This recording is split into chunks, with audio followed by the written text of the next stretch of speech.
Welcome to Chicago. We're a great American city in a proud blue state.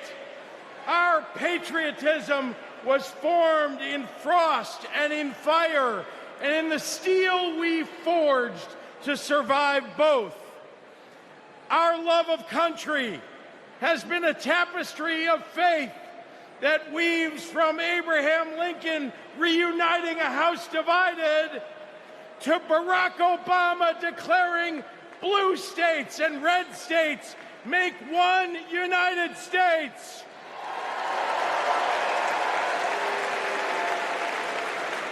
Now, Illinois' presidential pedigree is unmatched. And given that Vice President Kamala Harris spent some of her early life right here, I speak for the entire Illinois delegation when I say we claim her too.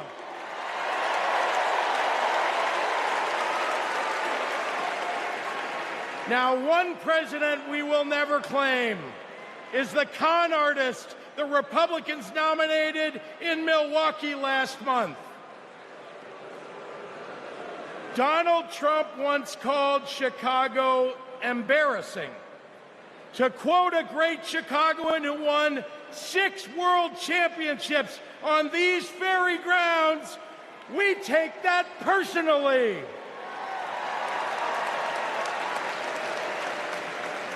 I had to govern for 2 years while Trump was president. Let me tell you what's embarrassing. In Illinois, we passed a massive bill to fix our roads and bridges. When Donald Trump proposed his own plan, he turned right around and called it stupid. We eliminated the grocery tax. Donald hasn't been in a grocery store since his first bankruptcy. Illinois invested in clean energy and the jobs it brings. Donald claimed that windmills in the ocean made the whales a little batty. During COVID, we supported small businesses and jobs. And Donald told us to inject bleach. Donald Trump thinks that we should trust him on the economy because he claims to be very rich. But take it from an actual billionaire.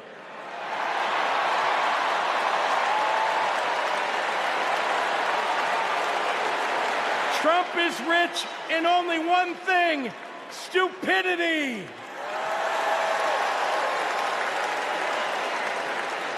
Now, I meet with business leaders all the time, and there's one universal thing they all need: people. They need more workers to fill all the jobs they have. But the anti-freedom, anti-family policies of MAGA Republicans are driving workers away. Here's the thing. Americans don't want to be forced to drive 100 miles to deliver a baby because a draconian abortion law shut down the maternity ward. Americans want the hope of giving birth through IVF, not the fear that it might be taken away.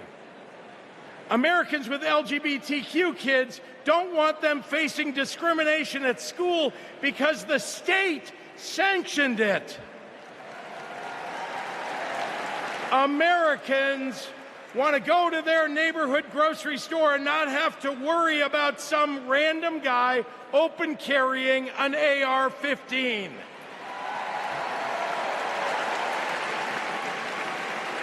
Americans don't want their kids to be taught in history class that slavery was a jobs program. And if Americans are black or brown, they want to get promoted at work without being derided as a DEI hire for the sin of being successful while not white.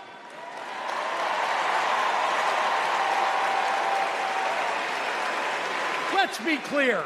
It's not woke that limits economic growth. It's weird.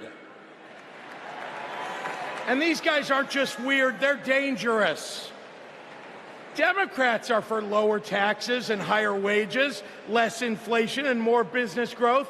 We just think it's wrong to craft those policies for Elon Musk and not for everyday working people.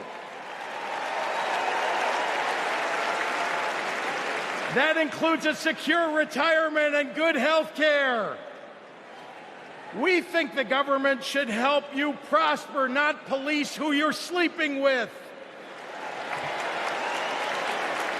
More than anything, Democrats want economic policies that are kind, not cruel. But Trump chooses cruelty every time. After all, everything he's achieved in his own life has been by hurting someone else. Kamala Harris and Tim Walz, well, they've spent their lives lifting people up, not pushing them down. They know that a White House that leads with kindness looks at someone who is struggling and sees not what they might cost society, but what they might create for it. Americans want policies that give every American a chance to make it to the middle class. They want to grow small businesses, and Democrats want to cut taxes for everyday people. More than anything, Kamala Harris and Tim Walz want a country where we can all live with a little serenity. The serenity that comes with a balanced checkbook, an affordable grocery bill, and a housing market that has room for everyone. And if there's one thing I know about Donald Trump, he's not bringing anyone any kind of serenity.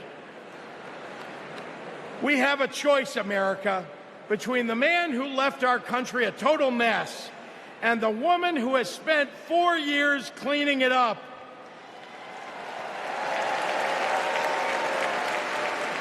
And I think it's time we stop expecting women to clean up messes without the authority and the title to match the job.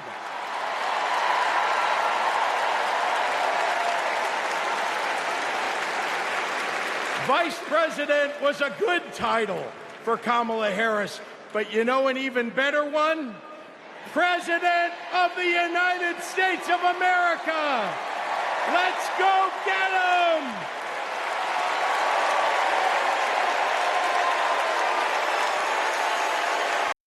Kamala carries the lessons of our mother, the fighting spirit of our mother, the compassion. She was all of 5 feet tall. If you met her, you would have thought she was 7 feet tall. And our mother, if I'd ever come home complaining about anything, she wouldn't have it. The first thing she'd say is, well, just stop the complaining. Just tell me what you're going to do about it. And since she was a young girl, Kamala Harris has been fighting for families like the ones she grew up with. That is Kamala. She can't help herself from standing up for people and standing up for what she thinks is right. She has been that way our whole lives. Being a protector is what led her to become a prosecutor. Looking back now, I could say it was her calling. As a courtroom prosecutor, she went after predators who targeted women and children, and fraudsters who ripped off working families. And she put dangerous gang members and human traffickers behind bars. We didn't have partnerships with DOJ or FBI or DEA or any of those law enforcement agencies. Now, we all work collaboratively. She was the person who built the foundation in how we do criminal justice in America. As Attorney General of California, she held the big Wall Street banks accountable for fraud, winning $20 billion for California families. She took on one of the largest for-profit colleges that was scamming students. And in the Senate, she fought for her constituents with the determination of a prosecutor, standing up for reproductive freedom. Can you think of any laws that give the government the power to make decisions about the male body? I'm not thinking of any right now, Senator. She fought to keep our children safe from the terror of gun violence. How many of you guys had to have a drill where you learned about how you need to hide in a closet or crouch in a corner in the event that there is a mass shooter? Look at that. Look at that. On the Intelligence Committee, she defended our nation against foreign adversaries. And in 2020, she made history as the first woman to be elected Vice President of the United States. She cast the tie-breaking vote to deliver urgent relief to the American people during the pandemic. She beat Big Pharma to lower prescription drug costs and cap the cost of insulin, and led the fight to restore reproductive rights after Roe v. Wade was overturned. We have worked too hard and fought too long to see our daughters grow up in a world with fewer rights than our mothers. Because she's never been afraid to stand up to powerful interests. Sometimes people will open the door for you and leave it open. Sometimes they won't. And then you need to kick that door down.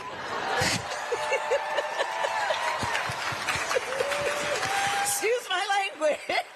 Now, she's running for president, still fighting for families like the one she grew up with. Our campaign is about saying we trust the people. We're saying we just want fairness. We want dignity for all people. And we are a work in progress. We haven't yet quite reached all of those ideals, but we will die trying because we love our country. We believe in our country. We're not falling for these folks who are trying to divide us, trying to pull us apart. We know what we stand for, and we stand for the people, and we stand for the dignity of work, and we stand for freedom. We stand for justice. We stand for equality. And so we will fight for all of it. That's who Kamala Harris is.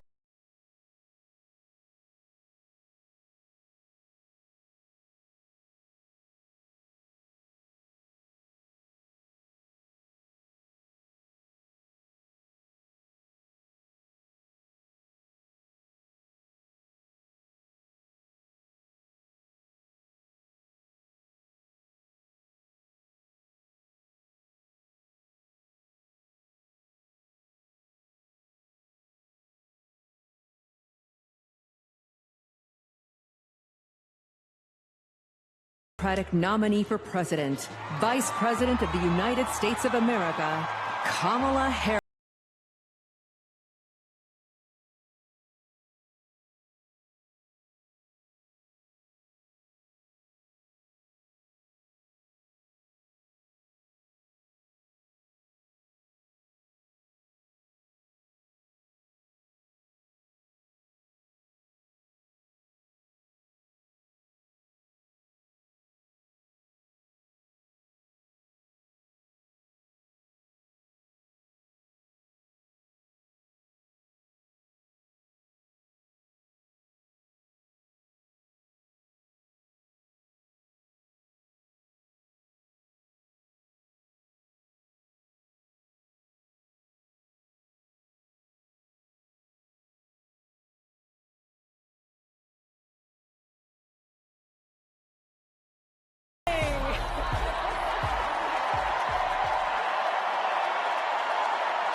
Okay. In 1958, a 19-year-old from India left the only country she'd ever known to chart her own path in America. She came here to pursue an education, but she stayed here to build a life. Her name was Dr. Shamala Gopalan Harris.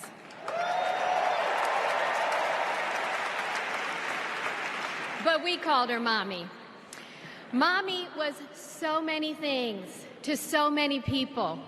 A civil rights activist, a scientist, a devoted mother to her 2 little girls. But most of all, Mommy was a trailblazer who defied the odds and defined herself. And when it came to Kamala and me, Mommy had great expectations for us, but she had even greater expectations of us. She raised us to believe that we could be and do anything. And we believed her. You see, Mommy understood the power and the possibility that come with knowing and showing who you truly are. She knew we could be the authors of our own stories, just as she'd been the author of her own. Mommy's journey and the opportunity that she wanted for Kamala and me, that's a distinctly American story.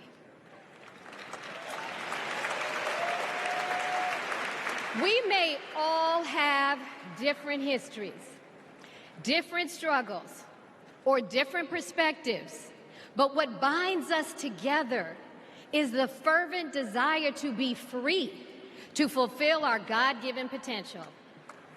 Kamala's entire life has been about fighting for each of us to have that freedom. And like so many Americans, Kamala knows what it's like to be underestimated and be counted out. She knows what it's like to be the underdog and yet still beat the odds. And now, she has created so much electricity, so much optimism, so much joy throughout the nation, and it is why we need her leadership in this historic moment.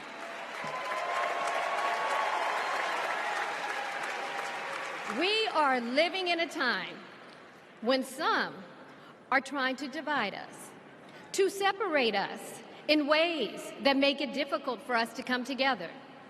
Well, look, my sister rejects that view. Where others push darkness, Kamala sees promise. Where others feel detachment, Kamala fosters connection. Where others want to drag us back to the past, my sister says, hold up now, we are not going back.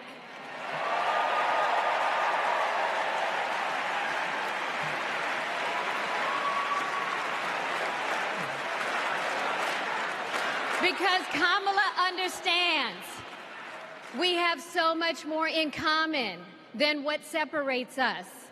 She knows the measure of our success isn't just winning an election. It's about who we bring along and lift up in the process.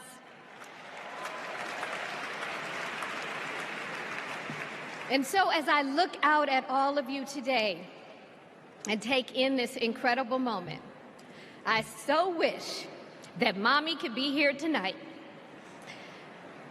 I can just see her smiling, saying how proud she is of Kamala. And then, without missing a beat, she say, that's enough, you got work to do. She would tell all of us to roll up our sleeves and get to work, to elect a leader who sees the potential in each of us, a leader who cares for all of us, a leader who fights for every one of us. Our Democratic nominee, my big sister, the next President of the United States, Kamala Harris. didn't want me to give this speech. He just...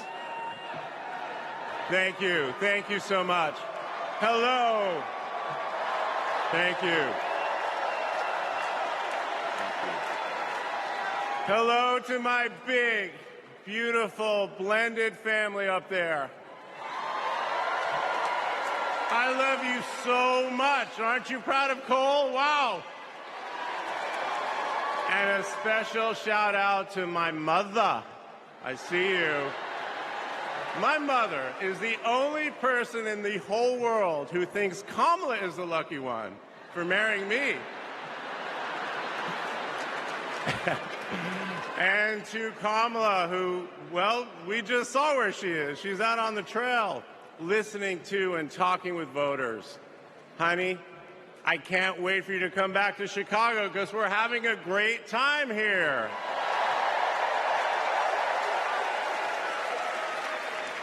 I love you so much. I'm so proud of how you're stepping up for all of us. But that's who she is. Wherever she's needed, however she's needed, Kamala rises to the occasion. And she did it for me and our family. And now that the country needs her, she's showing you what we already know. She's ready to lead. She brings both joy and toughness to this task, and she will be a great president we will all be proud of. Now, I'm the son of two Brooklynites, Mike and Barb. They've been together almost 70 years. My dad worked in the shoe business in Manhattan, and he moved our family out to New Jersey. Where's New Jersey? I see you out there. When I was a little kid. And in a lot of ways, I had a typical Jersey suburban childhood. I biked around the neighborhood. I took the bus to Hebrew school. And I rode to Little League practice in the way back of my coach's wood-paneled station wagon. And if we did well, we got to have a Slurpee after. In my neighborhood, everyone left their garage door open. Wherever you ended up at dinner time, that's the family that fed you. Everyone took care of everyone else. And the guys I grew up with are still my best friends. The group chat is active every day, and it's probably blowing up right now, guys. When my dad had to get a new job, we moved across the country to LA. Money was tight. Hey, California.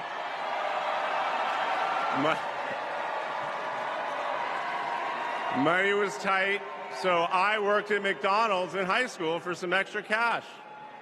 Not only was I Employee of the Month, but I still have the framed picture, which you just saw, and there was a ring, golden arches and all. And then I waited tables, parked cars. I was working full-time so I could afford to go to college part-time. And thanks to partial scholarships, student loans, and a little help from my dad, I got myself through law school. And I got my first job as a lawyer, which is also where I met the guys in my fantasy football league. And a lot has changed in our lives since the early 90s, but my team name is still Nirvana. Yes, after the band. I worked hard, and I love being a lawyer. And by the way, I still get to be part of the profession by teaching students at Georgetown Law School. I got married, became a dad to Cole and Ella. Unfortunately, I went through a divorce, but eventually started worrying about how I would make it all work. And that's when something unexpected happened. In 2013, I walked into a contentious client meeting. We worked through the issue, and by the end of the meeting, the now happy client offered to set me up on a blind date, which is how I ended up with Kamala Harris's phone number. Now, for generations, people have debated when to call the person you're being set up with. And never in history has anyone suggested 8:30 a.m. And yet, that's when I dialed. I got Kamala's voicemail, and I just started rambling. Hey, it's Doug. I'm on my way to an early meeting. Again, it's Doug. I remember I was trying to grab the words out of the air and just put them back in my mouth. And for what seemed like far too many minutes, I hung up. By the way, Kamala saved that voicemail, and she makes me listen to it on every anniversary. But that message wasn't the only unusual thing about that day. Now, Kamala, who normally would have been working hard at her office, just happened to be waiting at her apartment for a contractor to do some work on her kitchen. I was eating at my desk, which was not a regular occurrence for a busy lawyer like me who appreciated a good business lunch. But that's when she called me back. And we talked for an hour, and we laughed. Well, you know that laugh. I love that laugh.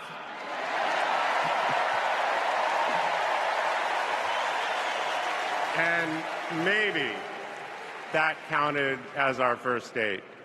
Or maybe it was that Saturday night when I picked her up and told her, buckle up, I'm a really bad driver. Because you can't hide anything from Kamala Harris, so you might as well own it. And as I got to know her better and just fell in love fast, I learned what drives Kamala. And it's what you've seen over these past 4 years, and especially these past 4 weeks.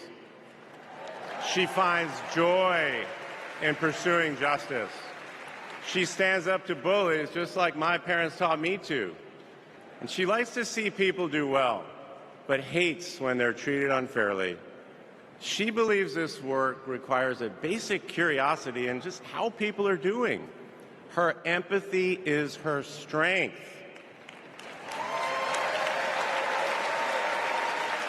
Over the past decade, Kamala has connected me more deeply to my faith, even though it's not the same as hers.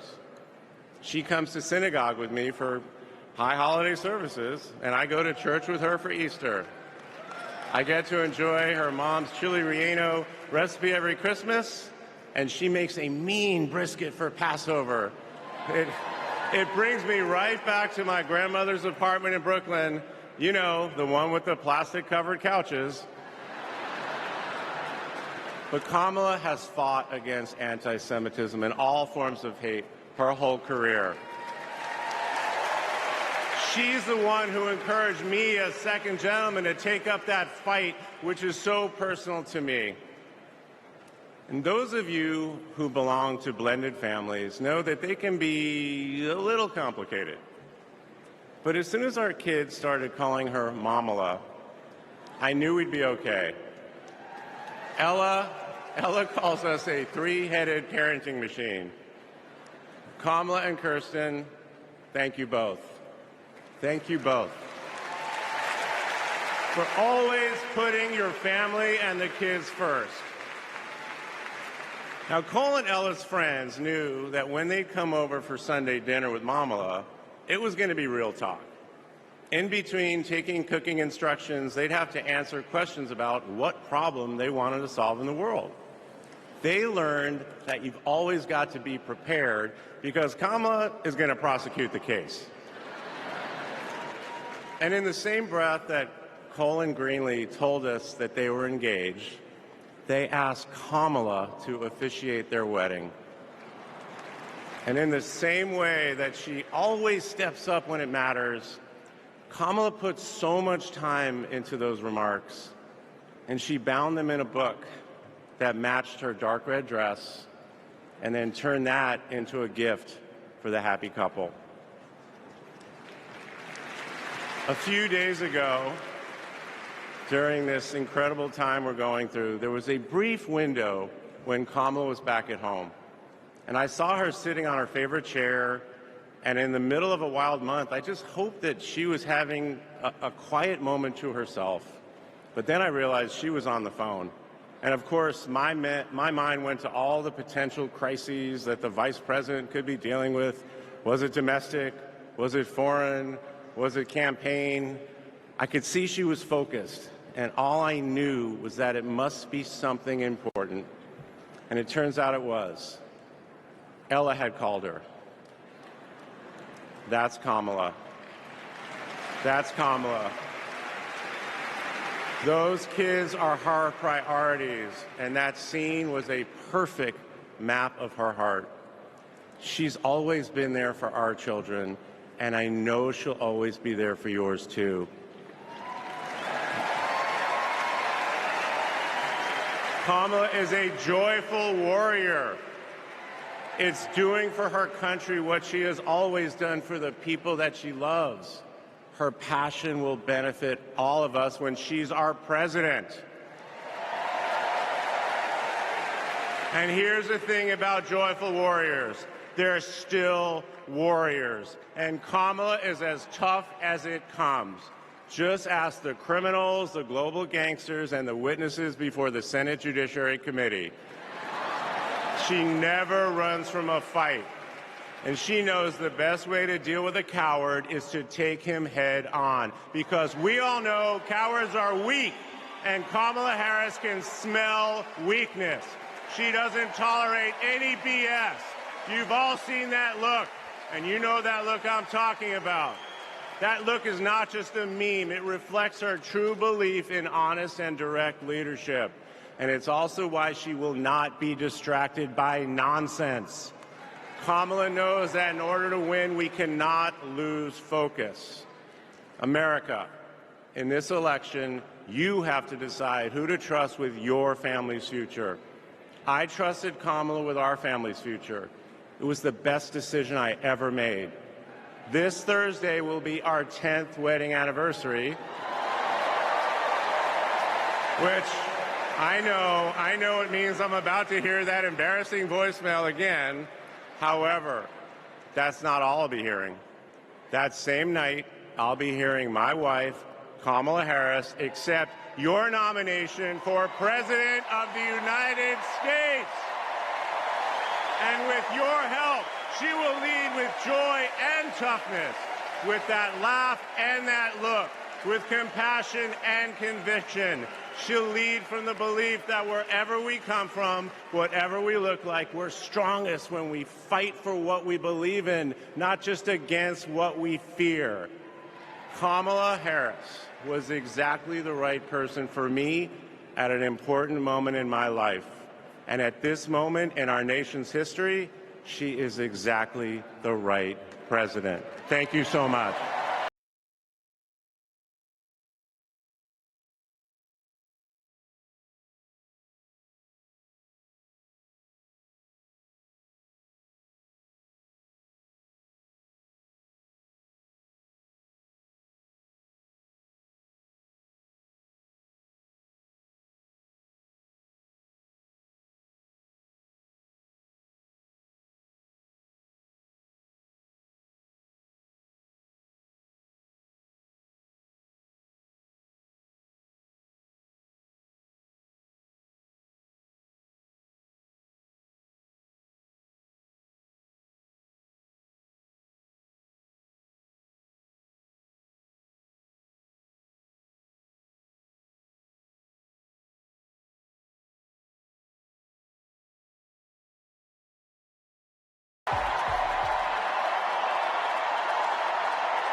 business. Okay. Thank you all. Okay. Thank you, thank you, thank you, thank you, thank you. Thank you, thank you. Please, thank you, please. Thank you so very much. Thank you, everyone. Thank you, everyone. Thank you. Okay, let's get to business. Let's get to business. All right. So let me start by thanking my most incredible husband, Doug, for being an incredible partner to me, an incredible father to Cole and Ella, and happy anniversary, Dougie. I love you so very much. To our President, Joe Biden. When I think about the path that we have traveled together, Joe, I am filled with gratitude. Your record is extraordinary, as history will show, and your character is inspiring. And Doug and I love you and Jill and are forever thankful to you both.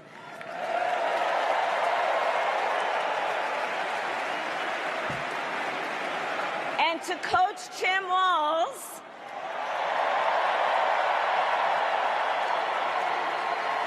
you are going to be an incredible vice president. And to the delegates and everyone who has put your faith in our campaign, your support is humbling. So, America, the path that led me here in recent weeks was no doubt unexpected. But I'm no stranger to unlikely journeys. So, my mother, our mother, Kamala Harris, had one of her own. And I miss her every day, and especially right now. And I know she's looking down smiling. I know that. So my mother was 19 when she crossed the world alone, traveling from India to California with an unshakable dream to be the scientist who would cure breast cancer.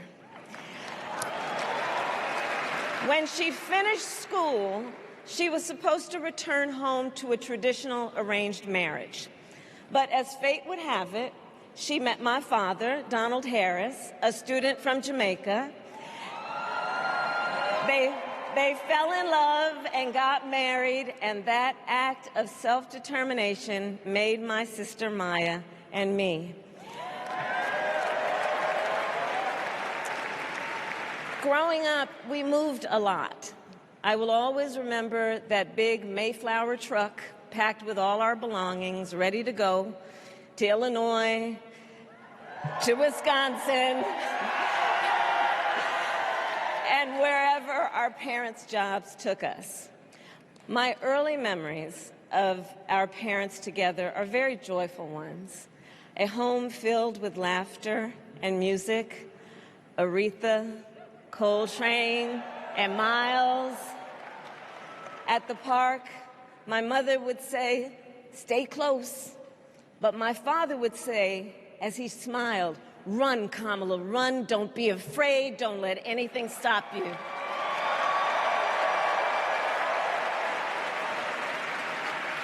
From my earliest years, he taught me to be fearless. But the harmony between my parents did not last. When I was in elementary school, they split up. And it was mostly my mother who raised us. Before she could finally afford to buy a home, she rented a small apartment in the East Bay. In the Bay, you either live in the hills or the flatlands. We lived in the flats. A beautiful working-class neighborhood of firefighters, nurses, and construction workers, all who tended their lawns with pride. My mother, she worked long hours, and like many working parents, she leaned on a trusted circle to help raise us. Mrs. Shelton, who ran the daycare below us and became a second mother. Uncle Sherman, Aunt Mary, Uncle Freddie, Auntie Chris. None of them family by blood, and all of them family by love.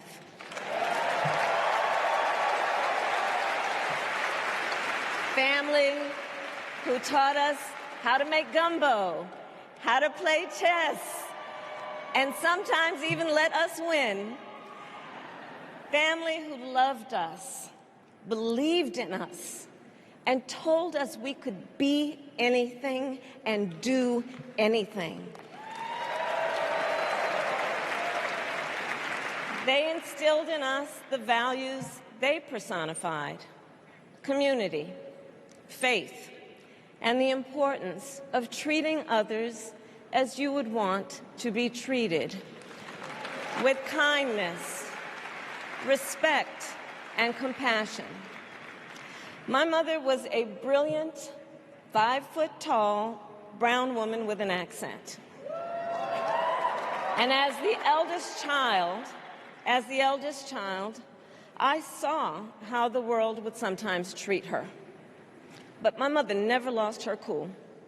She was tough, courageous, a trailblazer in the fight for women's health, and she taught Maya and me a lesson that Michelle mentioned the other night. She taught us to never complain about injustice, but do something about it. Do something about it. That was my mother. And she taught us, and she also taught us, and never do anything half-assed. And that is a direct quote. A direct quote. I grew up immersed in the ideals of the civil rights movement. My parents had met at a civil rights gathering, and they made sure that we learned about civil rights leaders, including the lawyers like Thurgood Marshall and Constance Baker Motley, those who battled in the courtroom to make real the promise of America. So at a young age, I decided I wanted to do that work. I wanted to be a lawyer. And when it came time to choose the type of law I would pursue, I reflected on a pivotal moment in my life. You see, when I was in high school, I started to notice something about my best friend, Wanda. She was sad at school, and there were times she didn't want to go home. So one day I asked if everything was all right, and she confided in me that she was being sexually abused by her stepfather. And I immediately told her she had to come stay with us, and she did. This is one of the reasons I became a prosecutor, to protect people like Wanda, because I believe everyone has a right to safety, to dignity, and to justice.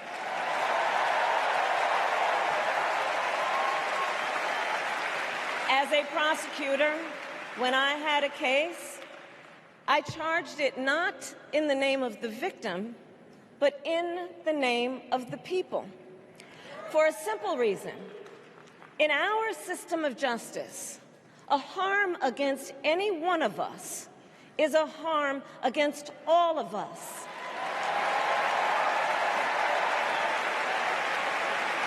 And I would often explain this to console survivors of crime, to remind them no one should be made to fight alone. We are all in this together. And every day, in the courtroom, I stood proudly before a judge, and I said 5 words: Kamala Harris for the people.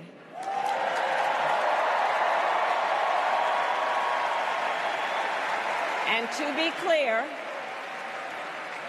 be clear, my entire career, I've only had one client, the people.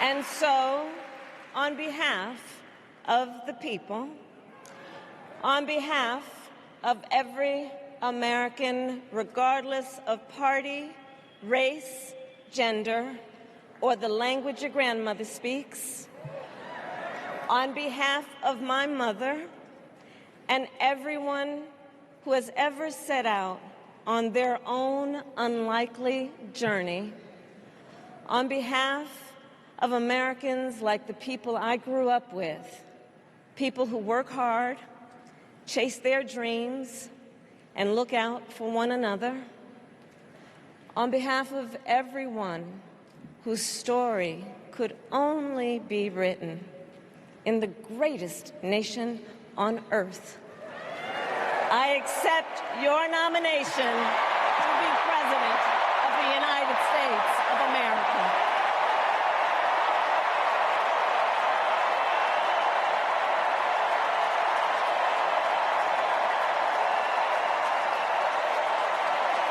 And with this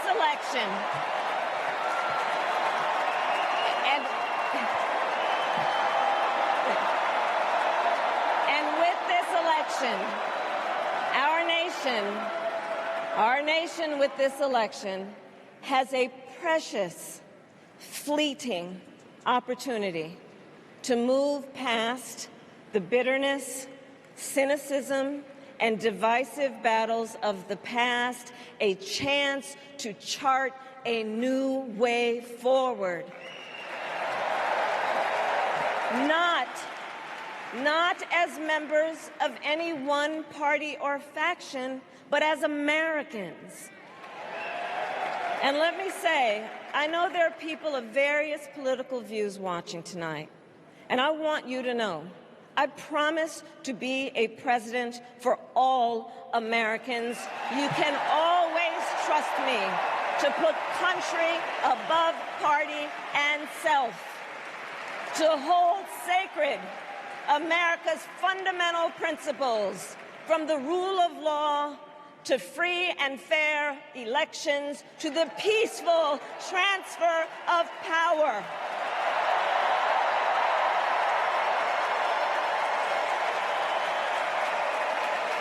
I will be a president who unites us around our highest aspirations, a president who leads and listens, who is realistic, practical, and has common sense, and always fights for the American people.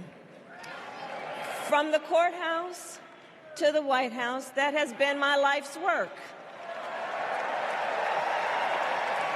As a young courtroom prosecutor in Oakland, California, I stood up for women and children against predators who abuse them.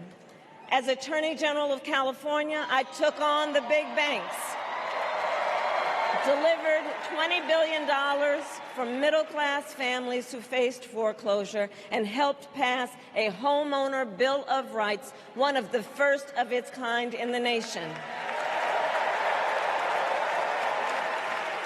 I stood up for veterans and students being scammed by big for-profit colleges, for workers who are being cheated out of their wages, the wages they were due, for seniors facing elder abuse. I fought against the cartels who traffic in guns and drugs and human beings, who threaten the security of our border and the safety of our communities. And I will tell you, these fights were not easy, and neither were the elections that put me in those offices. We were underestimated at practically every turn, but we never gave up, because the future is always worth fighting for. The fight we are in right now, a fight for America's future.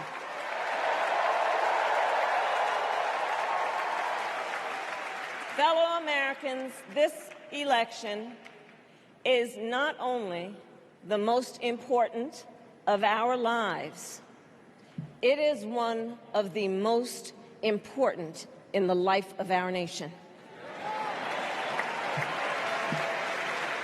In many ways, Donald Trump is an unserious man. But the consequences of putting Donald Trump back in the White House are extremely serious. Consider not only the chaos and calamity when he was in office, but also the gravity of what has happened since he lost the last election. Donald Trump tried to throw away your votes. When he failed, he sent an armed mob to the United States Capitol, where they assaulted law enforcement officers. When politicians in his own party begged him to call off the mob and send help, he did the opposite. He fanned the flames. And now, for an entirely different set of crimes, he was found guilty of fraud by a jury of everyday Americans and separately found liable for committing sexual abuse. And consider what he intends to do if we give him power again. Consider his explicit intent to set free violent extremists who assaulted those law enforcement officers at the Capitol. His explicit intent to jail journalists, political opponents, and anyone he sees as the enemy. His explicit intent to deploy our active duty military against our own citizens. Consider the power he will have, especially after the United States Supreme Court just ruled that he would be immune from criminal prosecution. Just imagine Donald Trump with no guardrails, and how he would use the immense powers of the presidency of the United States, not to improve your life, not to strengthen our national security, but to serve the only client he has ever had, himself.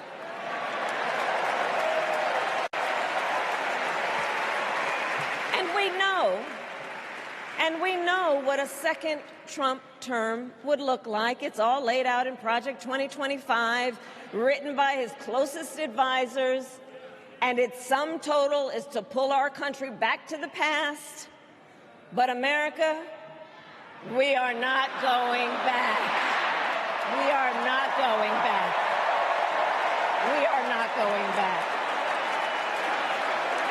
We are not going back to when Donald Trump tried to cut Social Security and Medicare. We are not going back to when he tried to get rid of the Affordable Care Act, when insurance companies could deny people with pre-existing conditions.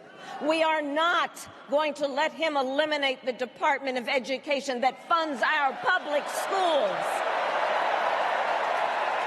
We are not going to let him end programs like Head Start that provide preschool and child care for our children. America, we are not going back.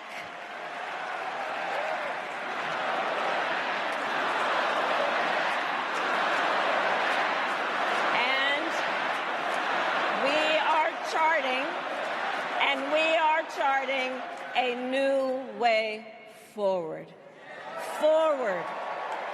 To a future with a strong and growing middle class, because we know a strong middle class has always been critical to America's success. And building that middle class will be a defining goal of my presidency.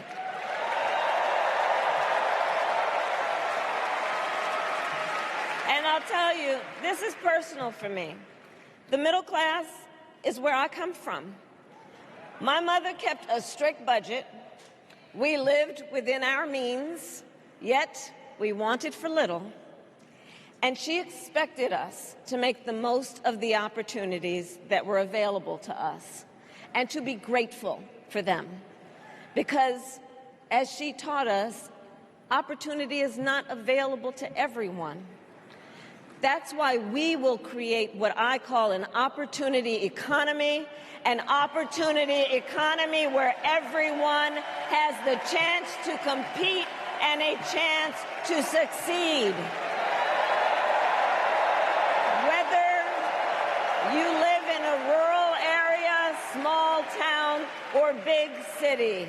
And as president, I will bring together labor and workers and small business owners and entrepreneurs and American companies to create jobs, to grow our economy, and to lower the cost of everyday needs like health care and housing and groceries. We will provide access to capital for small business owners and entrepreneurs and founders. And we will end America's housing shortage and protect Social Security and Medicare. Now compare that to Donald Trump, because I think everyone here knows he doesn't actually fight for the middle class. He doesn't actually fight for the middle class. Instead, he fights for himself and his billionaire friends. And he will give them another round of tax breaks that will add up to $5 trillion to the national debt. And all the while, he intends to enact what in effect is a national sales tax, call it a Trump tax, that would raise prices on middle-class families by almost $4,000 a year. Well, instead of a Trump tax hike, we will pass a middle-class tax cut that will benefit more than 100 million Americans.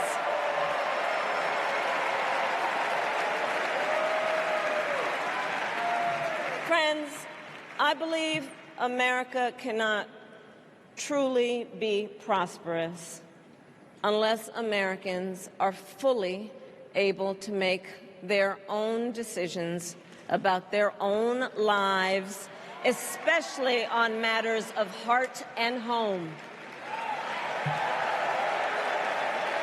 But tonight, in America, too many women are not able to make those decisions. And let's be clear about how we got here. Donald Trump handpicked members of the United States Supreme Court to take away reproductive freedom. And now he brags about it. In his words, quote, "I did it and I'm proud to have done it," end quote. Well, I'll tell you, over the past 2 years, I've traveled across our country, and women have told me their stories. Husbands and fathers have shared theirs. Stories of women miscarrying in a parking lot, developing sepsis, losing the ability to ever again have children, all because doctors are afraid they may go to jail for caring for their patients. Couples just trying to grow their family, cut off in the middle of IVF treatments. Children who have survived sexual assault, potentially being forced to carry a pregnancy to term. This is what's happening in our country because of Donald Trump. And understand, he is not done.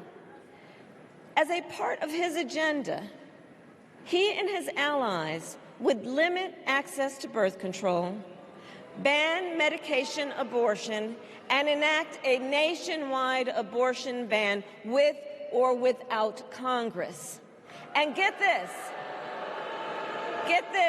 he plans to create a national anti-abortion coordinator and force states to report on women's miscarriages and abortions. Simply put, they are out of their minds.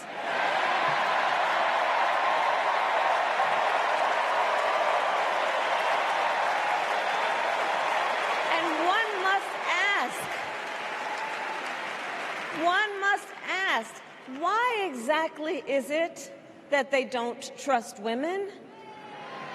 Well, we trust women. We trust women. And when Congress passes a bill to restore reproductive freedom, as President of the United States, I will proudly sign it into law.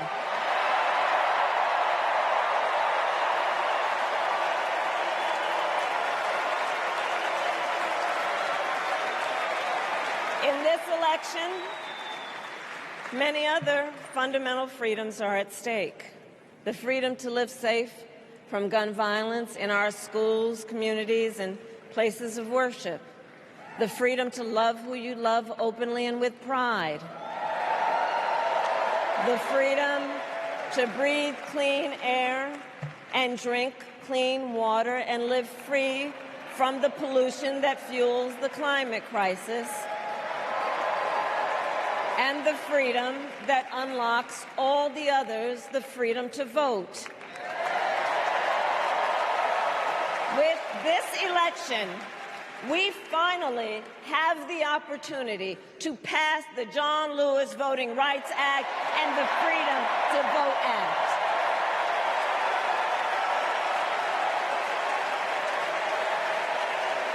And let me be clear, after decades in law enforcement, I know the importance of safety and security, especially at our border. Last year, Joe and I brought together Democrats and conservative Republicans to write the strongest border bill in decades. The Border Patrol endorsed it. But Donald Trump believes a border deal would hurt his campaign. So he ordered his allies in Congress to kill the deal. Well, I refuse to play politics with our security. And here is my pledge to you. As president, I will bring back the bipartisan border security bill that he killed, and I will sign it into law. I know we can live up to our proud heritage as a nation of immigrants and reform our broken immigration system. We can create an earned pathway to citizenship and secure our border.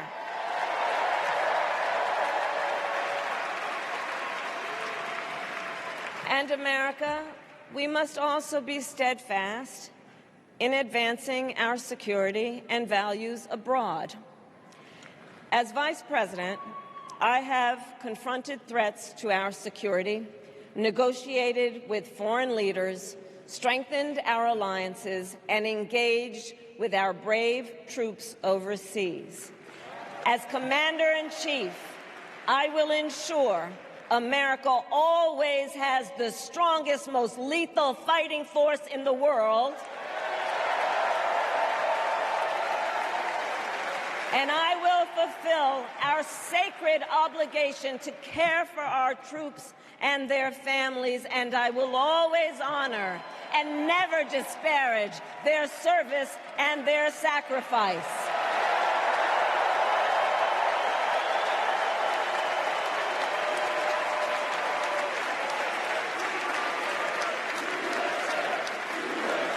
I will make sure that we lead the world into the future on space and artificial intelligence, that America, not China, wins the competition for the 21st century, and that we strengthen, not abdicate, our global leadership.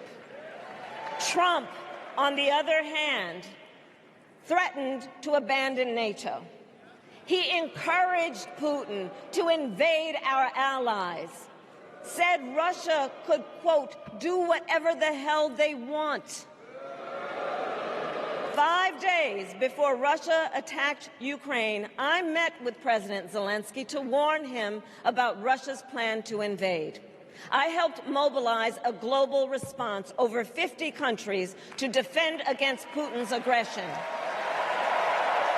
And as President, I will stand strong with Ukraine and our NATO allies.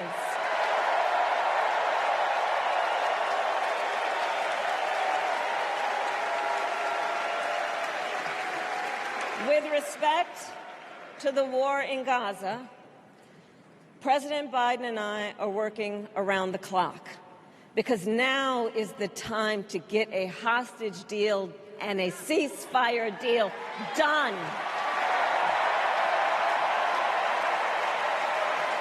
And let me be clear, I will always stand up for Israel's right to defend itself, and I will always ensure Israel has the ability to defend itself, because the people of Israel must never again face the horror that a terrorist organization called Hamas caused on October 7, including unspeakable sexual violence and the massacre of young people at a music festival. At the same time, what has happened in Gaza over the past 10 months is devastating. So many innocent lives lost.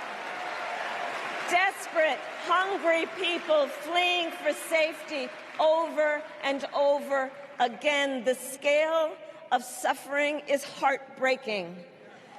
President Biden and I are working to end this war such that Israel is secure, the hostages are released, the suffering in Gaza ends, and the Palestinian people can realize their right to dignity, security, freedom, and self-determination.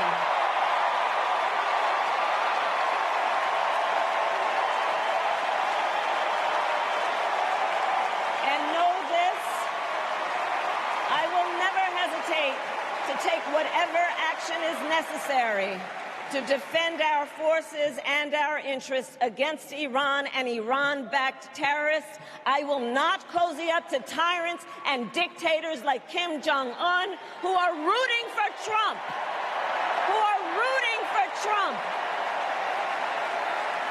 Because, you know, they know he is easy to manipulate with flattery and favors. They know Trump won't hold autocrats accountable because he wants to be an autocrat himself. And as president, I will never waver in defense of America's security and ideals, because in the enduring struggle between democracy and tyranny, I know where I stand and I know where the United States belongs.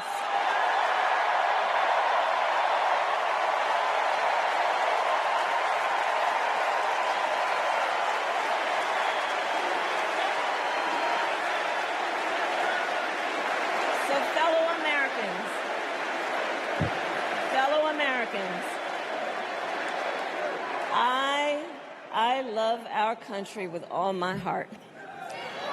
Everywhere I go, in everyone I meet, I see a nation that is ready to move forward, ready for the next step in the incredible journey that is America. I see an America where we hold fast to the fearless belief that built our nation and inspired the world, that here, in this country, anything is possible, that nothing is out of reach. An America where we care for one another, look out for one another, and recognize that we have so much more in common than what separates us. That none of us has to fail for all of us to succeed. And that in unity there is strength. You know, our opponents in this race are out there every day denigrating America, talking about how terrible everything is. Well, my mother had another lesson she used to teach. Never let anyone tell you who you are. You show them who you are. America, let us show each other and the world who we are and what we stand for. Freedom, opportunity, compassion, dignity, fairness, and endless possibilities.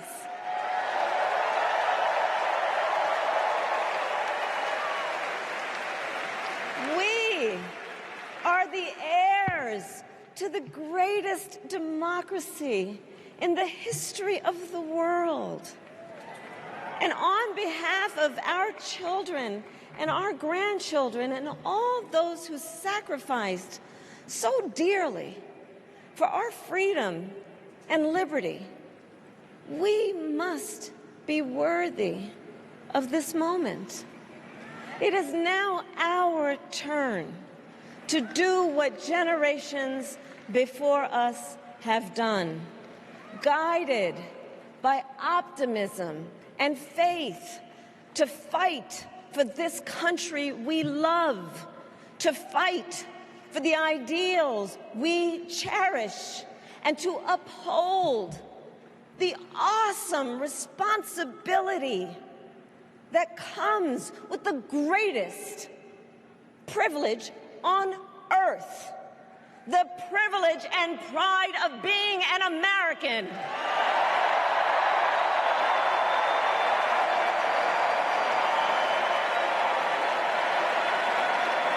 So let's get out there, let's fight for it, let's get out there, let's vote for it, and together let us write the next great chapter in the most extraordinary story ever told.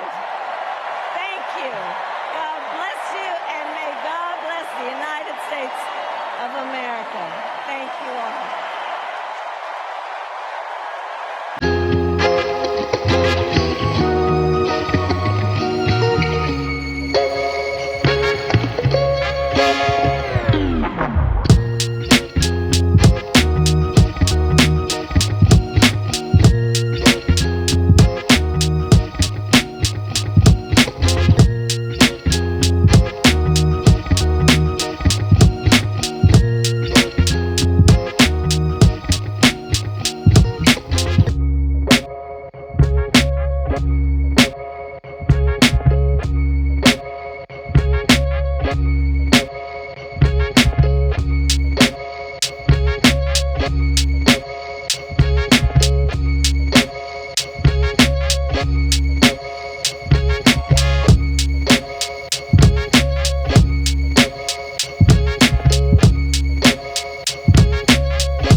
you.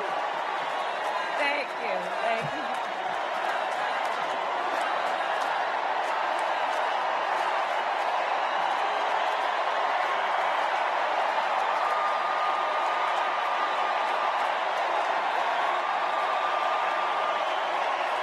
Good evening.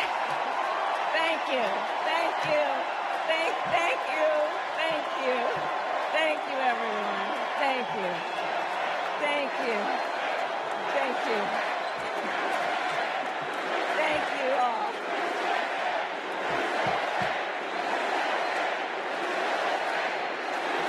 Thank you all. Okay, we got to get to some business. We got to get to some business.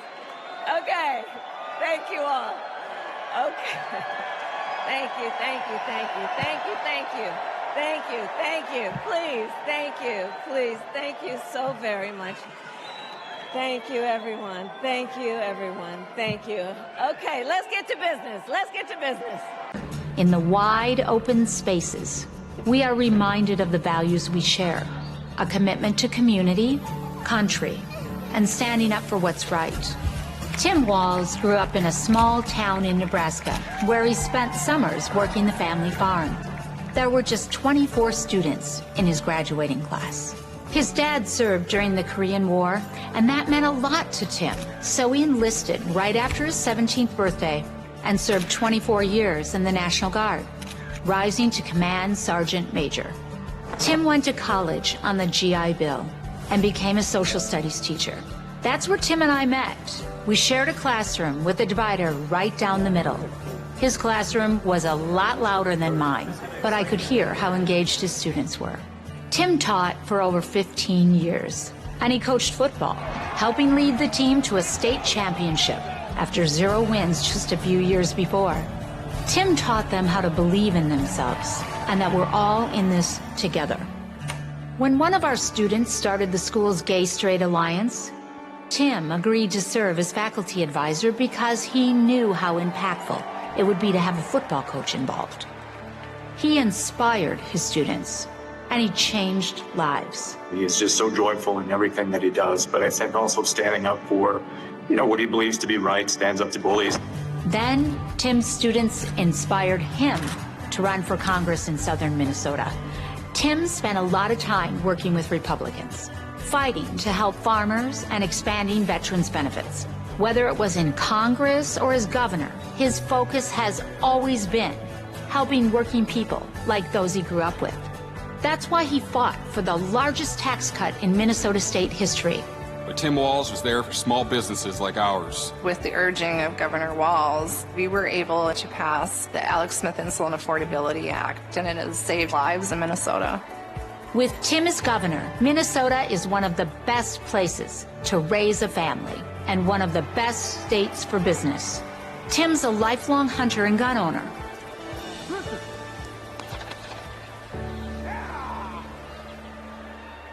But after the Sandy Hook school shooting, he knew that we had to do something.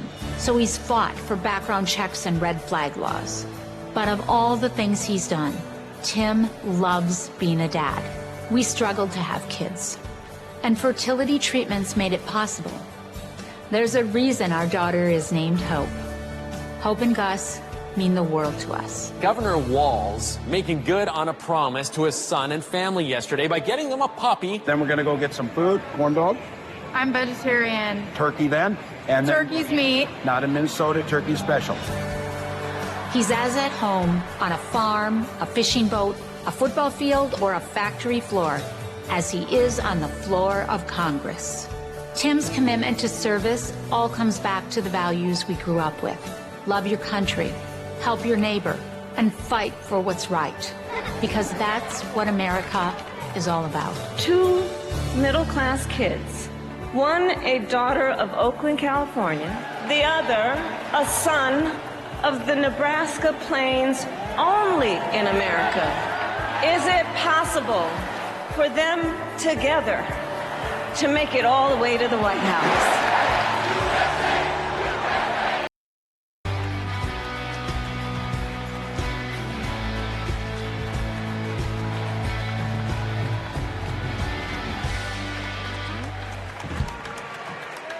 Okay. That was a warm-up act. On behalf of the great state of Minnesota, where purple reigns, I stand before you in support of our next Vice President, Tim Walz. In Minnesota, we trust a coach who turned a team that was 0-27 into state champions. In Minnesota, we trust a hunter who has stood in a deer stand in 10-degree weather. In Minnesota, we trust a candidate who has made a viral video on how to change a burnt-out headlight. And I know we aren't alone, but in Minnesota, we love a dad in plaid.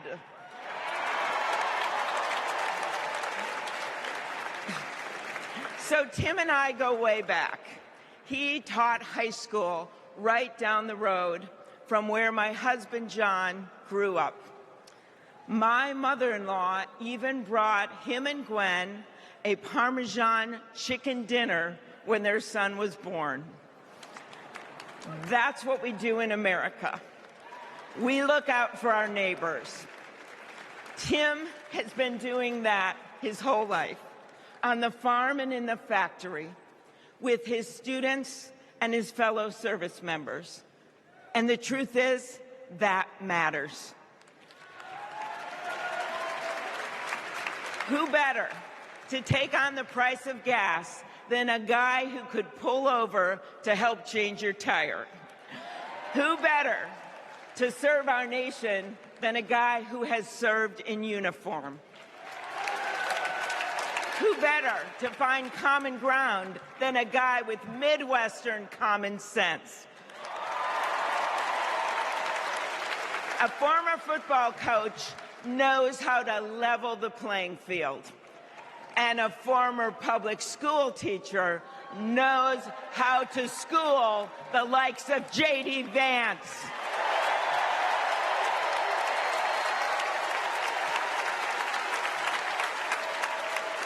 What you've done with your life matters, and what you do with power matters too. Tim has delivered paid leave, school lunches, and the biggest tax cut in Minnesota history. A Democrat from a red district in a purple state, Tim has brought Minnesota together. And together with Vice President Kamala Harris, I know he will do the same for our nation. America, there is so much that we share, so much that connects us. Way up north in Minnesota, out of Lake Itasca, flows the Mississippi River. It starts small and it grows wider. It flows down to Wisconsin and to Iowa. It goes down to Illinois and to Missouri. It goes to Kentucky and Tennessee. It goes to Arkansas, and it goes way down to Mississippi. And then it goes all the way down to New Orleans, Louisiana, where the spirit of our nation's resilience abounds.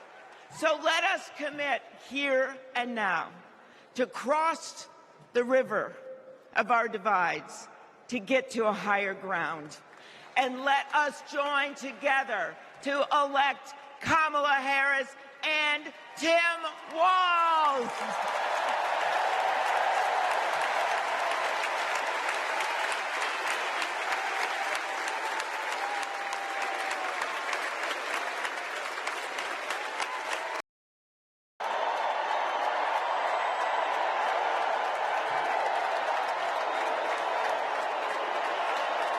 Thank you.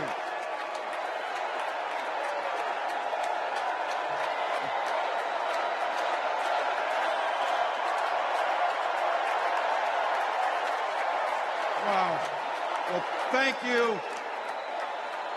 Thank you, first of all, to Vice President Harris. Thanks for putting your trust in me and for inviting me to be part of this incredible campaign.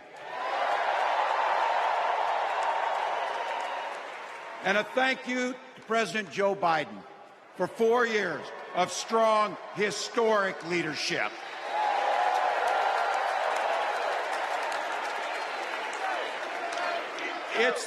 It's the honor of my life to accept your nomination for Vice President of the United States.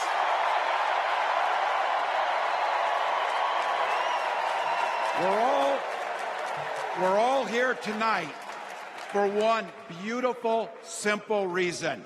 We love this country. So thank you to all of you here in Chicago and all of you watching at home tonight. Thank you for your passion. Thank you for your determination. And most of all, thank you for bringing the joy to this fight.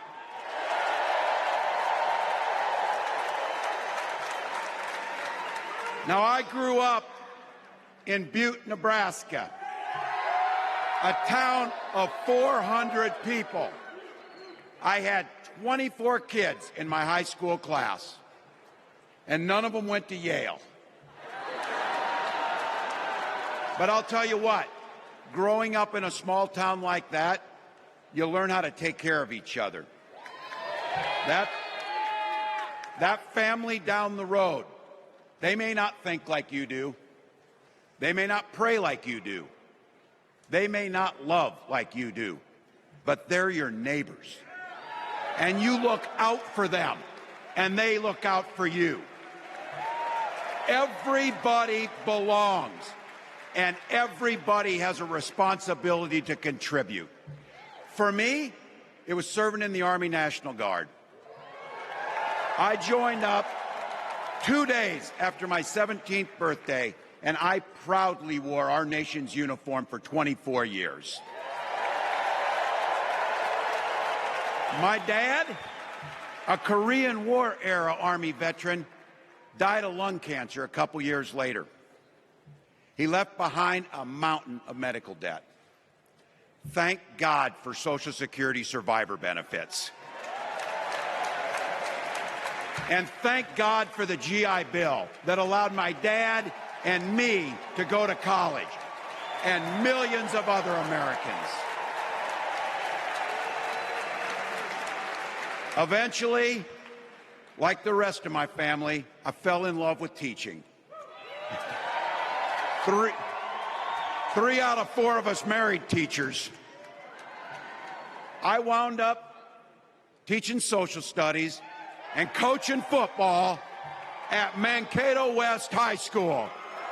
Go Scarlets! We ran a 44 defense. We played through to the whistle on every single play, and we even won a state championship. Never closed the yearbook, people. But it was those players and my students who inspired me to run for Congress. They saw in me what I had hoped to instill in them, a commitment to the common good, an understanding that we're all in this together, and the belief that a single person can make a real difference for their neighbors. So there I was, a 40-something high school teacher with little kids, 0 political experience, and no money, running in a deep red district. But you know what? Never underestimate a public school teacher. Never.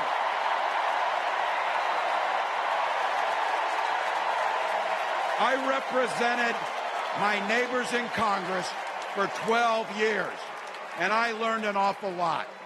I learned how to work across the aisle on issues like growing the rural economies and taking care of veterans. And I learned how to compromise without compromising my values.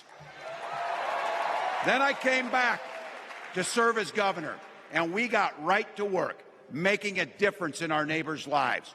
We cut taxes for the middle class. We passed paid family and medical leave. We invested in fighting crime and affordable housing. We cut the cost of prescription drugs and helped people escape the kind of medical debt that nearly sank my family. And we made sure that every kid in our state gets breakfast and lunch every day. So while other states were banning books from their schools, we were banishing hunger from ours.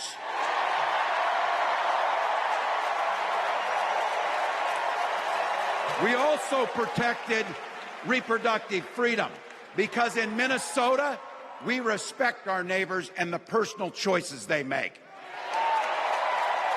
And even if we wouldn't make those same choices for ourselves, we've got a golden rule.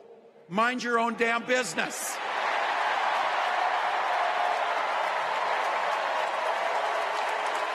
And that includes IVF and fertility treatments. And this is personal for Gwen and I. If you've never experienced the hell that is infertility, I guarantee you, you know somebody who has. And I can remember praying each night for a phone call. The pit in your stomach when the phone had rang, and the absolute agony when we heard the treatments hadn't worked. It took Gwen and I years, but we had access to fertility treatments.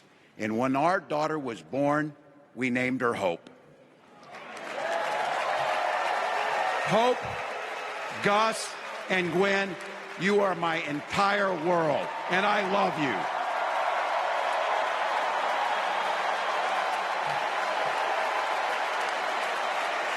I'm letting you in on how we started a family because this is a big part about what this election is about.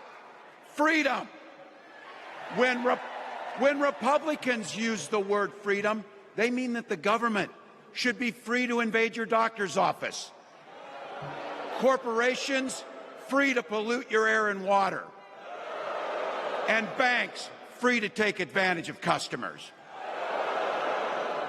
But when we Democrats talk about freedom, we mean the freedom to make a better life for yourself and the people that you love.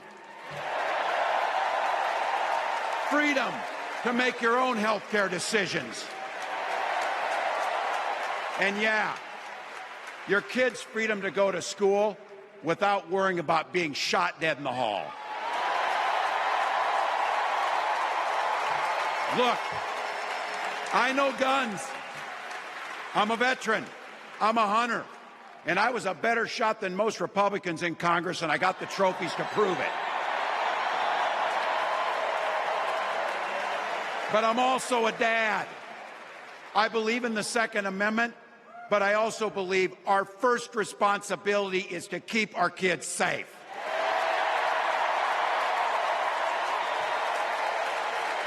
That's what this is all about.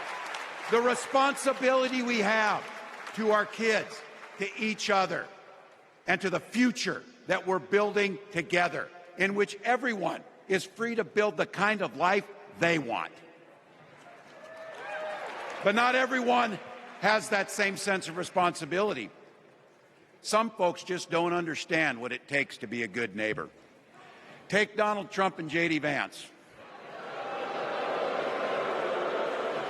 Their Project 2025 will make things much, much harder for people who are just trying to live their lives. They spent a lot of time pretending they know nothing about this.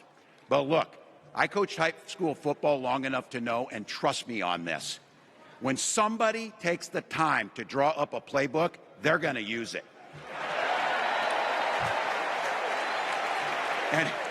And we know if these guys get back in the White House, they'll start jacking up the costs on the middle class, they'll repeal the Affordable Care Act, they'll gut Social Security and Medicare,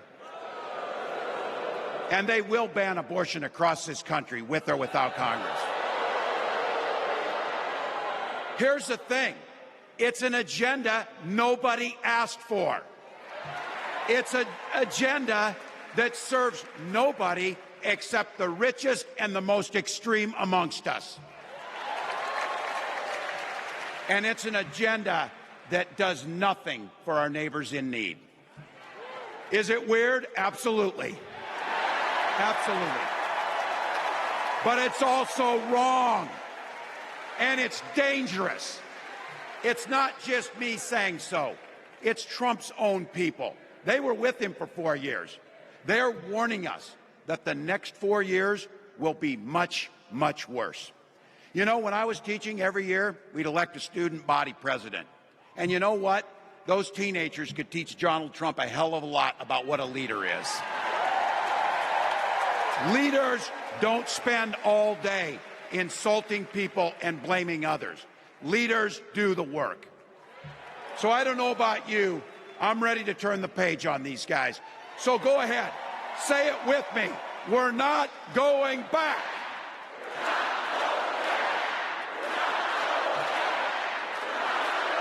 We've got something better to offer the American people. It starts with our candidate, Kamala Harris.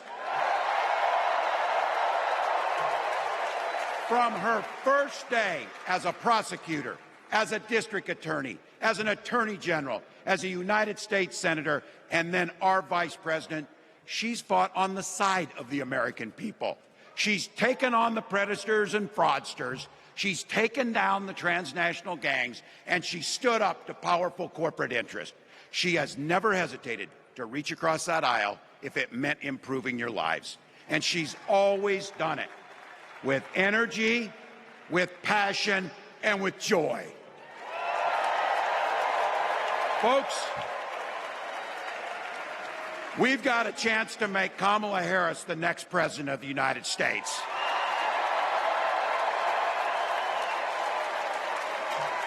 But I think we owe it to the American people to tell them exactly what she'd do as president before we ask them for their votes.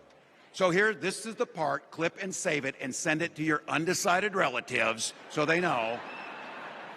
If you're a middle-class family or a family trying to get into the middle class, Kamala Harris is going to cut your taxes. If you're getting squeezed by prescription drug prices, Kamala Harris is going to take on Big Pharma. If you're hoping to buy a home, Kamala Harris is going to help make it more affordable. And no matter who you are, Kamala Harris is going to stand up and fight for your freedom to live the life that you want to lead. Because that's what we want for ourselves, and it's what we want for our neighbors. You know, you might not know it, but I haven't given a lot of big speeches like this. But I have given a lot of pep talks. So let me finish with this, team. It's the fourth quarter. We're down a field goal, but we're on offense and we've got the ball. We're driving down the field. And boy, do we have the right team. Kamala Harris is tough. Kamala Harris is experienced, and Kamala Harris is ready. Our job for everyone watching is to get in the trenches and do the blocking and tackling. 1 inch at a time, 1 yard at a time, 1 phone call at a time, 1 door knock at a time, 1 $5 donation at a time. Look, we got 76 days. That's nothing. There'll be time to sleep when you're dead. We're going to leave it on the field. That's how we'll keep moving forward. That's how we'll turn the page on Donald Trump. That's how we'll build a country where workers come first. Health care and housing are human rights. And the government stays the hell out of your bedroom.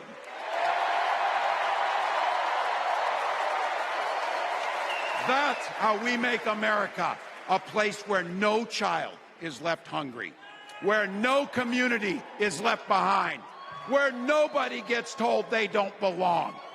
That's how we're going to fight. And as the next President of the United States always says, when we fight, when we fight, when we fight, thank you. God bless.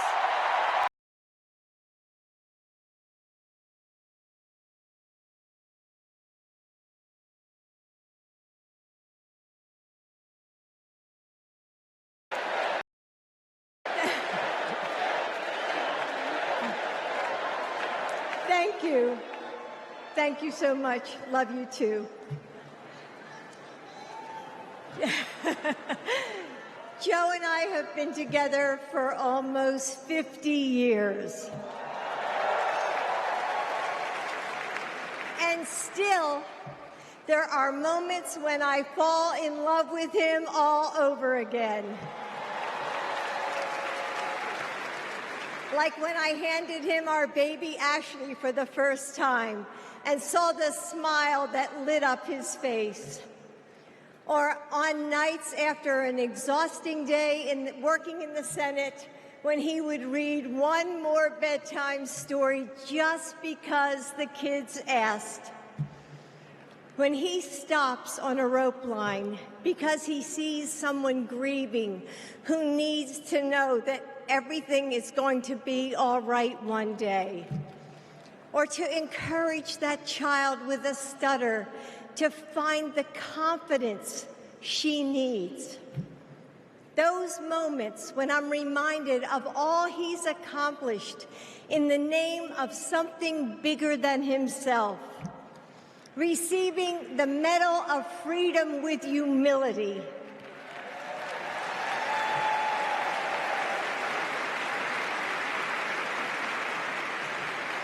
Placing his hand on our family Bible to take his oath of office. And weeks ago, when I saw him dig deep into his soul and decide to no longer seek re-election and endorse Kamala Harris,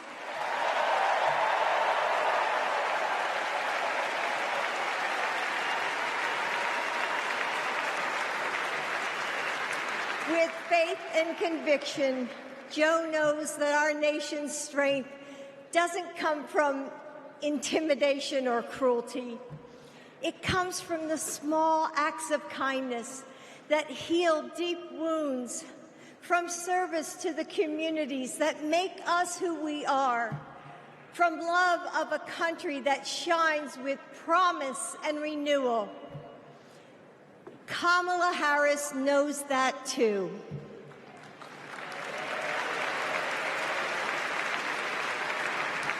Our son, Beau, first worked with Kamala when he was Attorney General of Delaware.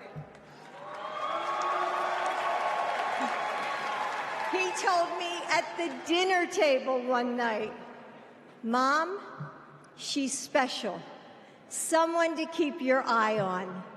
And he was right. Joe and I know Kamala. We have seen her courage, her determination, and her leadership up close. Kamala and Tim, you will win.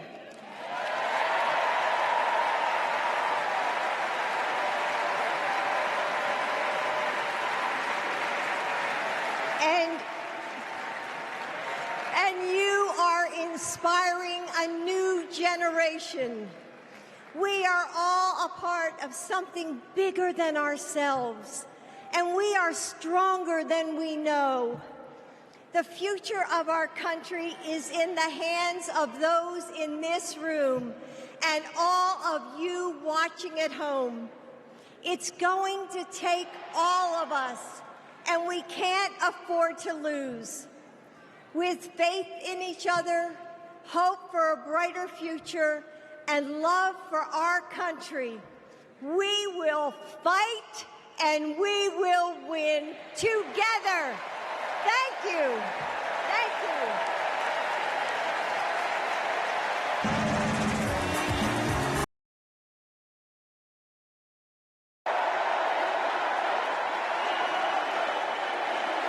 Thank you, thank you, thank you.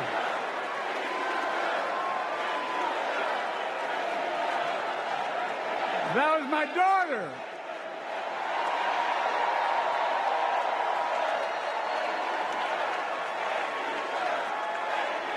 Thank you.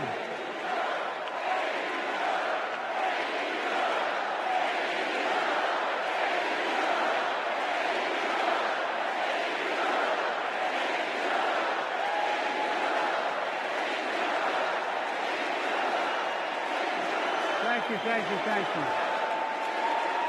Thank you. Thank you for so. I tell you what.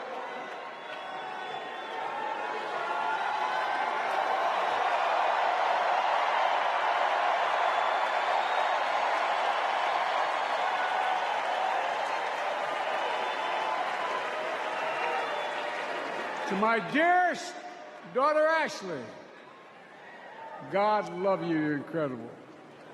Thanks for the introduction and for being my courageous heart, along with Hunter and our entire family, and especially our rock, Jill.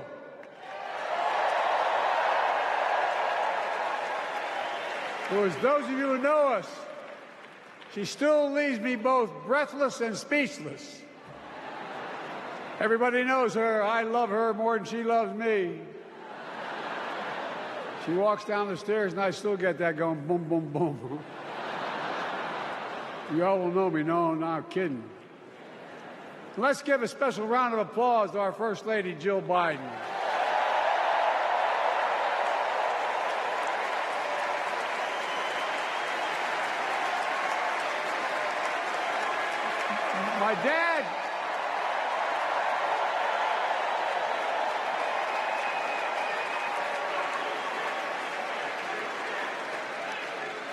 My dad used to have an expression, for real. He'd say, Joey, family is the beginning, the middle, and the end. And I love you all. Folks. And America, I love you.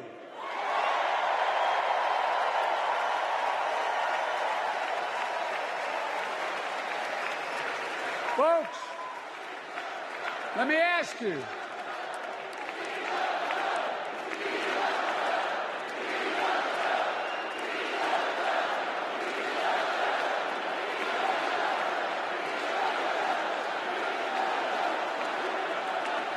Let me ask you. Are you ready to vote for freedom?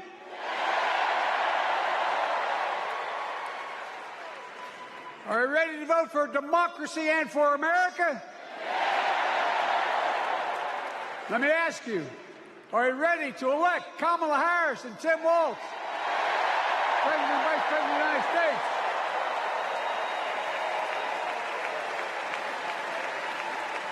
My fellow Democrats, my fellow Americans, nearly 4 years ago, in winter, on the steps of the Capitol, on a cold January day, I raised my right hand and I swore an oath to you and to God to preserve, protect, and defend the Constitution and to faithfully execute the office of the President of the United States.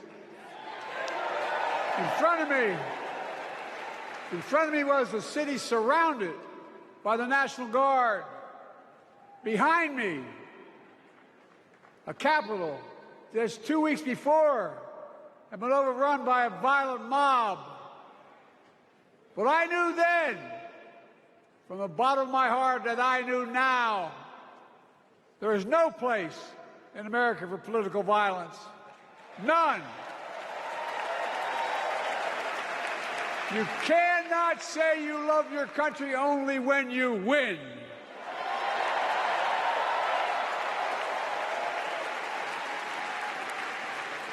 In that moment, I wasn't looking to the past.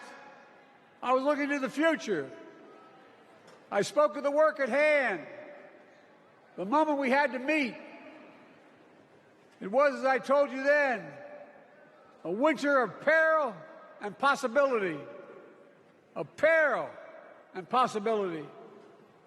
We're in the grip of a once-in-a-century pandemic, historic joblessness, a call for racial justice long overdue, clear and present threats to our very democracy. Thank you.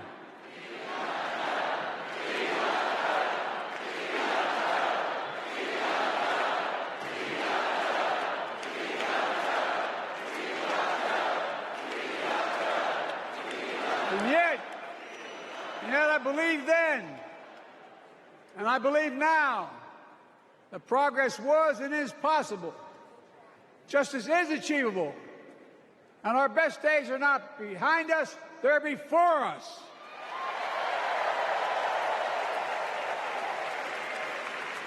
Now it's summer.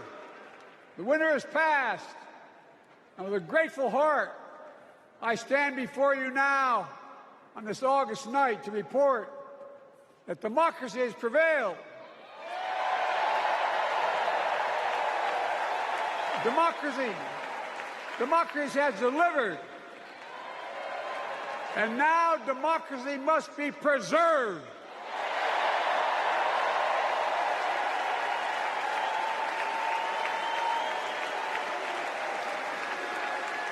You've heard me say it before. We're facing an inflection point. One of those rare moments in history when the decisions we make now will determine the fate of our nation and the world for decades to come. That's not hyperbole, I mean it literally. We're in a battle for the very soul of America. I ran for president in 2020 because of what I saw in Charlottesville in August of 2017.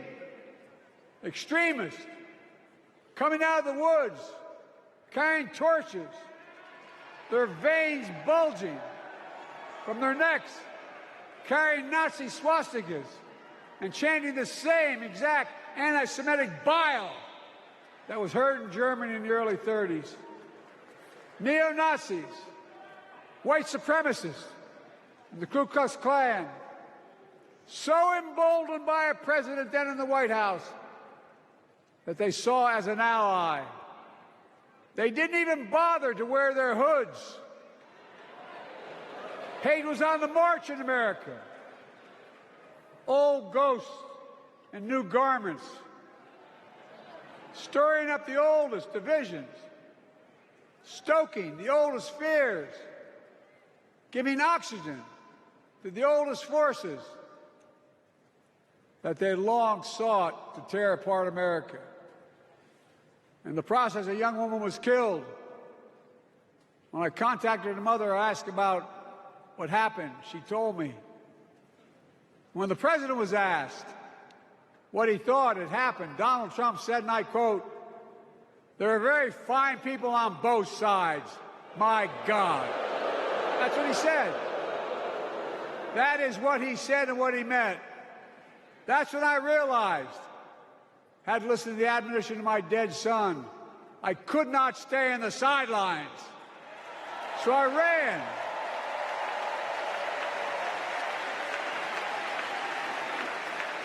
Because I had no intention of running again.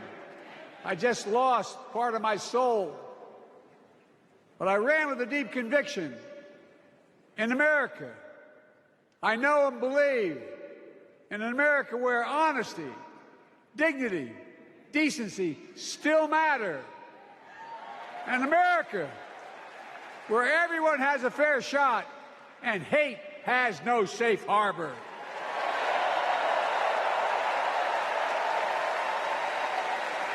An America where the fundamental creed of this nation, that all of us are created equal, is still very much alive.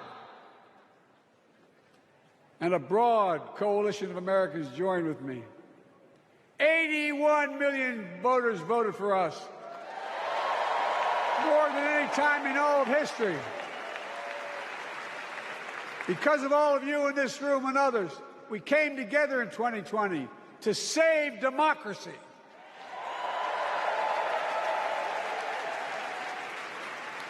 As your president, I've been determined to keep America moving forward, not going back, to stand against hate and violence in all its forms, to be a nation where we not only live with but thrive on diversity, demonizing no one, leaving no one behind, and becoming a nation that we profess to be. I also ran to rebuild the backbone of America, the middle class.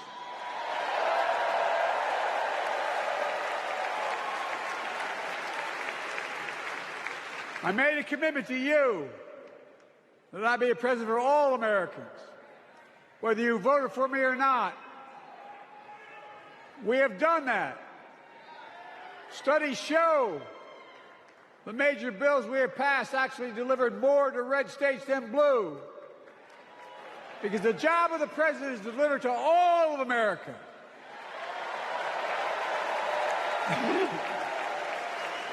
And because of you, and I'm not exaggerating, because of you, we've had one of the most extraordinary 4 years of progress ever, period. When I say we, I mean Kamala and me. Just think about it. COVID no longer controls our lives. We've gone from economic crisis to the strongest economy in the entire world. Record 16 million new jobs. Record small business growth. Record high stock market. Record high 401ks. Wages up, and inflation down, way down, and continuing to go down.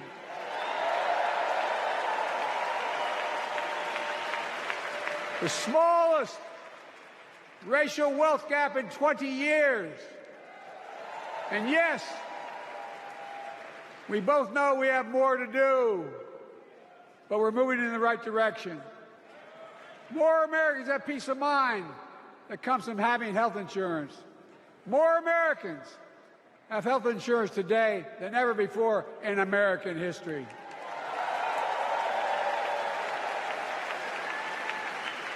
And after, as a young senator beginning to fight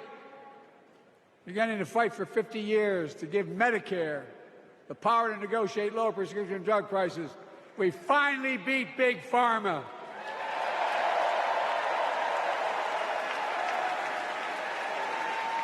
And guess who cast the tie-breaking vote? Vice President, soon-to-be President Kamala Harris.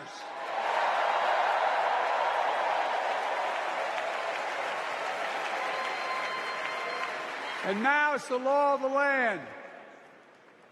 Instead of paying $400 a month for insulin, seniors with diabetes will pay $35 a month.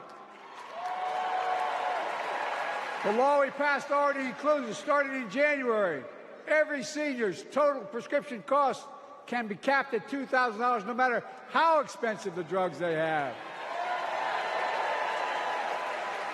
And what we don't focus on, and our Republican friends don't seem to understand, our reforms don't just save seniors money, they save the American taxpayers money. You know what we just passed saved? It saved $160 billion over the next decade. That's not hyperbole. It's because Medicare no longer has to pay those exorbitant prices to the big pharma. But look, well, thank you, Kamala, too. Look, folks,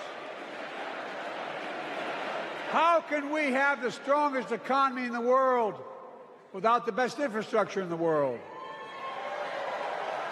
Donald Trump promised Infrastructure Week every week for 4 years, and he never built a damn thing.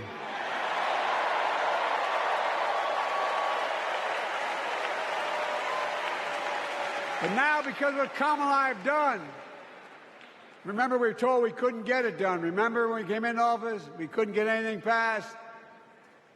But right now, we're giving America an infrastructure decade, not week.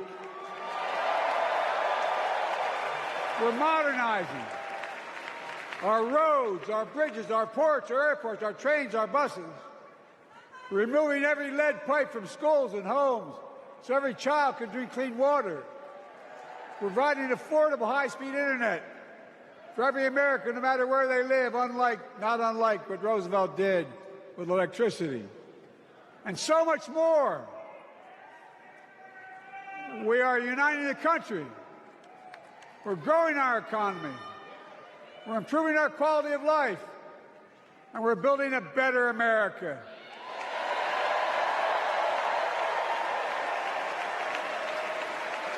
Because that's who we are.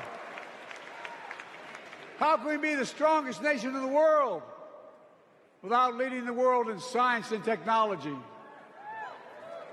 After years of importing 90% of our semiconductor chips from abroad, which America invented those chips, our Chips and Science Act meant that private companies from around the world are now investing literally tens of billions of dollars to build new chip factories right here in America.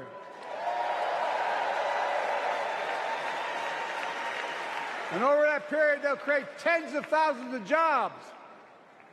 And many of those jobs in the so-called fabs, the buildings that make the chips, that are being constructed now. And guess what? The average salary in those fabs, size of a football field, will be over $100,000 a year, and you don't need a college degree.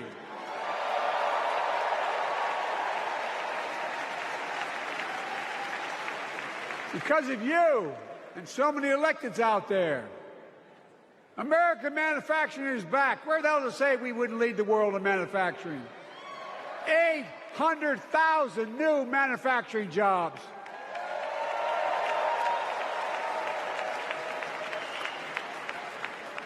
Our Republican friends and others made sure they'd go abroad to get the cheapest labor. We used to import products and export jobs. Now we export American products and create American jobs right here in America, where jobs belong. With every new job, with every new factory, pride and hope is being brought back to communities throughout the country that were left behind. You know you're from them, many of you. You know what it's like when that factory closed, where your mother, your father, your grandmother, grandfather worked.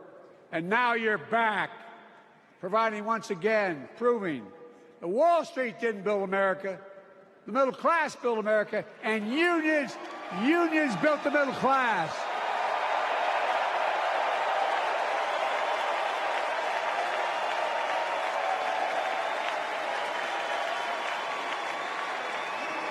It's been my view since I came to the Senate.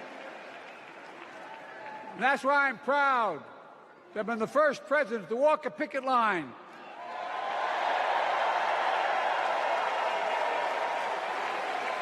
and be labeled the most pro-union president in history, and I accept it. It's a fact.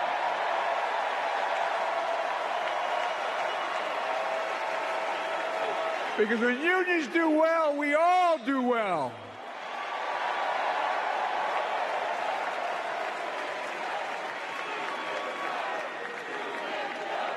You got it, man. You got it.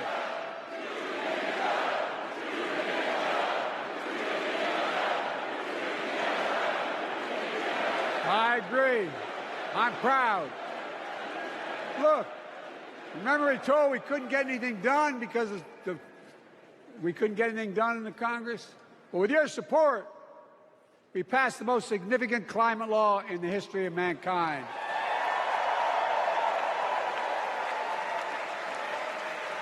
Over $370 billion. Cutting carbon emissions in half by 2030. Launching a climate corps, similar to AmeriCorps and Peace Corps, creating tens of thousands of jobs for young people of the future who are going to make sure this continues. Creating hundreds of thousands of jobs in clean energy for American workers, including the IBEW installing 500,000 500,000 charging stations all across America. And in the process, reducing carbon emissions. And we're seeing it. We're seeing to it that the first beneficiaries of environmental initiatives are those fence-line communities that have been smothered by the legacy of pollution. Louisiana and Delaware, Route 9,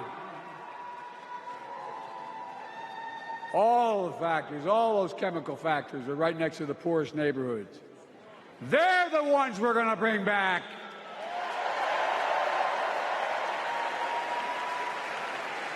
And how? How can we be the greatest nation in the world without the best education system in the world? Donald Trump and the Republican friends, they not only can't think, they can't read very well. Seriously, think about it. Look at their Project 2025. They want to do away with the Department of Education. Well, during the pandemic, Kamala and I helped states and cities get back their schools back open. And we gave public school teachers a raise.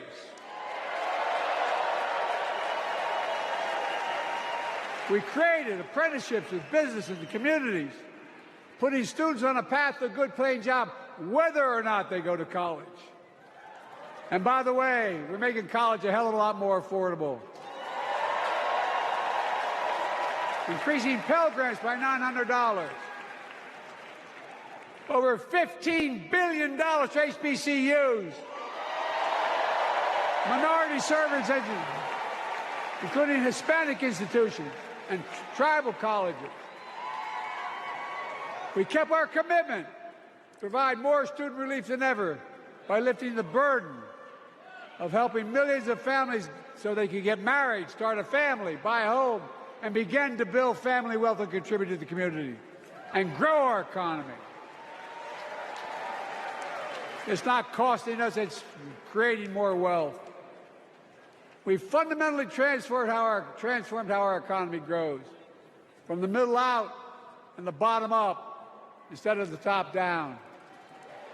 You know, my dad used to say there wasn't a whole hell of a lot to drop down on my kitchen table at the end of the month. I come from a basic middle-class family, 3-bedroom house, 4 kids, a grandpop living with us, decent neighborhood, but never a penny to spare. And look, that top-down notion never worked. A lot of Democrats didn't think it worked, thought it worked, but it doesn't. And when we did all that, what we've done, everybody can do well. Everybody.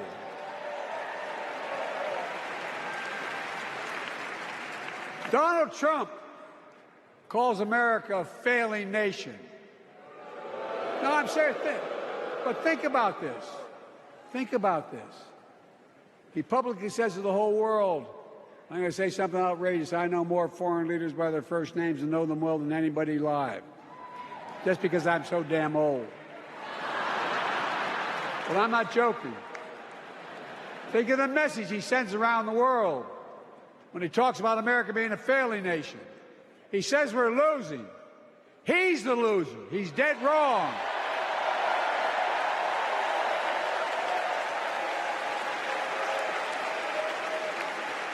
Many of you are very successful people who travel the world.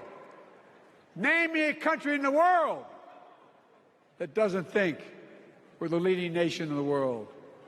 Without America, not a joke, think about it. I'm being literal. Who could lead the world other than the United States of America? Well, guess what? America's winning, and the world's better off for it. America's more prosperous, and Americans are safer today than under Donald Trump. Trump continues to lie about crime in America, like everything else. Guess what?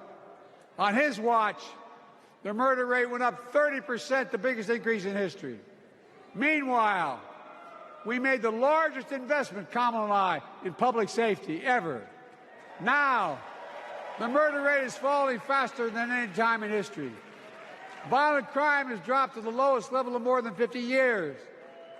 And crime will keep coming down when we put a prosecutor in the Oval Office instead of a convicted felon.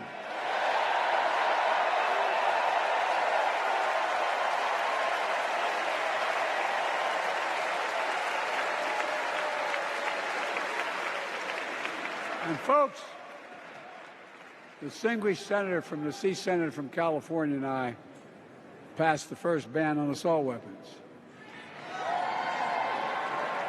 And guess what? It worked.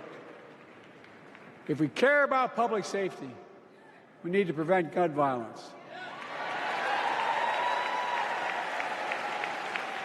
And what makes me ashamed when I travel the world, which I do, more children in America are killed by a gunshot than any other cause in the United States. More die from a bullet than cancer, accidents, or anything else in the United States of America. My God. That's why Kamala and I are proud. We beat the NRA when we passed the first major bipartisan gun safety law in 30 years.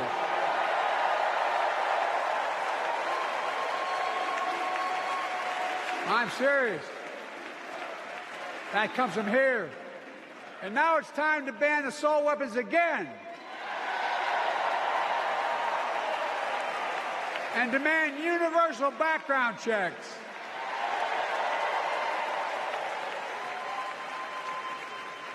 It's hard. I never thought I'd stand before a crowd of Democrats and refer to a president as a liar so many times. No, I'm not trying to be funny. It's sad. Trump continues to lie about the border. Here's what he won't tell you. Trump killed the strongest bipartisan border deal in the history of the United States that we negotiated with the Senate Republican. It took 4 weeks. Once it passed, and never acknowledged the most expansive border change in American history. He called senators to say, don't support the bipartisan bill, because he said it would help me politically and hurt him politically. My God. No, I'm serious. Think about it. Not a joke. Ask even the press who doesn't like me. They'll tell you that's true. Typically, Trump, once again, putting himself first and America last. Then I had to take executive action. The result of the executive action I took, border encounters have dropped over 50%. In fact, there are fewer border crossings today than when Donald Trump left office. And unlike Trump, we will not demonize immigrants, saying they're the poison of blood of America. Poison the blood of our country. Kamala and I are committed to strengthening legal immigration, including protecting dreamers and more.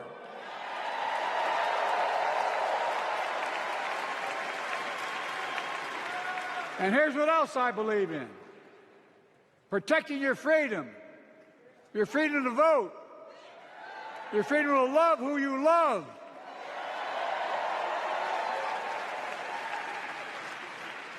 and your freedom to choose.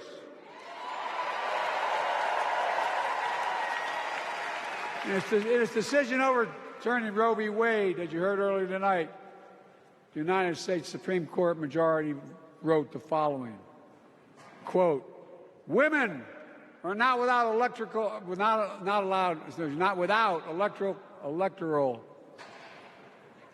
or political power. No kidding. MAGA Republicans found out the power of women in 2022. And Donald Trump is going to find out the power of women in 2024. Watch.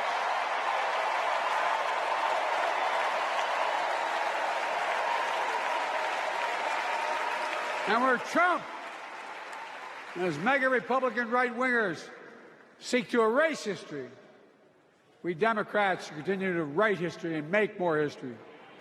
I'm proud to have kept my commitment to appoint the first black woman in the United States Supreme Court.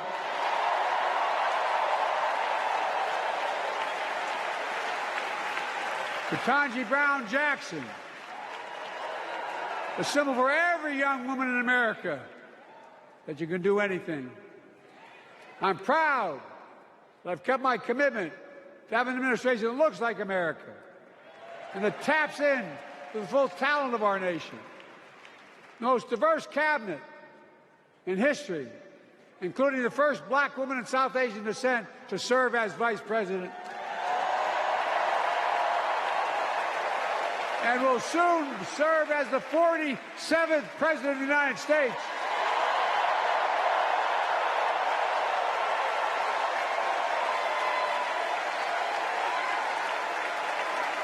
She is good. Look. Thank you, Kamala.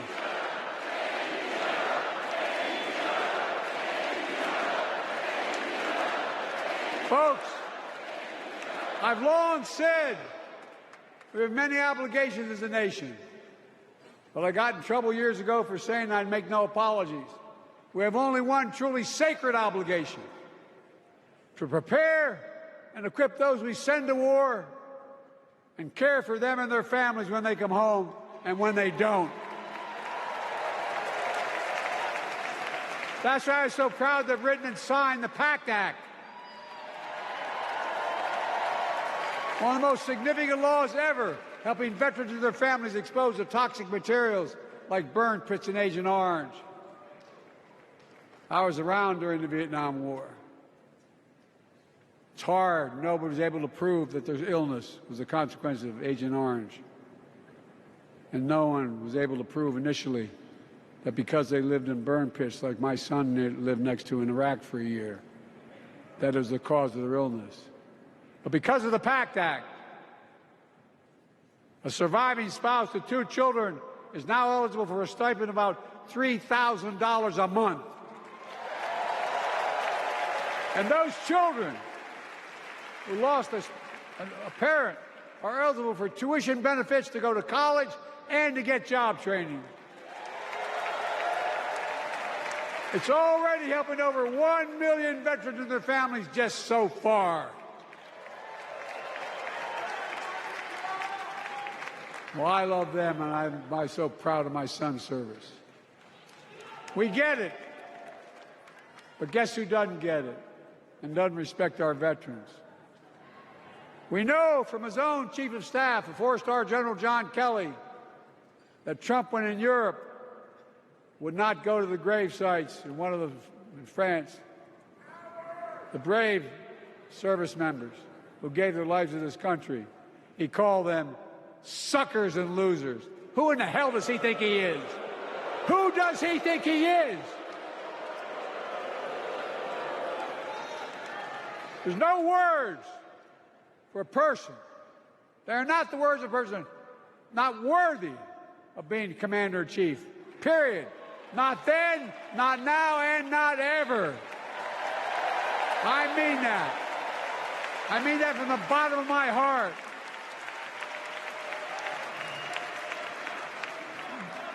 Just as no commander-in-chief should ever bow down to a dictator, the way Trump bows down to Putin. I never have, and I promise you, Kamala Harris will never do it. Will never bow down. When Trump left office, Europe and NATO was in tatters. Not a joke. America First doctrine changed our whole image in the world. Well, they gave the hours, about 190 hours, sum total, dealing with my counterparts or heads of state in Europe to strengthen NATO. We did. We united Europe like it hadn't been united for years, adding Finland and Sweden to NATO. 10 days before he died, Henry Kissinger called and said, not since Napoleon has Europe not looked over their shoulder at Russia with dread. until now. Until now. Well, guess what? Putin thought he'd take Kyiv in 3 days. 3 years later, Ukraine is still free.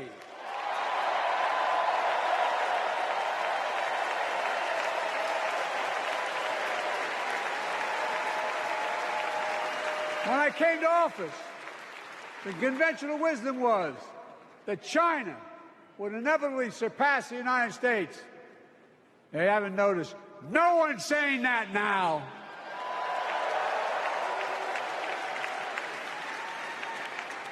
And we'll keep working to bring hostages home and end the war in Gaza and bring peace and security to the Middle East.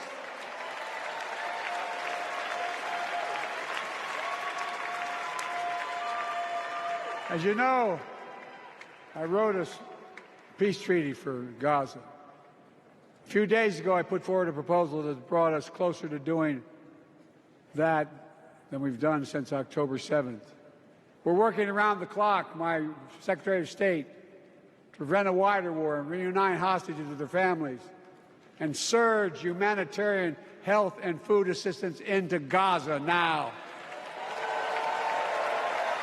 To end the civilian suffering of the Palestinian people, and finally deliver a ceasefire and end this war.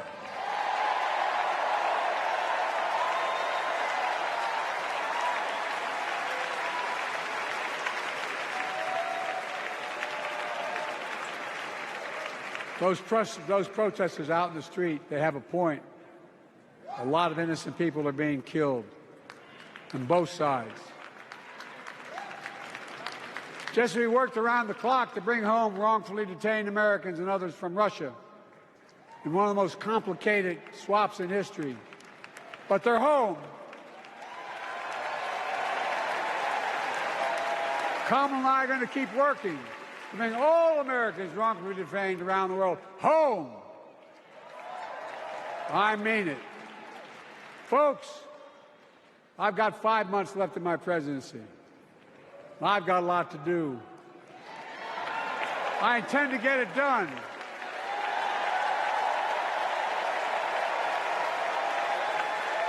It's been the honor of my lifetime to serve as your president. I love the job, but I love my country more. I love my country more. And all this talk about how I'm angry at all those people who said I should step down, that's not true.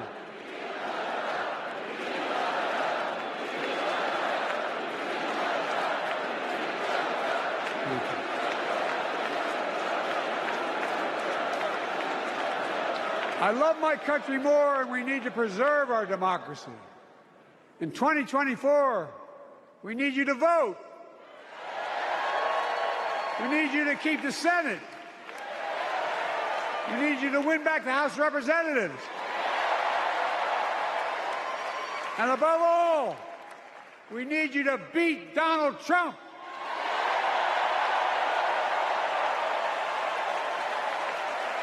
And elect Kamala and Tim, President and Vice President of the United States of America. Look, they'll continue to lead America forward, creating more jobs, standing up for workers, growing the economy, lower the cost to American families so they just have a little more breathing room. We've made incredible progress, but we have more work to do. And Kamala and Tim will continue to take on corporate greed and bring down cost of food.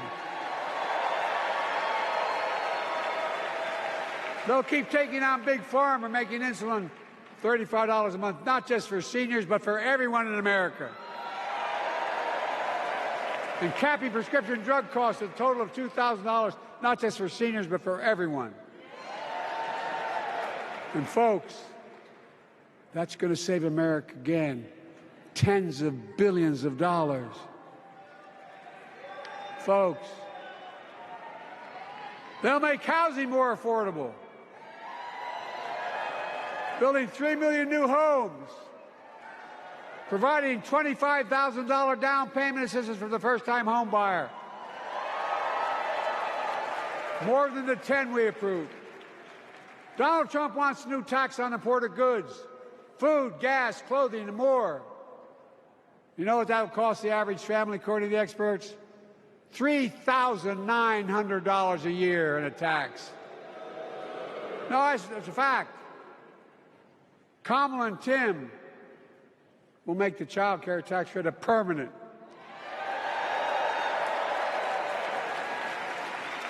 Lifting millions of children out of poverty and helping millions of families get ahead. But you know what Trump has? He created the largest debt any president had in 4 years with his $2 trillion tax cut for the wealthy. Well, Trump has a new plan. He wants to provide a $5 billion tax cut for corporations that are very wealthy. Put us further in debt. And folks, you know we have 1,000 billionaires in America. You know what their average tax rate they pay? 8.2%. If we just increased our taxes we proposed to 25%, which isn't the highest tax rate even, it would raise $500 billion new dollars over 10 years. And they'd still be very wealthy. Look, Kamala and Tim are going to make them pay their fair share. They'll protect Social Security and Medicare. Trump wants to cut Social Security and Medicare. Kamala and Tim will protect your freedom. They'll protect your your right to vote. They'll protect your civil rights. And you know Trump will do everything to ban abortion nationwide. Oh, he will. You know, Kamala and Tim will do everything they possibly can. That's why you have to elect a Senate and a House to restore Roe v. Wade.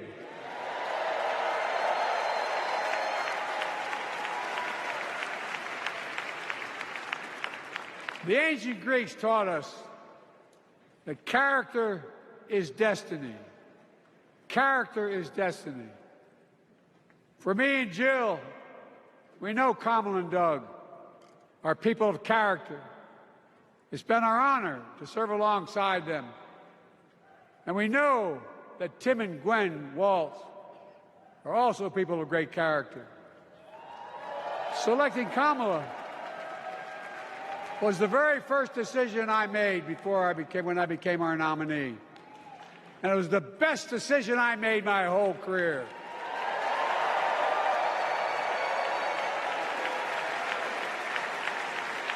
We've not only gotten to know each other, we've become close friends. She's tough, she's experienced, and she has enormous integrity, enormous integrity. Her story represents the best American story. And like many of our best presidents, she was also vice president. That's a joke.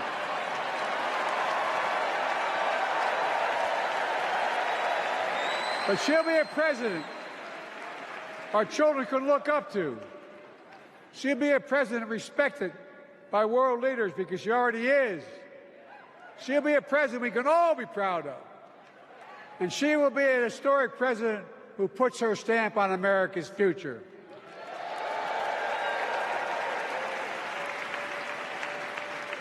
This will be the first presidential election since January 6th. On that day, we almost lost everything about who we are as a country. And that threat, this is not hyperbole, that threat is still very much alive. Donald Trump says he will refuse to accept the election result if he loses again. Think about that. He means it. Think about that. He's promising a bloodbath if he loses, in his words. And that he'll be a dictator on day one, in his own words. By the way, this sucker means it. No, I'm not joking. Think about it. Anybody else said that in the past, you'd think he was crazy. He is crazy, but you'd think it was an exaggeration, but he means it. We can't let that happen. Folks, all of us carry a special obligation. Independents, Republicans, Democrats. We saved democracy in 2020, and now we must save it again in 2024.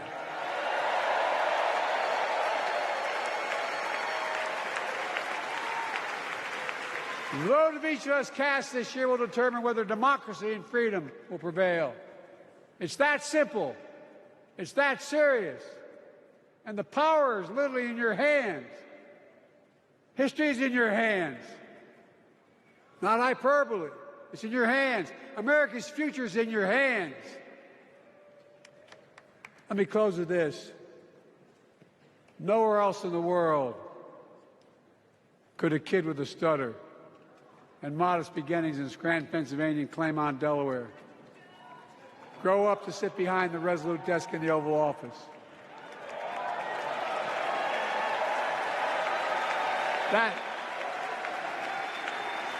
That's because America is and always has been a nation of possibilities. Possibilities. We must never lose that. Never. Kamala and Tim understand that this nation must continue to be a place of possibilities, not just for the few of us, but for all of us. So join me in promising your whole heart to this effort, and where my heart will be. I promise I'll be the best volunteer Harris and Walz has Cam ever seen.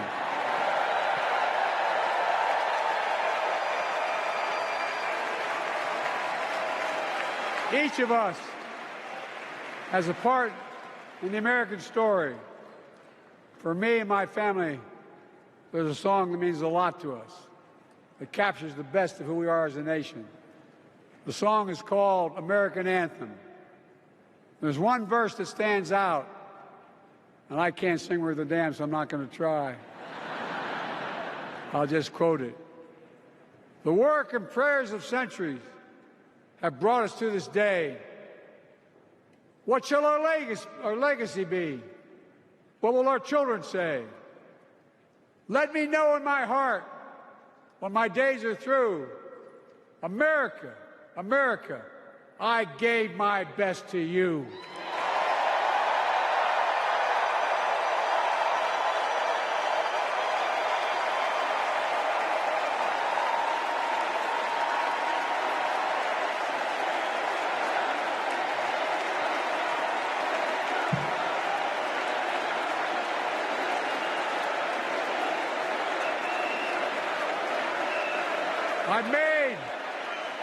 I've made a lot of mistakes in my career, but I gave my best to you. For 50 years, like many of you, I've given my heart and soul to our nation. And I've been blessed a million times in return with the support of the American people. I've either been too young to be in the Senate because I wasn't 30 yet, and too old to stay as president. But I hope you know how grateful I am to all of you. I can honestly say, and I mean this from the bottom, give you my word as a Biden, I can honestly say I'm more optimistic about the future than I was when I was elected as a 29-year-old United States Senator. I mean it. Folks, we just have to remember who we are. We're the United States of America.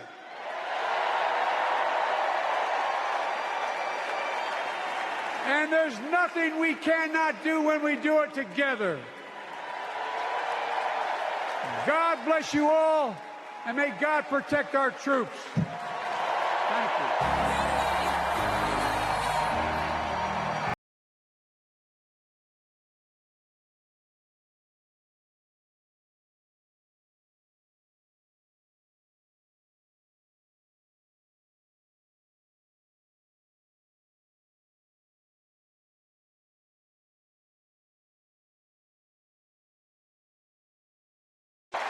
you. Thank you so much. Wow. There's a lot of energy in this room, just like there is across the country.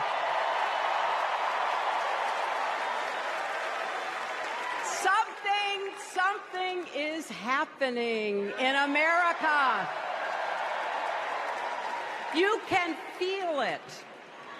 Something we've worked for and dreamed of for a long time. First, though, let's salute President Biden.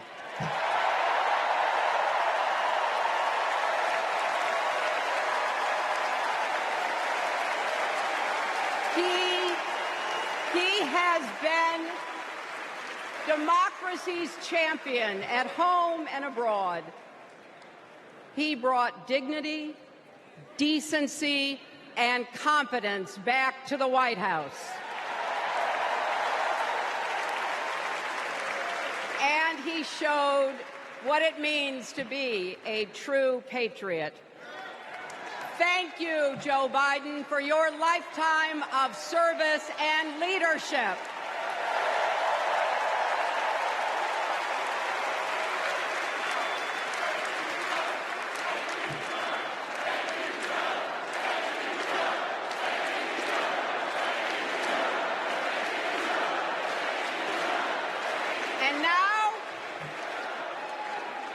And now we are writing a new chapter in America's story.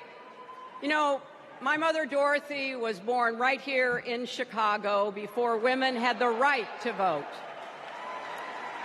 That changed 104 years ago yesterday. Think about it.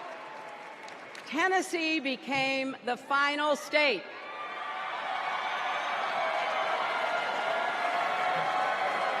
to ratify the 19th Amendment to the Constitution.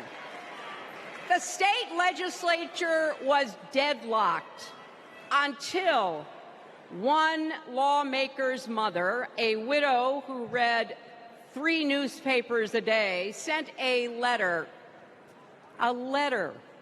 to her son. "No more delays," she wrote. "Give us the vote." And since that day, every generation has carried the torch forward. In 1972, a fearless black congresswoman named Shirley Chisholm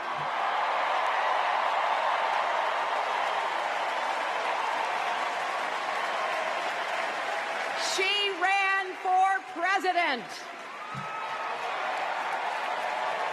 And her determination let me and millions of others dream bigger, not just because of who she was, but because of who she fought for. Working parents, poor children, the last, the least, and the lost. In 1984, I brought my daughter to see Geraldine Ferraro, the first woman nominated for vice president. If we can do this, Jerry said, we can do anything. And then there was 2016, when it was the honor of my life to accept our party's nomination for president.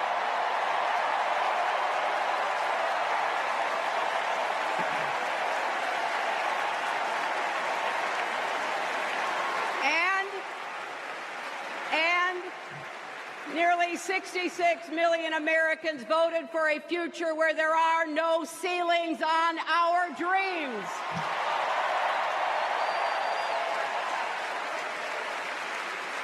And afterwards, we refused to give up on America. Millions marched, many ran for office. We kept our eyes on the future. Well, my friends, the future is here.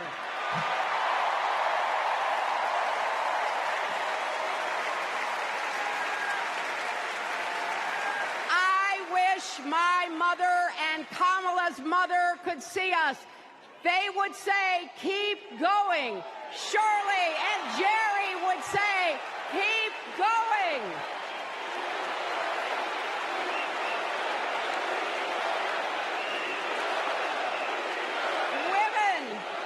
Women fighting for reproductive health care are saying, keep going. Families building better lives, parents stretching to afford child care, young people struggling to pay their rent. They're all asking us to keep going. So, with faith in each other and joy in our hearts, let's send Kamala Harris and Tim Walz to the White House.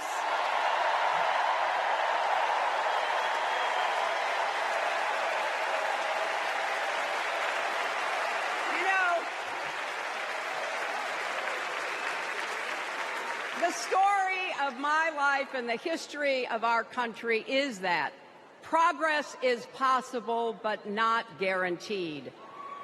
We have to fight for it and never, ever give up. There is always a choice. Do we push forward or pull back? Come together as we the people, or split into us versus them? That's the choice we face in this election. Kamala has the character, experience, and vision to lead us forward.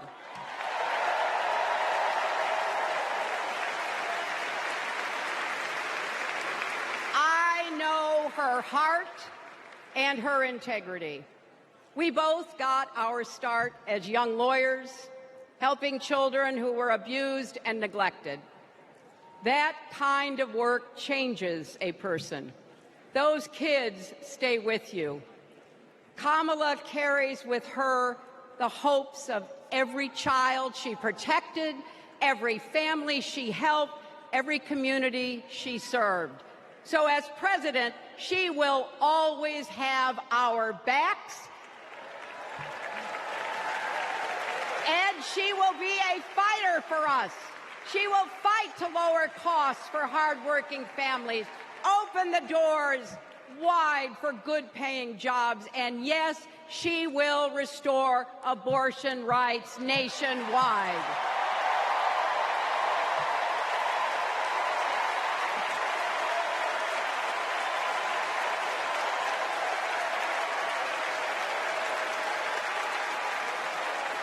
As a prosecutor, Kamala locked up murderers and drug traffickers. She will never rest in defense of our freedom and safety.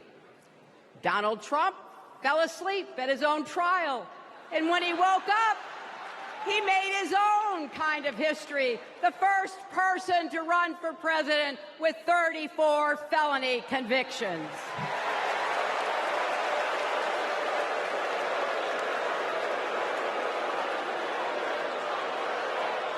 As Vice President, Kamala sat in the Situation Room.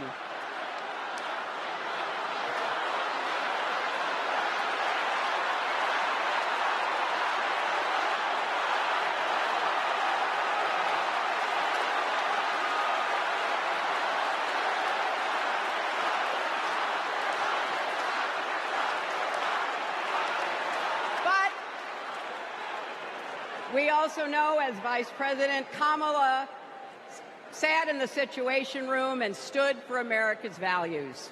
I know what it takes, and I can tell you, as Commander-in-Chief, Kamala won't disrespect our military and our veterans.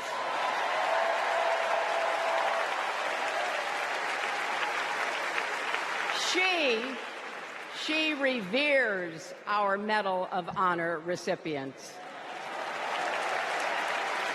She won't be sending love letters to dictators. She will defend democracy and our Constitution and will protect America from enemies, foreign and domestic.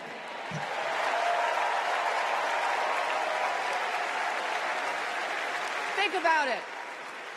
The Constitution says the president's job is to take care that the laws be faithfully executed. Those are the words of our founders. Take care. Just look at the candidates. Kamala cares about kids and families, cares about America. Donald only cares about himself. On her first day in court, Kamala said 5 words that still guide her. Kamala Harris, for the people.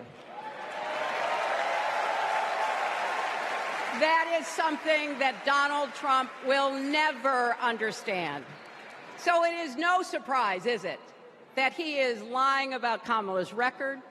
He's mocking her name and her laugh. Sounds familiar. But we have him on the run now.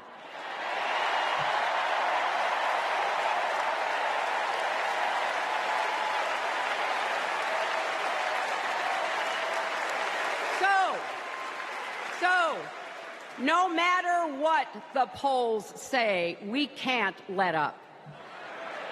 We can't get driven down crazy conspiracy rabbit holes. We have to fight for the truth. We have to fight for Kamala as she will fight for us. Because you know what? It still takes a village to raise a family, heal a country, and win a campaign.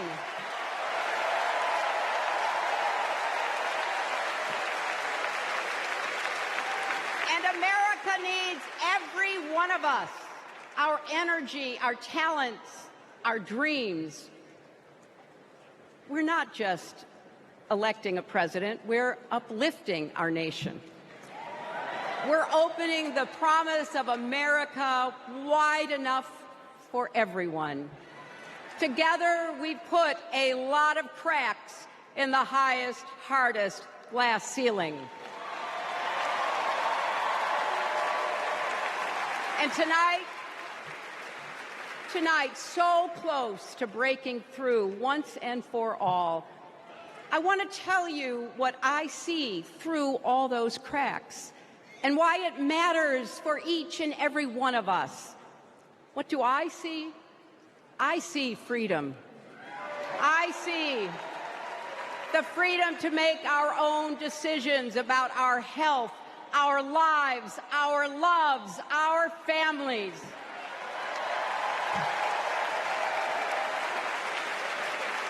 The freedom to work with dignity and prosper, to worship as we choose or not, to speak our minds freely and honestly.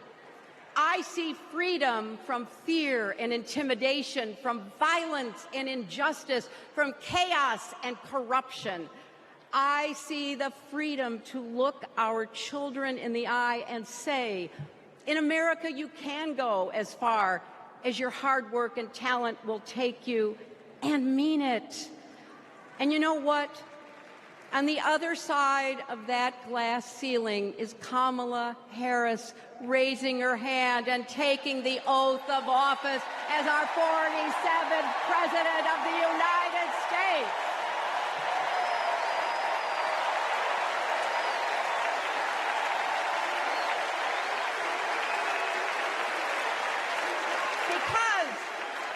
My friends, when a barrier falls for one of us, it falls. It falls and clears the way for all of us.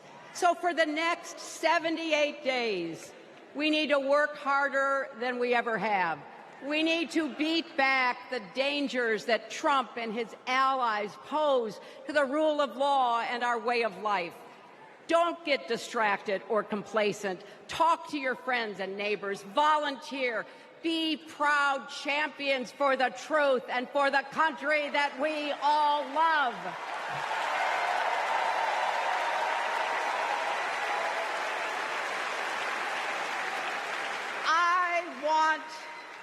I want my grandchildren and their grandchildren to know I was here at this moment, that we were here, and that we were with Kamala Harris every step of the way. This is our time, America. This is when we stand up. This is when we break through. The future is here. It's in our grasp. Let's go win it.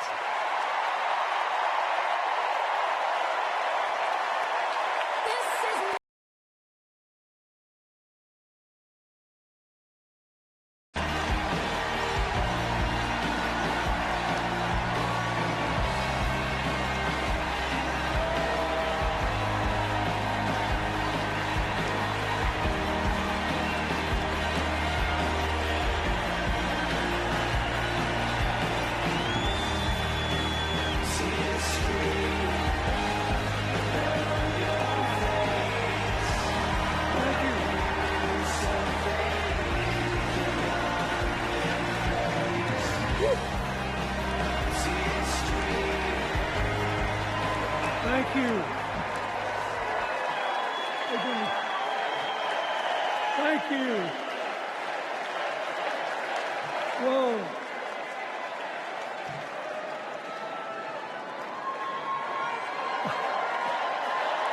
Let me ask you something. After the last 2 days, aren't you proud to be a Democrat? And I am very grateful to the Republicans and independents that have joined us, have been up here on the stage, and I hope they feel better about it now. Because I've seen all these things that even I have to be reminded of from time to time when I get my spirits down. I love seeing the Obamas here. I love seeing President Biden. And I thought Hillary gave a great speech, too. And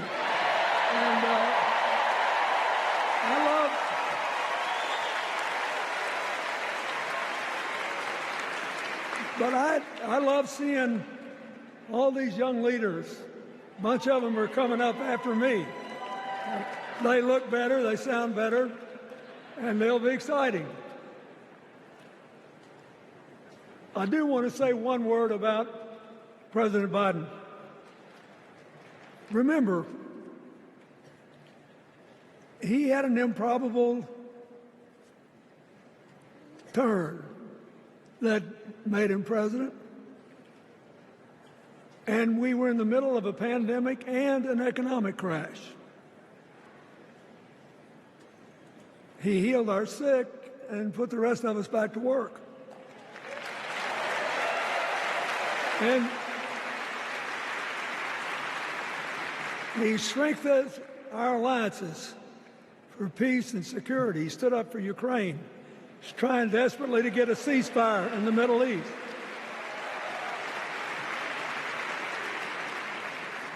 And then he did something that's really hard for a politician to do. He voluntarily gave up political power. And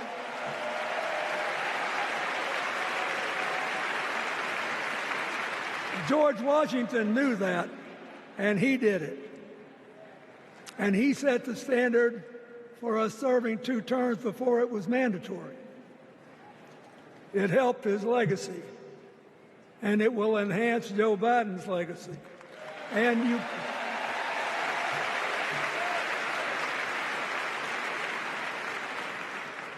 it's a stark contrast to what goes on in the other party.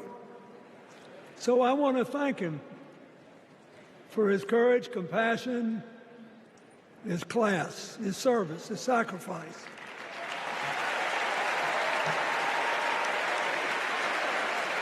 Joe Biden, thank you. And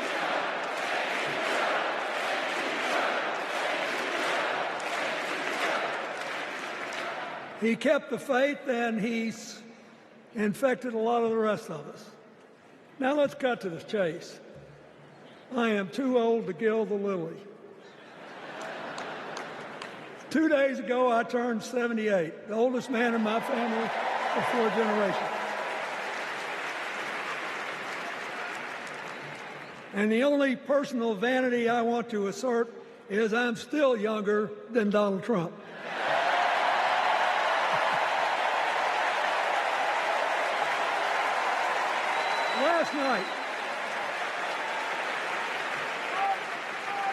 Last night, in what I thought was a very moving series of episodes, we nominated Kamala Harris and Tim Walz. And just think about that. 2 leaders with all-American but still improbable life stories. It could only happen here. Their careers, after all, started in community courtrooms and classrooms. 2 leaders who spent a lifetime getting the good job done. Now, one of the things that I've noticed over my increasingly long life is that a presidential election is unique in several ways. First of all, it's the greatest job interview for the greatest job in the world. Secondly, the Constitution says we, the people, get to do the hiring. And the third thing is that every 4 years, we get to change the requirements for the job. So here's what I'm thinking, because I try to apply this in every election. Will this president take us backward or forward? Will this president give our kids a brighter future? Depends. Will this president bring us together or tear us apart? Will the president increase the peace, security, and stability and freedom that we enjoy and extend it to others as we can? We, the people, we have to make a decision about these kind of questions. And every 4 years, it's a little different because the people come at the candidates, and they say, as they're saying now, here are our problems, solve them. Here are our opportunities, seize them. Here are our fears, ease them. Here are our dreams, help them come true.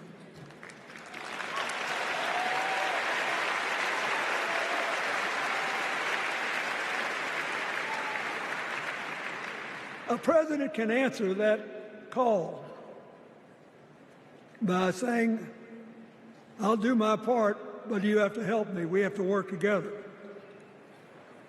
Or you can dodge what needs to be done by dividing, distracting, and diverting us. So in 2024, we got a pretty clear choice, it seems to me.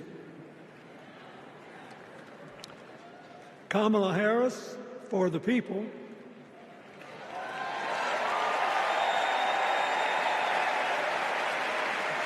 and the other guy who's proved even more than the first go-around that he's about me, myself, and I. I know which one I like better for our country.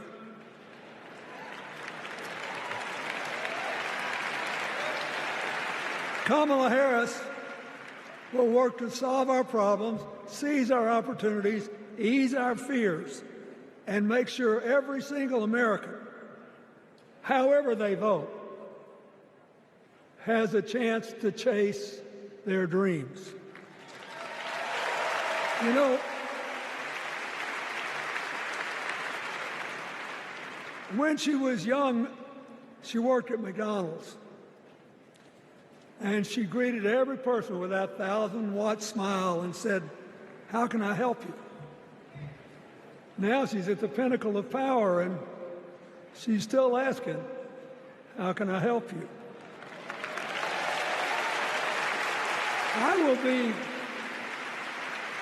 I'll be so happy when she actually enters the White House as president, because she will break my record as the president who spent the most time at McDonald's.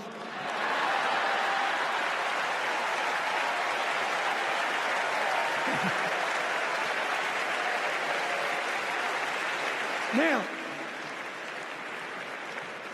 but we got an election to win. And remember, we've got a guy that's pretty good at what he does. Donald Trump has been a paragon of consistency. He's still dividing, he's still blaming, he's still belittling other people. He creates chaos, and then he sort of curates it as if it were precious art. Let me say, not a single day goes by, even though I've been gone for well over 23 years from the White House, not a day goes by that I don't thank the Lord for the chance I had to serve and what it meant. And one of the reasons, thank you. Wait.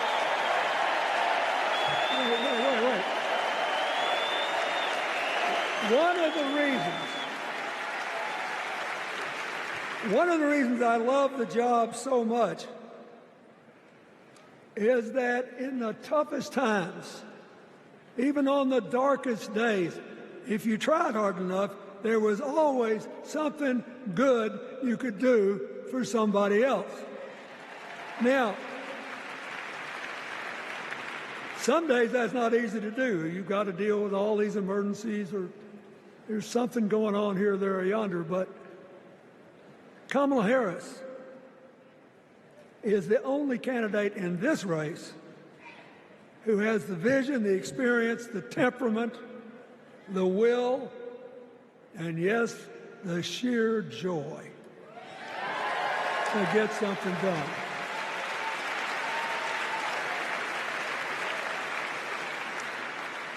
I mean, look, what does her opponent do with his voice? He mostly talks about himself, right?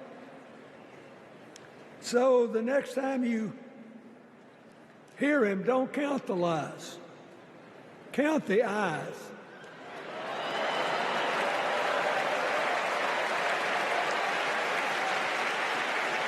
Count the eyes. His vendettas, his vengeance, his complaints, his conspiracies. He's like one of those tenors opening up before he walks out on stage, like I did, trying to get his lungs open by singing me, me, me, me, me, me.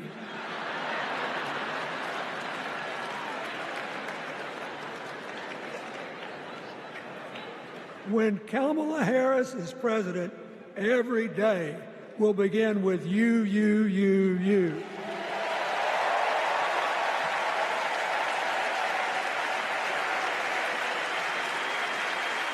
So, we got to ask ourselves the questions if we're going to hire a president. Do you want to build a strong economy from the bottom up and the middle out? Or do you want to spend the next 4 years talking about crowd size?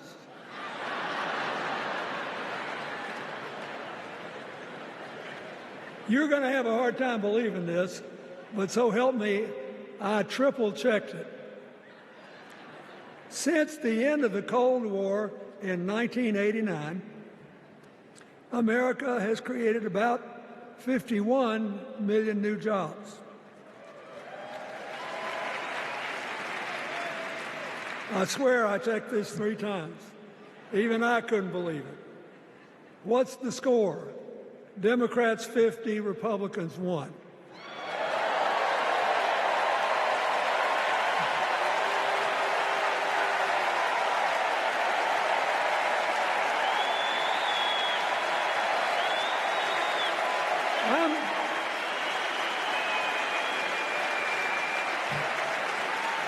I'm glad that we've got a championship-winning coach on our team.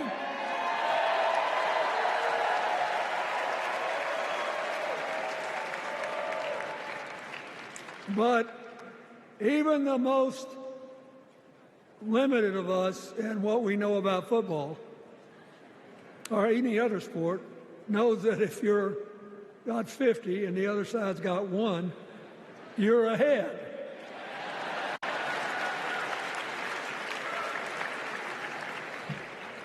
What about affordable housing? It's a terrible problem in America now. We need more. And affordable health care. That's why the Democrats put a limit on monthly payments for insulin and a $2,000 a year out-of-pocket limit,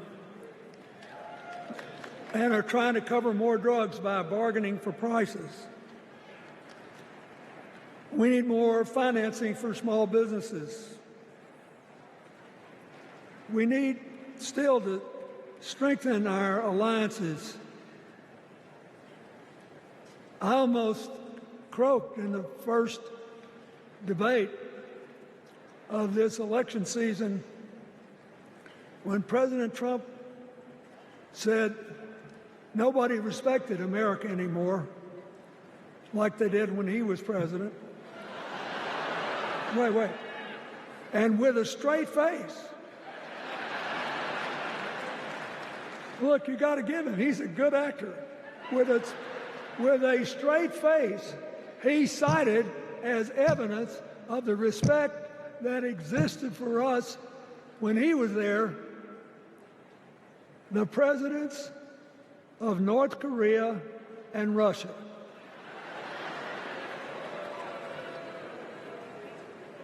I'd rather have the people who respect us now. And one of the things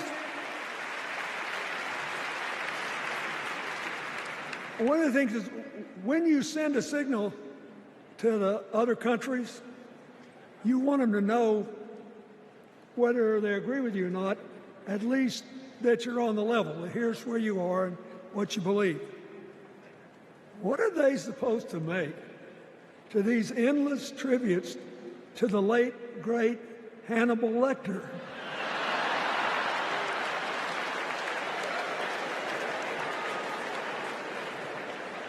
I mean, President Obama once gave me the great honor of saying I was the explainer-in-chief. Folks, I thought about it, and I don't know what to say.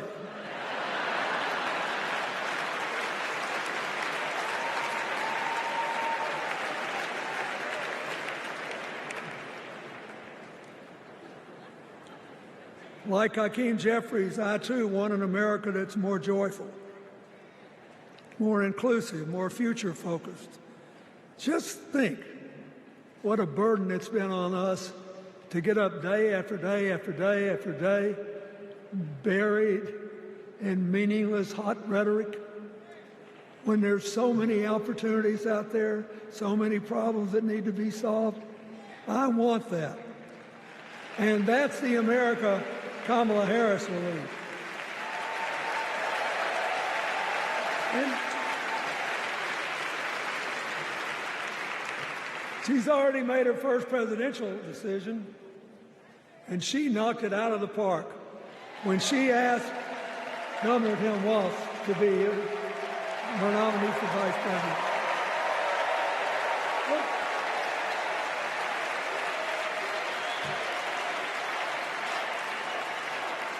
As they used to say when I was a young man growing up in Arkansas, you do not have to be all broke out with brilliance. You just look at Tim Walz, listen to him, follow his record as a teacher, as a coach in the National Guard, as a congressman, where he was the only Democrat, save one, elected in that district in more than 100 years. And he stayed a long time. And then he became a great governor. And by all accounts, he was a crack shot who had the courage among his rural constituents to say, we do not need these assault weapons available to people who can kill our kids in school.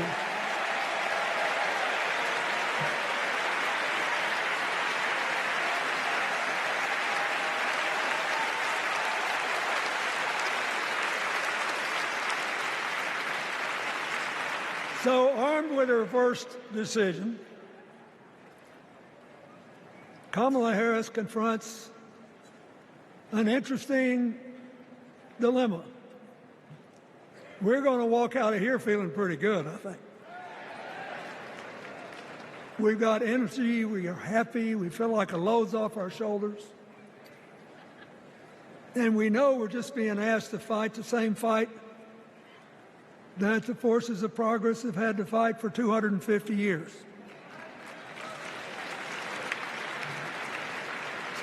In the face of stiff and often violent opposition, we have to find a way to go forward together, where we the people make our union more perfect. So, that's a good thing. How could we possibly lose? Kamala Harris has fought for kids her whole life that were left out and left behind. She's taken on gangs trafficking across the border. She's fought to protect the rights of homeowners. She's been our leader in the fight for reproductive freedoms, and we know a majority of the American people are with us on that.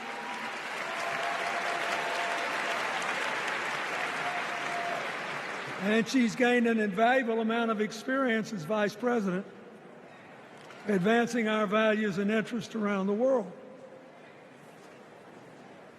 She's already said she's going to work really hard to make sure that no American working full-time lives in poverty or has to worry about their children living in poverty. She says that we got to make home ownership an achievable dream for everyone, not just a privilege. She said that and this meant a lot to me, that she would protect everybody's right to vote, whether or not they voted for her. They were citizens, and they deserved the right to vote.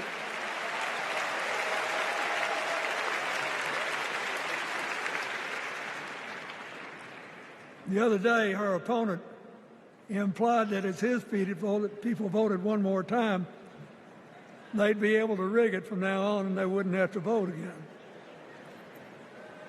You think they're kidding, but I know a lot of these folks, and most of them are really good people, but some of them think that they are bound to dominate America politically, economically, and socially, and they have to use politics to do it, and they should rig the system. I don't believe that. And so here's what I want to tell you. We've seen more than one election slip away from us when we thought it couldn't happen, when people got distracted by phony issues or overconfident. This is a brutal, tough business. I want you to be happy. One of the reasons that President-to-be Harris is doing so well is that we're all so happy.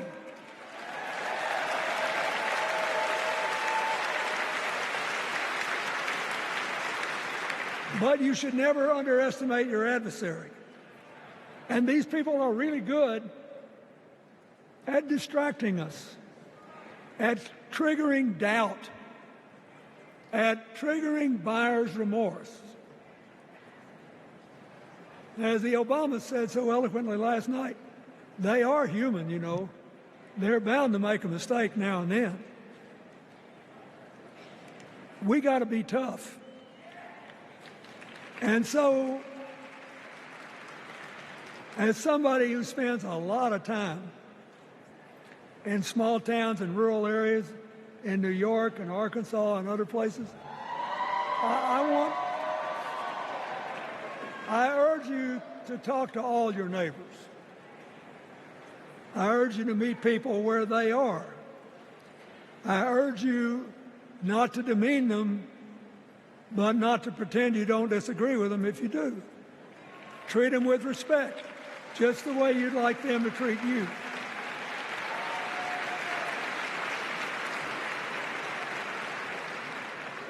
Ask for their help and then follow our leader, Kamala, and ask them, how can I help you?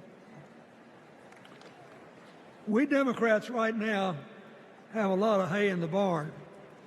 We've got massive achievements, massive advances, but there's still a lot of slips between today and Election Day that we have to navigate.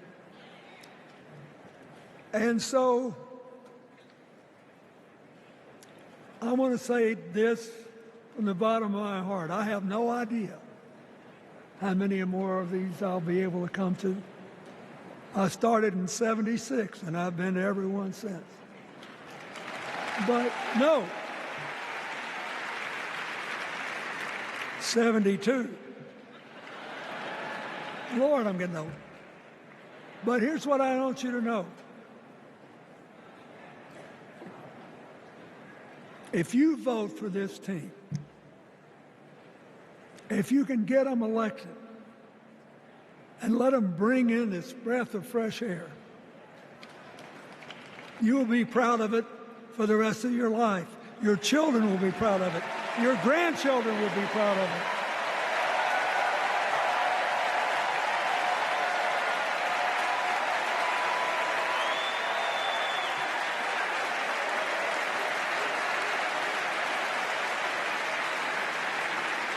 Take it from a man who once had the honor to be called in this convention the man from hope. We need Kamala Harris, the president of joy, to lead us. So,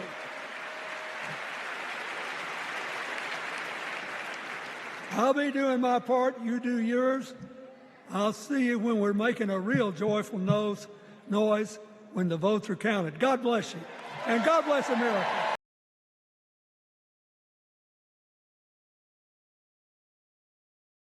Okay. We got a big night ahead. Thank you all so much. Thank you so much.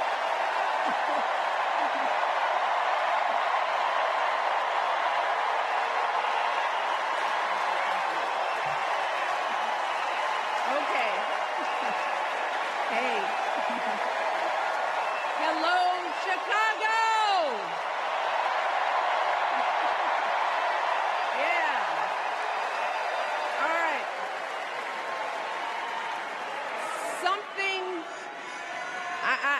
Something wonderfully magical is in the air, isn't it?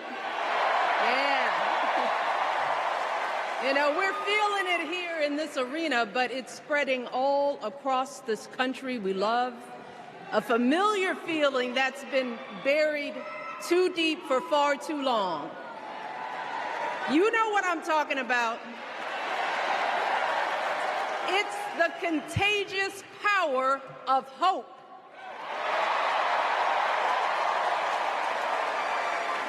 anticipation, the energy, the exhilaration of once again being on the cusp of a brighter day. The chance to vanquish the demons of fear, division, and hate that have consumed us and continue pursuing the unfinished promise of this great nation, the dream that our parents and grandparents fought and died and sacrificed for. America, hope is making a comeback.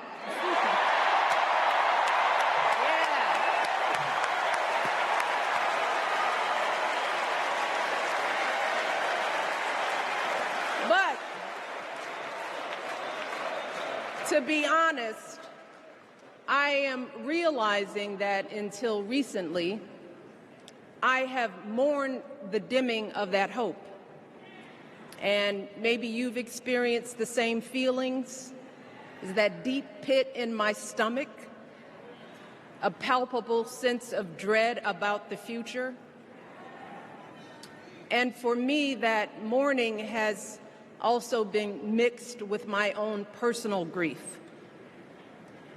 The last time I was here in my hometown was to memorialize my mother, the woman who showed me the meaning of hard work and humility and decency, the woman who set my moral compass high and showed me the power of my own voice.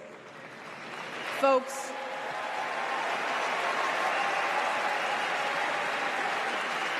I still feel her loss so profoundly. I wasn't even sure if I'd be steady enough to stand before you tonight, but my heart compelled me to be here because of the sense of duty that I feel to honor her memory and to remind us all not to squander the sacrifices our elders made to give us a better future. You see, my mom, in her steady, quiet way, lived out that striving sense of hope every single day of her life. She believed that all children, all people have value, that anyone can succeed if given the opportunity. She and my father didn't aspire to be wealthy. In fact, they were suspicious of folks who took more than they needed. They understood that it wasn't enough for their kids to thrive if everyone else around us was drowning. So my mother volunteered at the local school. She always looked out for the other kids on the block. She was glad to do the thankless, unglamorous work that for generations has strengthened the fabric of this nation. The belief that if you do unto others, if you love thy neighbor, if you work and scrape and sacrifice, it will pay off. If not for you, then maybe for your children or your grandchildren. You see, those values have been passed on through family farms and factory towns, through tree-lined streets and crowded tenements, through prayer groups and National Guard units and social studies classrooms. Those were the values my mother poured into me until her very last breath. Kamala Harris and I built our lives on those same foundational values. Even though our mothers grew up an ocean apart, they shared the same belief in the promise of this country. That's why her mother moved here from India at 19. It's why she taught Kamala about justice, about the obligation to lift others up, about our responsibility to give more than we take. She'd often tell her daughter, "Don't sit around and complain about things. Do something." So, with that voice in her head, Kamala went out and she worked hard in school, graduating from an HBCU, earning her law degree at a state school. And then she went on to work for the people, fighting to hold lawbreakers accountable, strengthening the rule of law, fighting to get folks better wages, cheaper prescription drugs, a good education, decent health care, child care, elder care. From a middle-class household, Kamala worked her way up to become Vice President of the United States of America. My girl, Kamala Harris, is more than ready for this moment. She is one of the most qualified people ever to seek the office of the presidency. And she is one of the most dignified. A tribute to her mother, to my mother, and to your mother, too. The embodiment of the stories we tell ourselves about this country. Her story is your story. It's my story. It's the story of the vast majority of Americans trying to build a better life. Look, Kamala knows, like we do, that regardless of where you come from, what you look like, who you love, how you worship, or what's in your bank account, we all deserve the opportunity to build a decent life. All of our contributions deserve to be accepted and valued. Because no one has a monopoly on what it means to be an American. No one.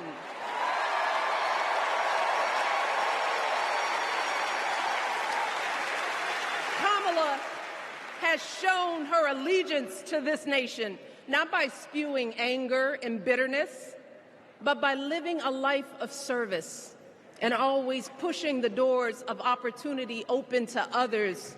She understands that most of us will never be afforded the grace of failing forward. We will never benefit from the affirmative action of generational wealth.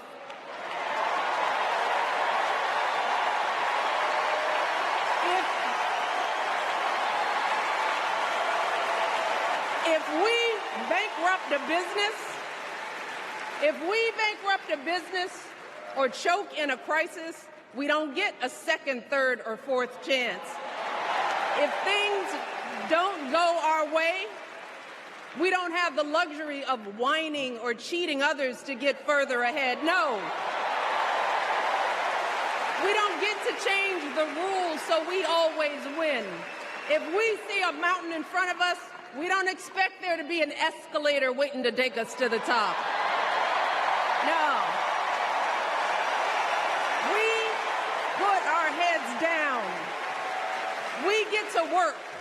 In America, we do something.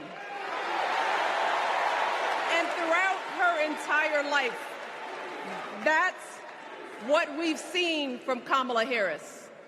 The steel of her spine, the steadiness of her upbringing, the honesty of her example, and yes, the joy of her laughter and her light. It couldn't be more obvious. Of the two major candidates in this race, only Kamala Harris truly understands the unseen labor and unwavering commitment that has always made America great.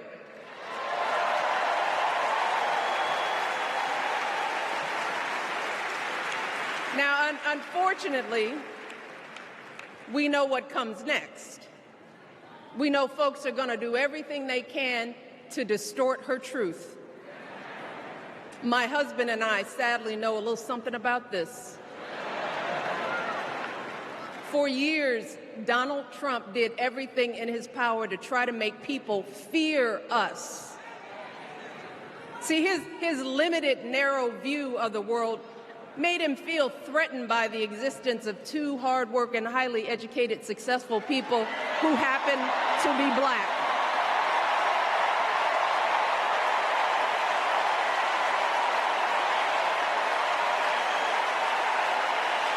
Wait.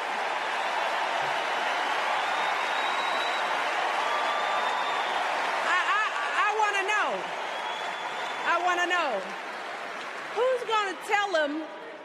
tell him that the job he's currently seeking might just be one of those black jobs?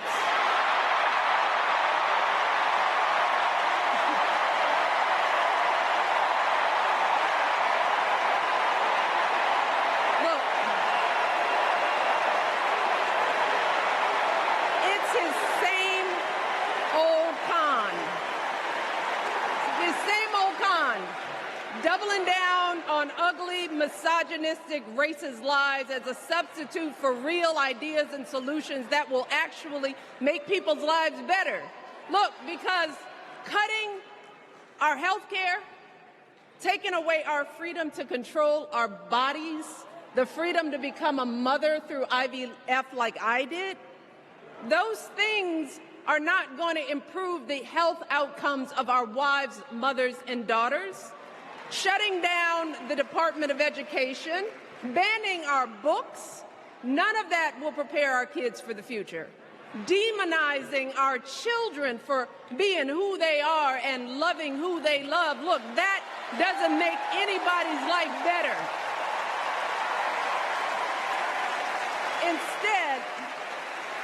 Instead, it only makes us small.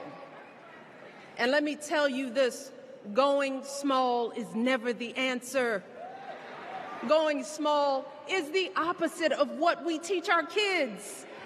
Going small is petty, it's unhealthy, and quite frankly, it's unpresidential.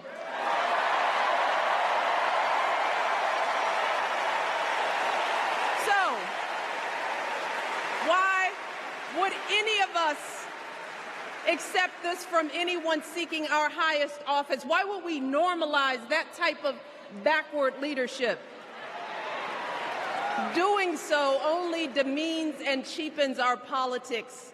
It only serves to further discourage good, big-hearted people from wanting to get involved at all. America, our parents taught us better than that, and we deserve so much better than that. That's why we must do everything in our power to elect two of those good, big-hearted people. There is no other choice than Kamala Harris and Tim Walz. No other choice.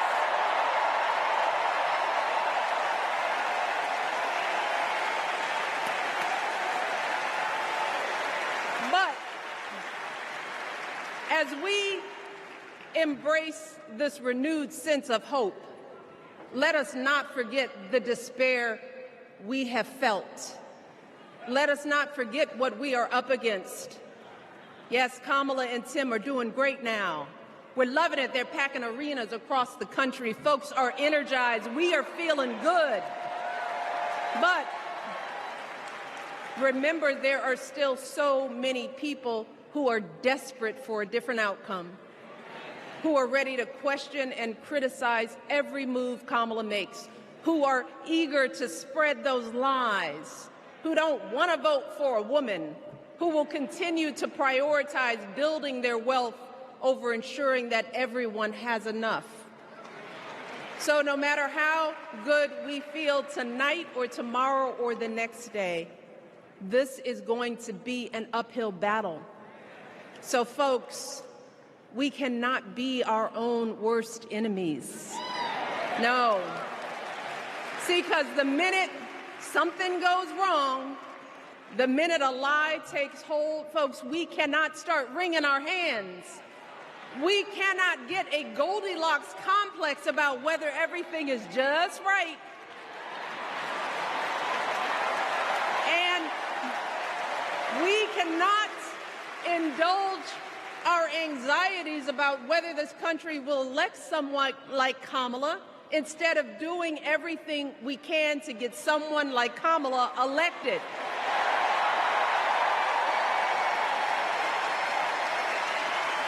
Kamala and Tim, they have lived amazing lives. And I am confident that they will lead with compassion, inclusion, and grace. But they are still only human. They are not perfect. And like all of us, they will make mistakes. But luckily, y'all, this is not just on them. No, this is up to us, all of us, to be the solution that we seek. It's up to all of us to be the antidote to the darkness and division. Look, I don't care how you identify politically, whether you're Democrat, Republican, Independent, or none of the above. This is our time to stand up for what we know in our hearts is right.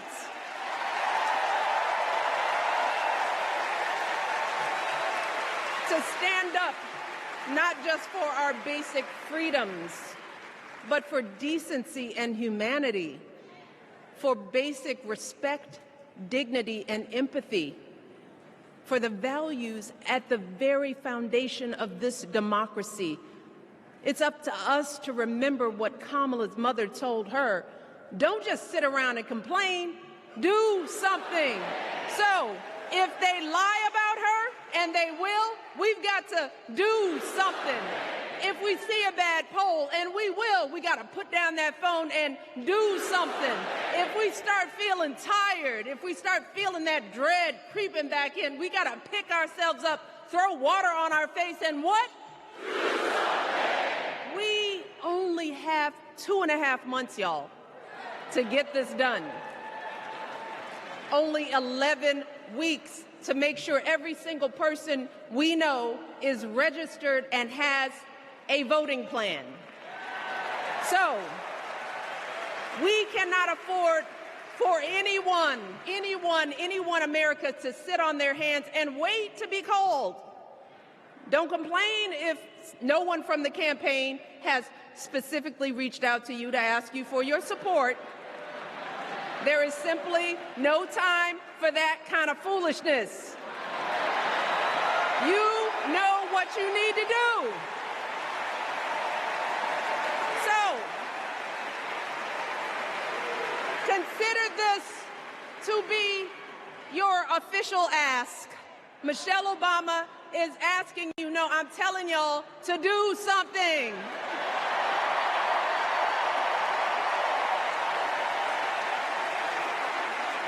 Because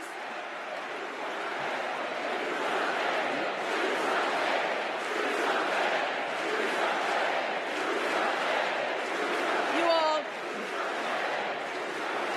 this election is going to be close.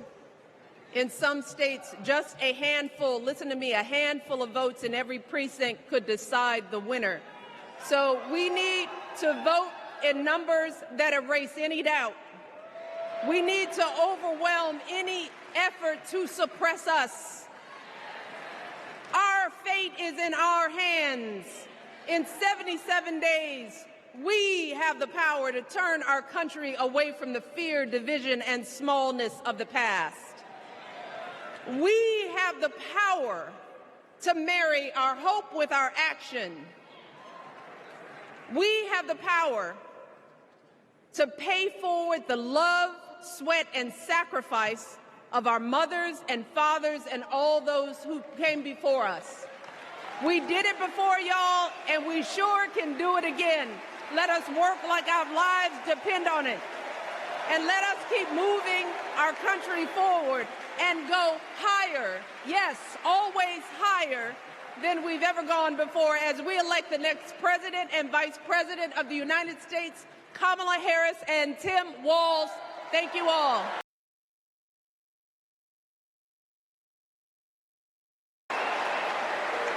Now, before I go, I have one more job tonight.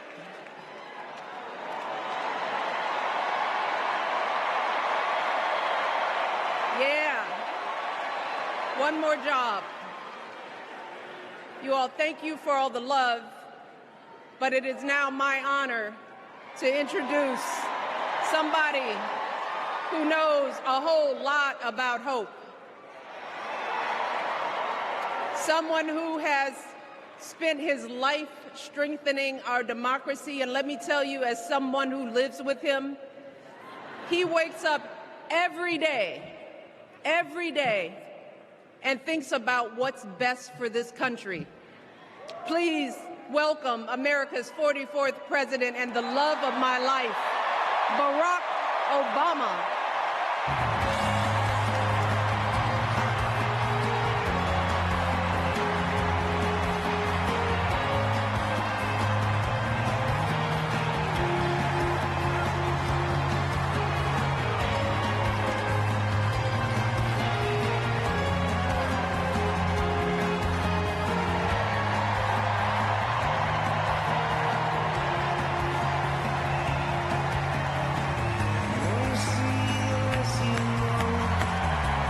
Hello, Chicago! Oh.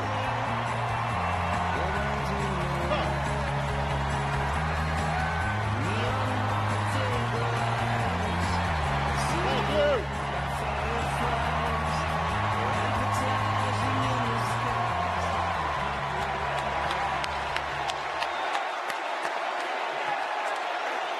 Thank you, thank you. Thank you, everybody. Thank you.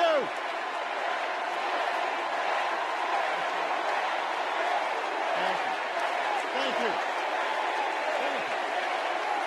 All right. That's enough. Thank you. Chicago! It's good to be home. It is good to be home, and I don't know about you, but I'm feeling fired up.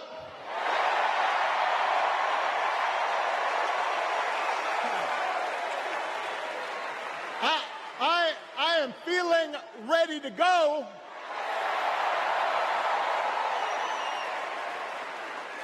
Even if I am the only person stupid enough to speak after Michelle Obama.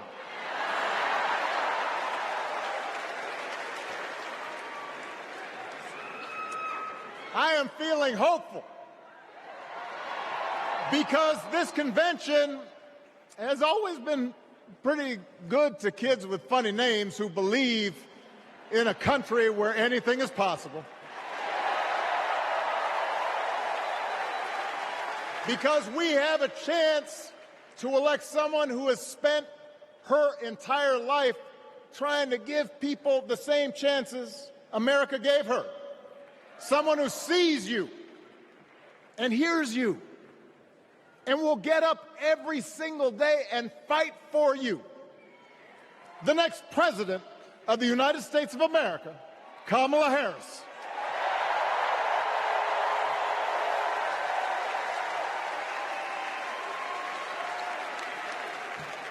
It's been 16 years since I had the honor of accepting this party's nomination for president. And I know that's hard to believe because I have not aged a bit. But it's true.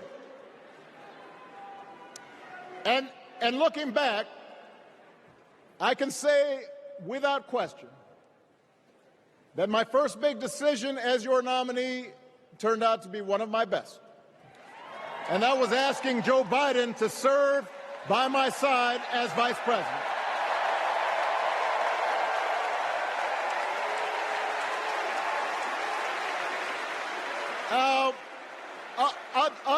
Other than some common Irish blood, Joe and I come from different backgrounds. But we became brothers. And as we worked together for 8, sometimes pretty tough years, what I came to admire most about Joe wasn't just his smarts, his experience. It was his empathy and his decency and his hard-earned resilience, his unshakable belief that everyone in this country deserves a fair shot.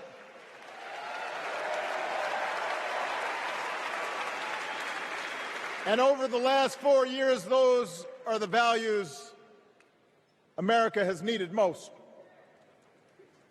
At a time when millions of our fellow citizens were sick and dying, we needed a leader with the character to put politics aside and do what was right. At a time when our economy was reeling, we needed a leader with the determination to drive what would become the world's strongest recovery. 15 million jobs, higher wages, lower health care costs.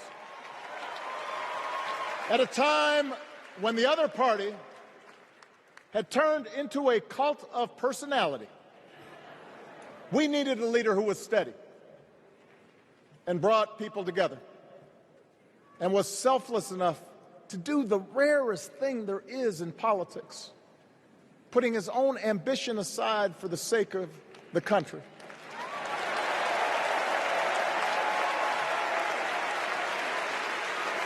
History will remember Joe Biden as an outstanding president who defended democracy at a moment of great danger.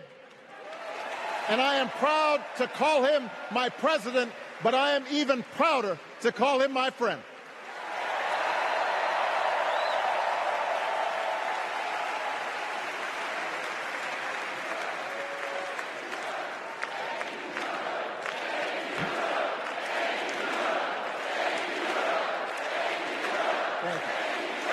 Now,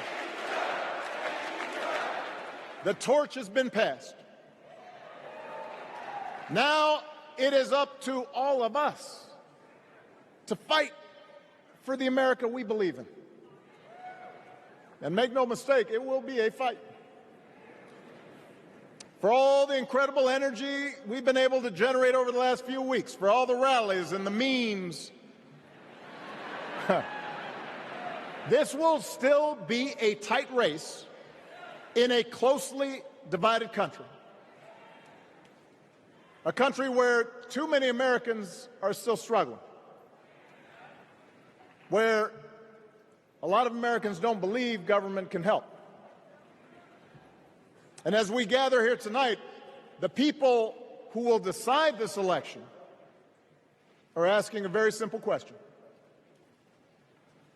Who will fight for me?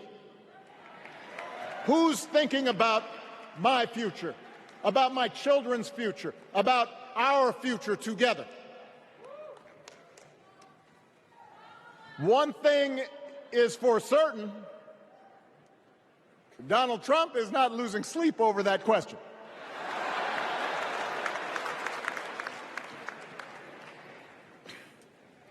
Here's a 78-year-old billionaire who has not stopped whining about his problems since he rode down his golden escalator 9 years ago.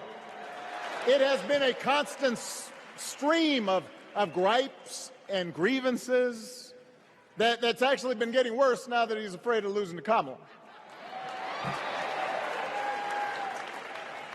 There's the childish nicknames, the crazy conspiracy theories, this weird obsession with crowd sizes.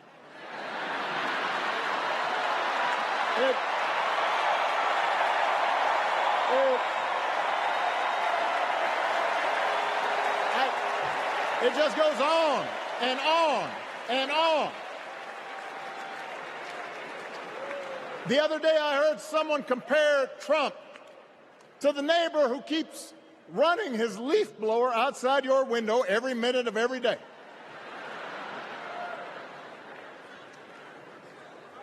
Now, from a neighbor, that's exhausting. From a president,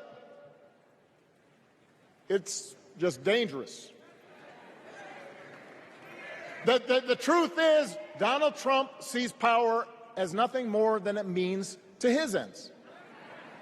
He wants the middle class to pay the price for another huge tax cut that would mostly help him and his rich friends.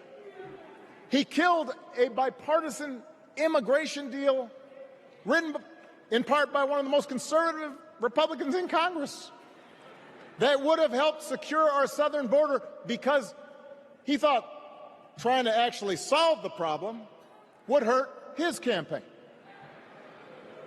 He doesn't. Do not boo. Vote.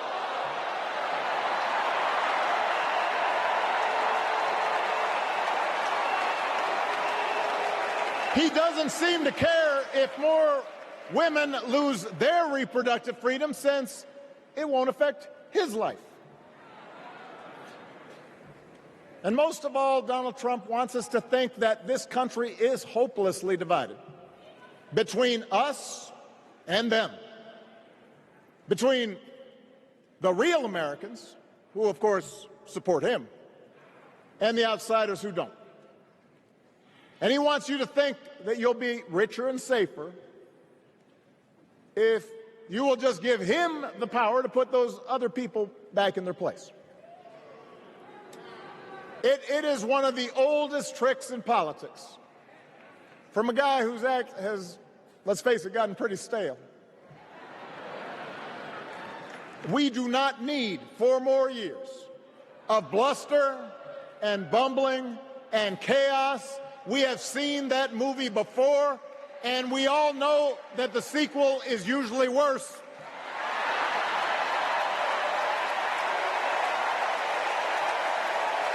America's ready for a new chapter. America's ready for a better story. We are ready for a President Kamala Harris.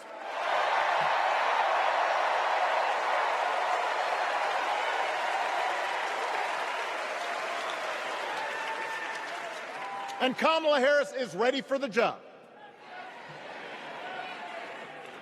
This is a person who has spent her life fighting on behalf of people who need a voice and a champion. As you heard from Michelle, Kamala was not born into privilege. She had to work for what she's got. And she actually cares about what other people are going through. She's not the neighbor running the leaf blower. She's the neighbor rushing over to help when you need a hand. As a prosecutor, Kamala stood up for children who had been victims of sexual abuse. As an attorney general of the most populous state in the country, she fought big banks and for-profit colleges, securing billions of dollars for the people they had scammed. After the home mortgage crisis, she pushed me and my administration hard to make sure homeowners got a fair settlement. Didn't matter that I was a Democrat. Didn't matter that she had knocked on doors for my campaign in Iowa. She was going to fight to get as much relief as possible for the families who deserved it.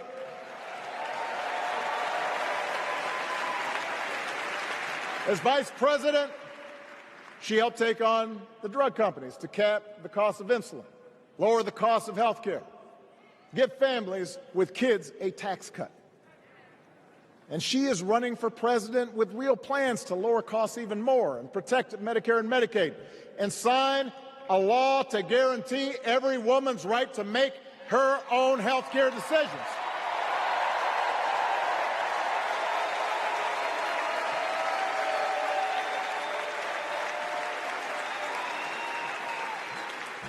In other words, Kamala Harris won't be focused on her problems. She'll be focused on yours. As president, she won't just cater to her own supporters and punish those who refuse to kiss the ring or bend the knee. She'll work on behalf of every American. That's who Kamala is. And in the White House, she will have an outstanding partner in Governor Tim Walz.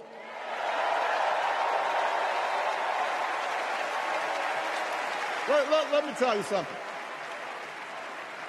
Let me tell you something. I love this guy. Tim is the kind of person who should be in politics.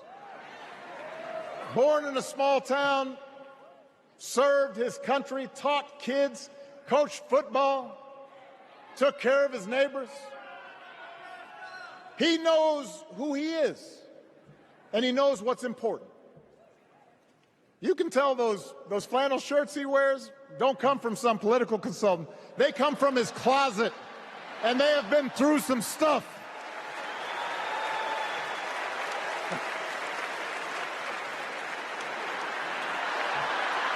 They have been through some stuff.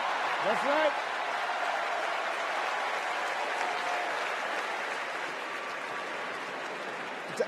Together, Kamala and Tim have kept faith with America's central story.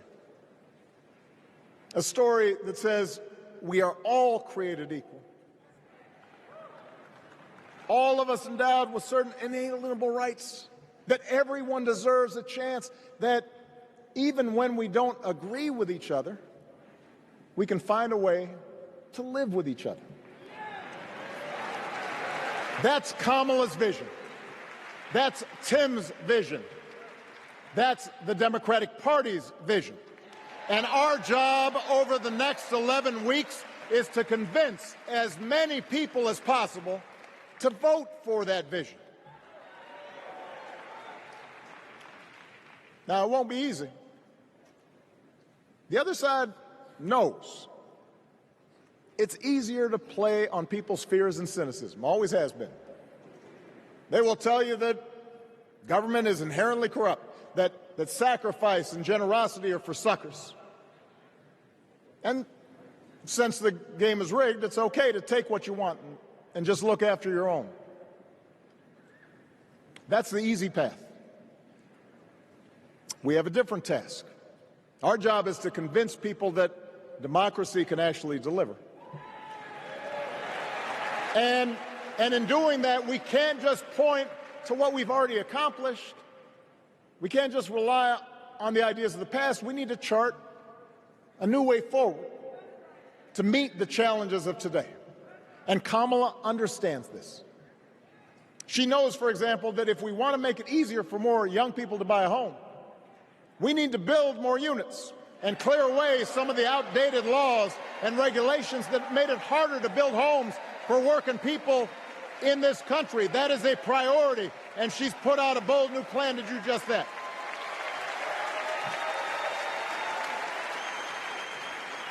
On health care, we should all be proud of the enormous progress that we've made through the Affordable Care Act, providing millions of people access to affordable coverage, protecting millions more from unscrupulous insurance practices. And I noticed, by the way, that since it's become popular, they don't call it Obamacare no more.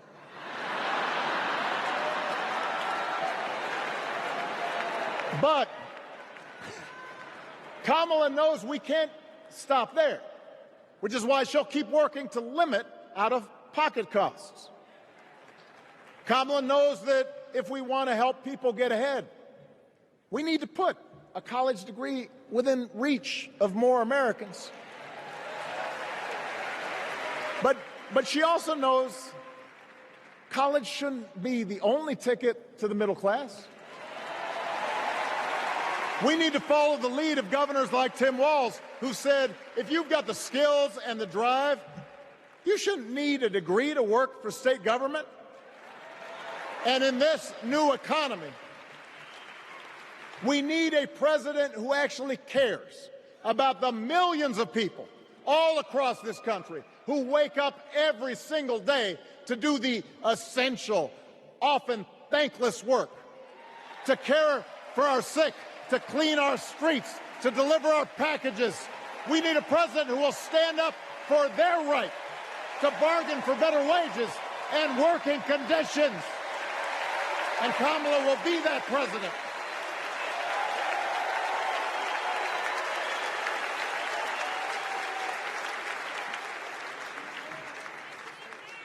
Yes, she can.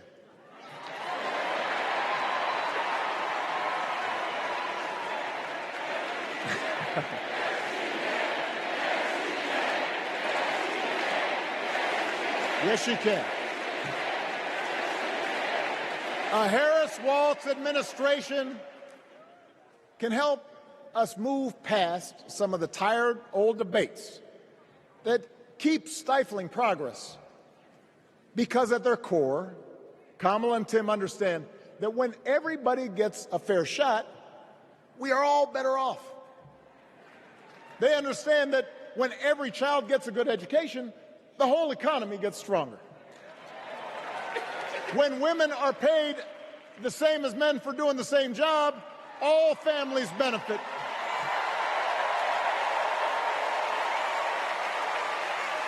They understand that we can secure our borders without tearing kids away from their parents.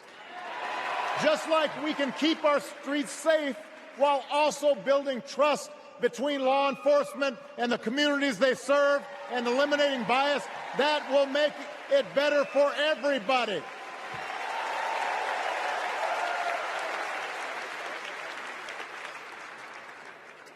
Donald Trump and his well-heeled donors, they don't see the world that way. For them, one group's gains is necessarily another group's loss. For them, freedom means that the powerful can do pretty much what they please, whether it's fire workers trying to organize a union or put poison in our rivers or avoid paying taxes like everybody else has to do. Well, we have a broader idea of freedom. We believe in the freedom to provide for your family if you're willing to work hard. The freedom to breathe clean air and drink clean water and send your kids to school without worrying if they'll come home. We believe that true freedom gives each of us the right to make decisions about our own life, how we worship, what our family looks like, how many kids we have, who we marry. And we believe that freedom requires us to recognize that other people have the freedom to make choices that are different than ours. That's okay.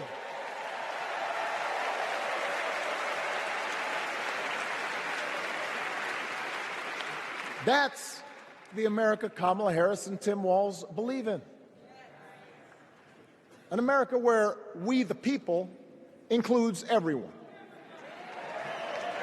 Because that's the only way this American experiment works. And despite what our politics might suggest, I think most Americans understand that. Democracy isn't just a bunch of abstract principles and dusty laws in some book somewhere. It's the values we live by. It's the way we treat each other, including those who don't look like us, or pray like us, or see the world exactly like we do.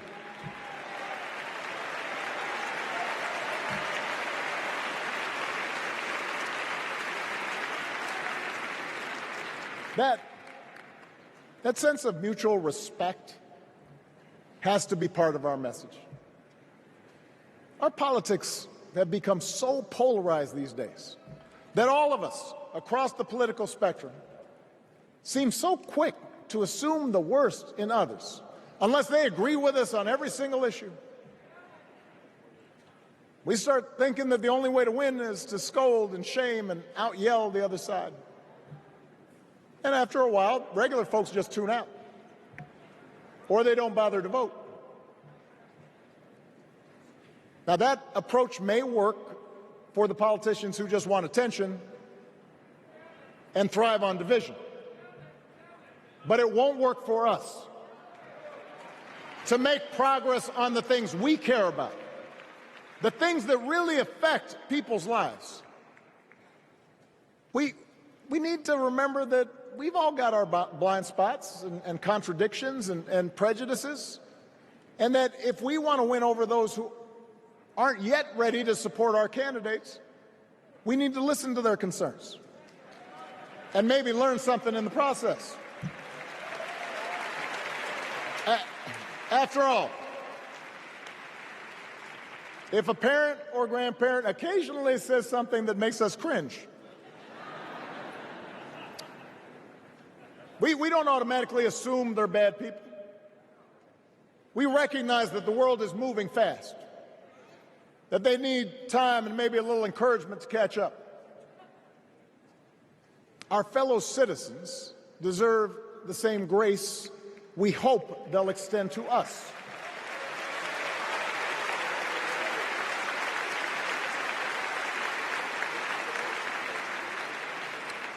That's how we can build a true Democratic majority, one that can get things done. And by the way, that does not just matter to the people in this country. The rest of the world is watching to see if we can actually pull this off.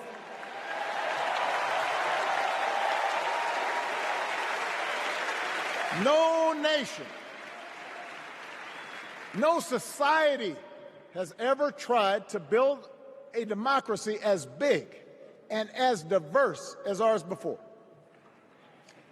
One that includes people that over decades have come from every corner of the globe.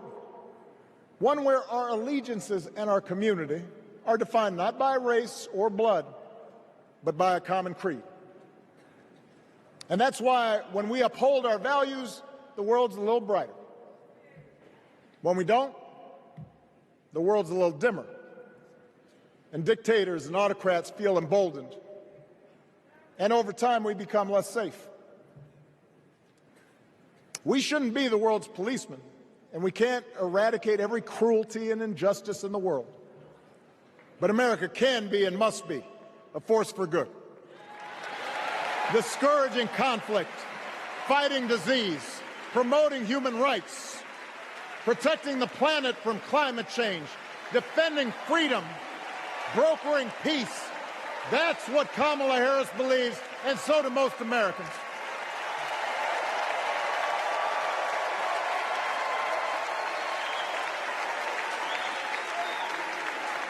Now,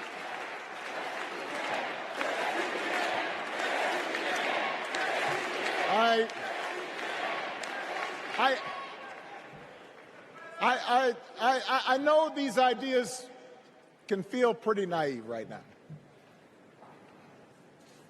We live in a time of such confusion and rancor, with a culture that puts a premium on things that don't last. Money, fame, status, likes. We chase the approval of strangers on our phones. We build all manner of walls and fences around ourselves, and then we wonder why we feel so alone. We don't trust each other as much because we don't take the time to know each other. And in that space between us, politicians and algorithms teach us to caricature each other and troll each other and fear each other. But here's the good news, Chicago. All across America, in big cities and small towns, away from all the noise, the ties that bind us together are still there. We still coach Little League and look out for our elderly neighbors. We still feed the hungry in churches and mosques and synagogues and temples. We share the same pride when our Olympic athletes compete for the gold. Because the vast majority of us do not want to live in a country that's bitter and divided. We want something better. We want to be better. And the joy and the excitement that we're seeing around this campaign tells us we're not alone. You know, I've spent a lot of time thinking about these past few months because, as Michelle mentioned, this summer we lost her mom, Ms. Marion Robinson. And I don't know that anybody has ever loved their mother-in-law any more than I love mine. Mostly it's because she was funny and wise and the least pretentious person I knew. That, and she always defended me with Michelle when I messed up. I'd hide behind her.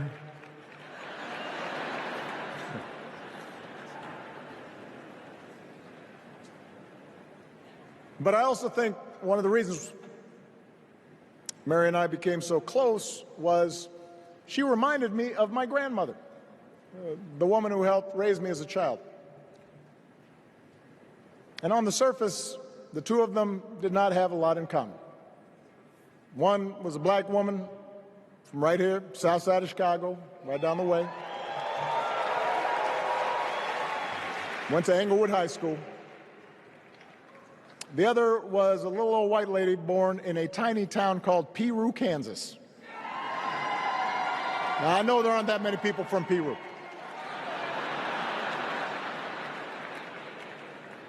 And yet they shared a basic outlook on life. They were strong, smart, resourceful women, full of common sense, who, regardless of the barriers they encountered, and women growing up in the 40s and 50s and 60s, they encountered barriers. They still went about their business without fuss or complaint and provided an unshakable foundation of love for their children and their grandchildren. In that sense, they both represented an entire generation of working people who, through war and depression, discrimination and limited opportunity, helped build this country. A lot of them toiled every day at jobs that were often too small for them and didn't pay a lot. They willingly went without just to keep a roof over their families' heads, just to give their children something better. But they knew what was true. They knew what mattered. Things like honesty and integrity, kindness and hard work. They weren't impressed with braggarts or bullies. They didn't think putting other people down lifted you up or made you strong. They didn't spend a lot of time obsessing about what they didn't have. Instead, they appreciated what they did. They found pleasure in simple things. A card game with friends, a good meal, and laughter around the kitchen table. Helping others. And most of all, seeing their children do things and go places that they would have never imagined for themselves.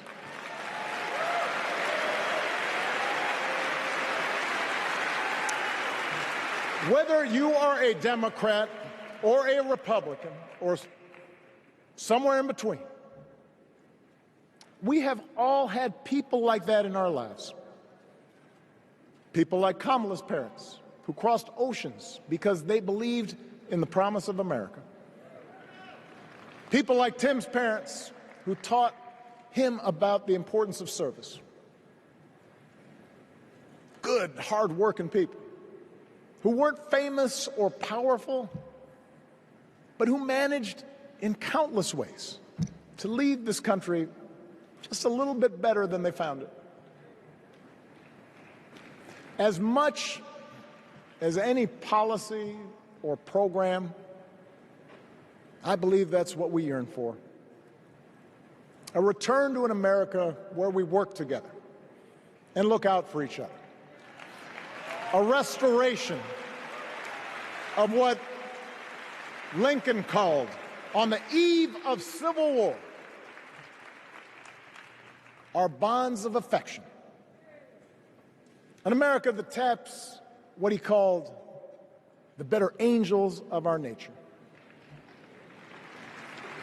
That is what this election is about. And I believe that's why, if we each do our part over the next 77 days, if we knock on doors, if we make phone calls, if we talk to our friends, if we listen to our neighbors, if we work like we've never worked before, if we hold firm to our convictions, we will elect Kamala Harris as the next President of the United States, and Tim Walz as the next Vice President of the United States. We will elect leaders up and down the ballot who will fight for the hopeful, forward-looking America we all believe in. And together, we too will build a country that is more secure and more just, more equal, and more free. So let's get to work. God bless you. And God bless the United States of America.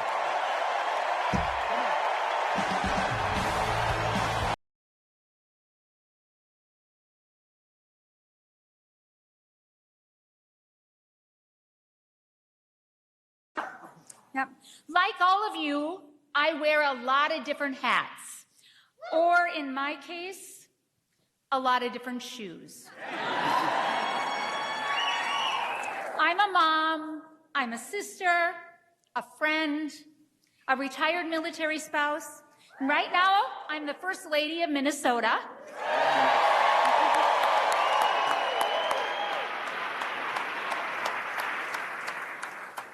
But for much of my life, I've been a teacher.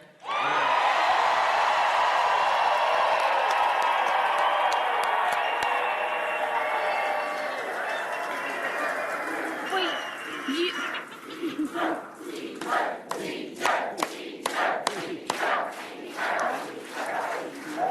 So I was going to ask this question, but I think you might have answered it, but I'm asking it anyway. Are there any teachers here today?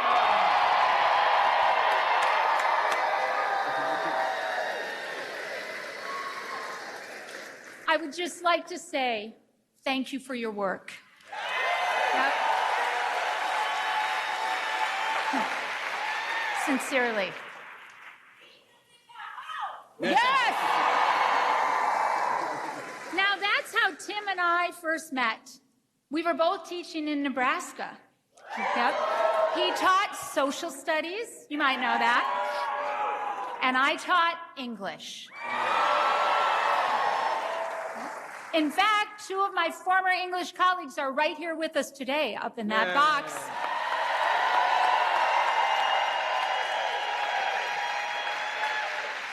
Now, Tim and I even shared a classroom. It was the old choir room, and in the school, they were short on rooms, so they just put a divider right down the middle. And it was thin.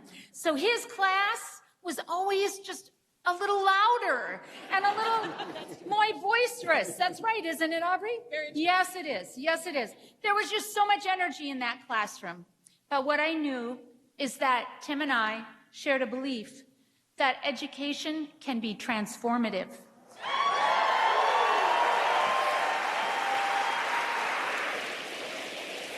And we saw it firsthand, and we still see it firsthand. There was a student named Waylon, and Waylon was a football player on the team Tim coached and a student in my English classroom. Guess where he'd rather be? That's my story. He was brilliant on the football team, but difficult in my classroom. I soon learned that Waylon was reading way below grade level, and he was acting out, and that was actually an attempt to hide that from his peers and from me. So I asked Coach Walz to huddle with me and make a plan. We asked Waylon to stop by my classroom for a few minutes, and I told him that a student who was failing a core class could not participate in school, or in football. That was a school rule. And I had a plan, and Coach Walz was on board. And Waylon said, okay, what is it? And I said, Waylon, if you would come in for tutoring several times a week, before school, lunch, whenever we could make it work, you can keep playing football, but you have to come to tutoring and you have to make progress. He agreed and he worked hard. I started seeing some of that hard work from the football field in my classroom. Waylon's reading began to improve, and he continued the tutoring even after the season ended. We never discussed it, though we just kept reading.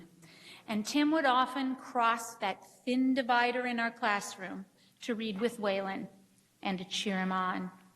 And at the end of the year, Waylon had confidence in himself, both on and off the field.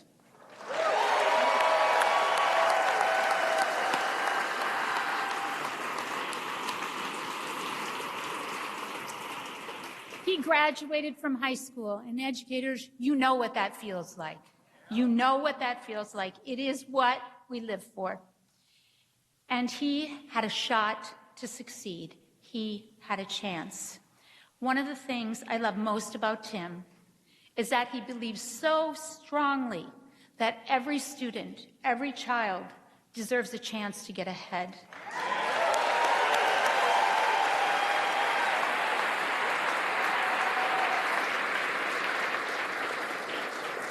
That's what teachers know, and that's what we know in schools today.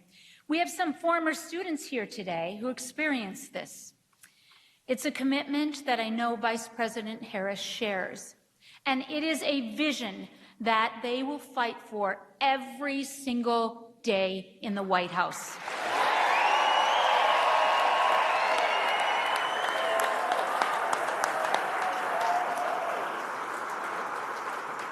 So as we, you and I and Aubrey and Nebraska, Congressional District 2, as we build the future for our children, let's be proud of that and let's take pride in our work.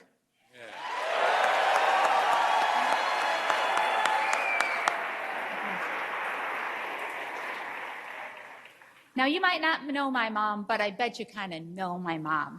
And she used to say to me, Gwen, do the work that is in front of you. And when I was in 6th grade, or about that time, I thought that meant the dishes. But I learned that wasn't exactly what it meant. It's advice that is both thoughtful and actionable.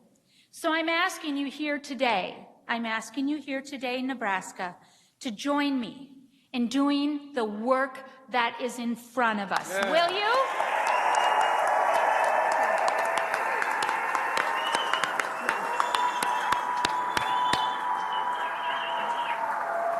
Let's do that work in front of us. Let's volunteer. Let's door knock. Let's sign up. Let's bring volunteers together. Bring a friend. Donate. Talk to people in parking lots. Make the phone calls. Bake brownies for those who are making the phone calls. Drive people where they need to go. Let's do whatever needs to be done. Let's watch that work in front of us that our country needs, that Nebraska needs, that we need. And together, we are going to win this thing.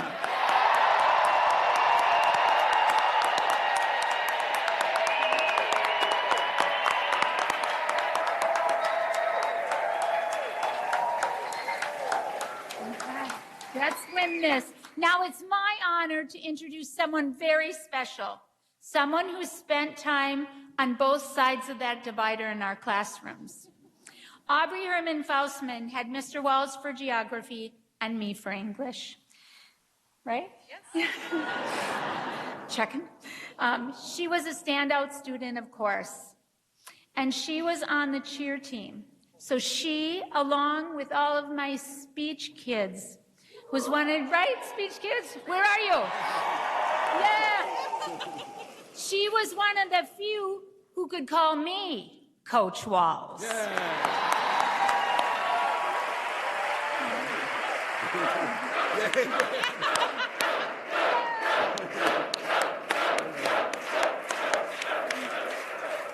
We're so delighted that you're all here today, and especially that she's here with us today. So let's give a warm Nebraska welcome, like you know how to do, to Aubrey Faustman. Yeah.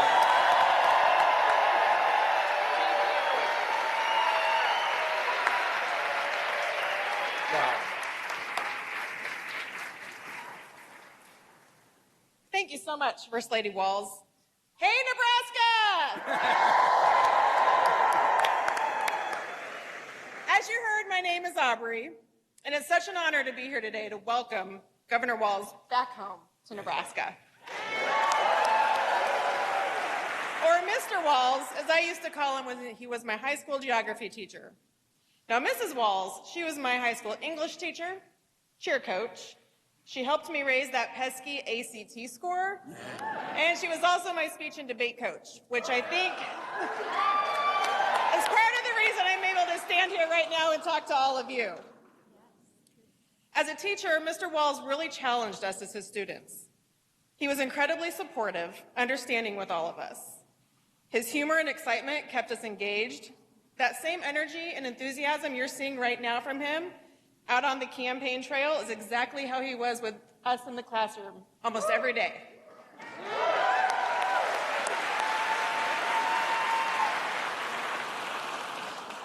Mr. Walz has a great sense of humor. He's just a common sense, voice of reason, steady guide. And I think that's exactly what we need right now.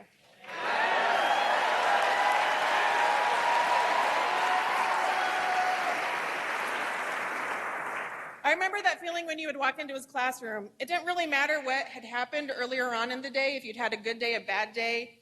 You walked into his room and you immediately felt comfortable. He put you at ease, you could focus, you could learn, and we probably laughed a lot too. The first thing I said to my husband when Governor Walz was announced as Vice President Harris's running mate was, I cannot wait for the rest of the country to get to know this guy.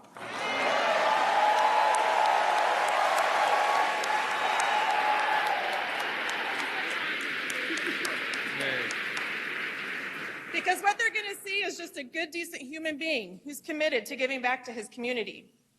He served our country honorably as a veteran in the National Guard.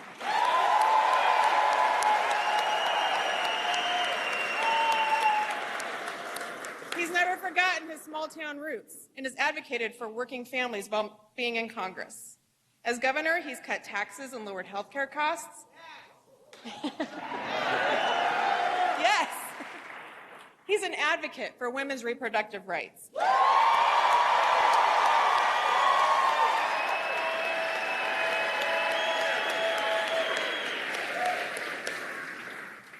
And he has given hope to so many who want to grow their own families.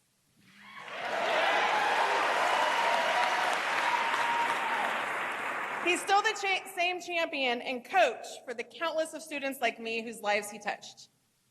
Mr. and Mrs. Walz are good people who've committed their lives to giving back to their communities. We see that now with the incredible job he's done as the governor of Minnesota, where he has an impressive record of delivering for middle-class families like the one he grew up in.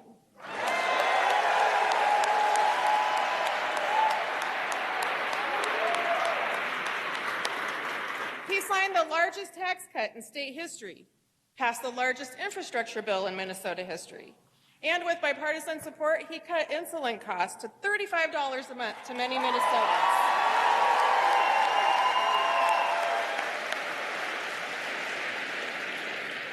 And as a father whose daughter was born thanks to fertility treatments, he knows how critical reproductive health care is.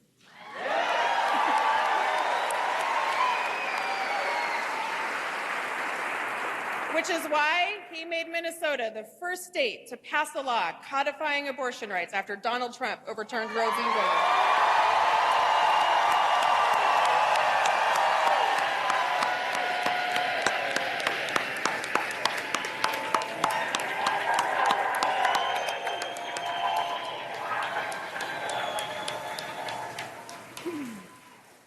Governor Walz is fighting for the future.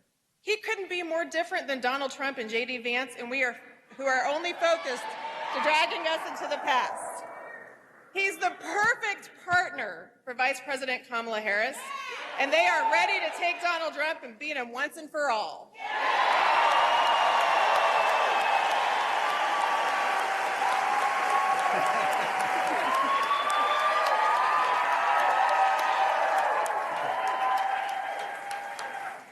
Now it's on all of us to put in the work to send Vice President Harris and Governor Walz to the White House. So let's get to work.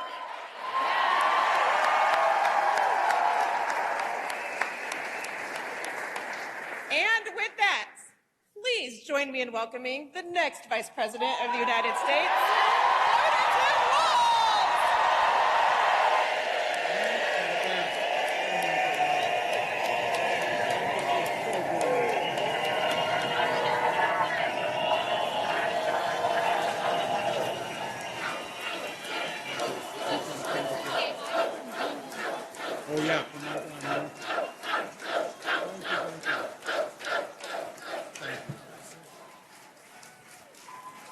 Wow.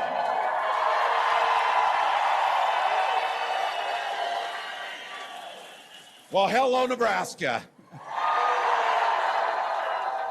So, thank you. There's nothing as a teacher that makes you prouder than to see the success of one of your former students and to have Aubrey here.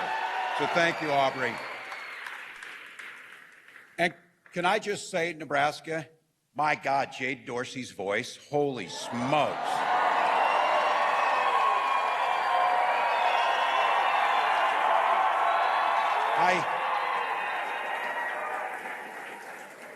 I don't want to get ahead of ourselves, but maybe she will need to do something in January, too. So.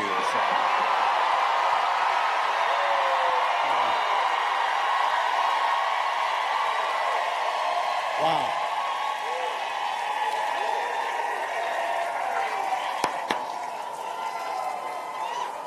Wow. Special thank you to somebody who's been a friend of mine for a long time, who does the hard work to make these types of things happen, the Nebraska Democratic Party Chair, Jane Clabb.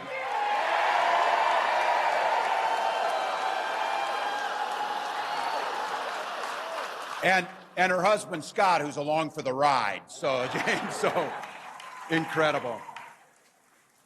Look, it's incredible. You saw it here. It's great. Someone I've gotten an opportunity to know, the person who's going to be your congressman come January, Tony Vargas. So.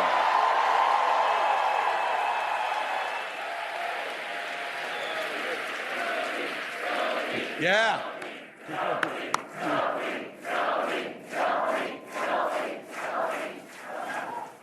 And anybody willing to put themselves out there and run, I have to tell you, take a hard look at Preston Love. We need somebody who's listening to you. Take a hard look. Take a hard look. Well, I have to admit, it feels pretty good to be back home. So you might have seen, yeah, things got pretty exciting for me over the last 10 days, but not just for me. If you didn't notice, a few people showed up in Philly last week. And then about 12,000 showed up, many thousands walking for miles in the heat to a field in western Wisconsin.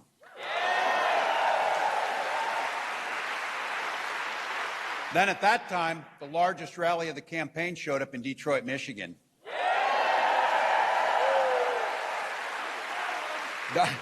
Donald Trump said it was AI. You know what won't be AI? Their ballots come November will not be AI.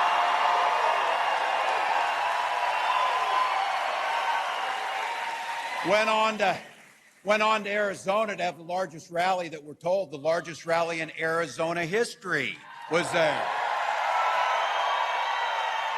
And then get this, in Nevada, it was 109 degrees.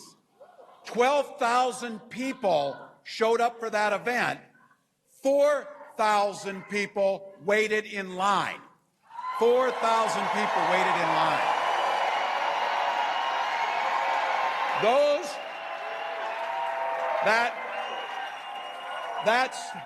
That state organizer named Shelby, they didn't just show up at a rally like this. 5,000 of them signed up to door knock, to phone bank, and to do the work.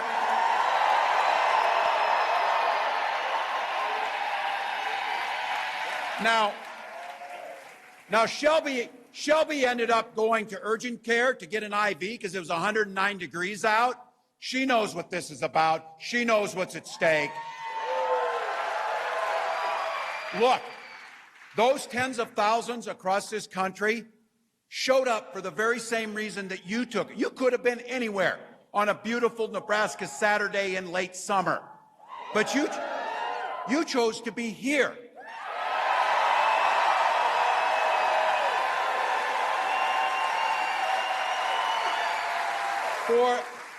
For the most beautiful and simple reason, you love this country.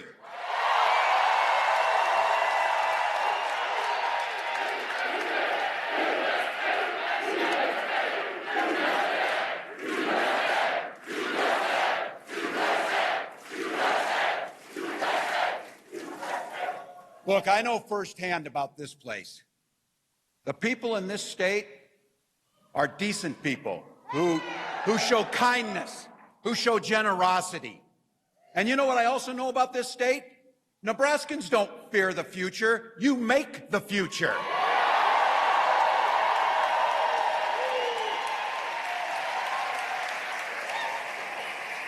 And I know it personally. I was born in West Point. I went to elementary school in Valentine, and I graduated from a town of 400 named Butte.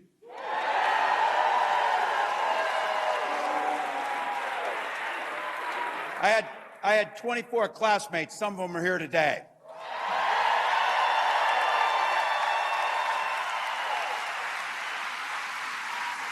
Folks from that town. And I just want to say this.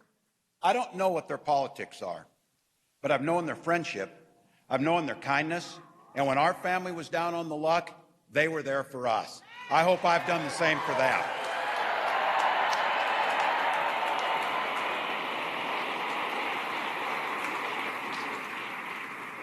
I wouldn't trade growing up in that town for anything in the world. Spent my summers with them, working on the farms. I graduated from Chadron State College.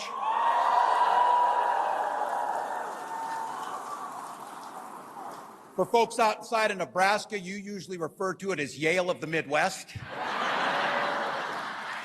And I taught school in Alliance. Now here I have to be a little careful.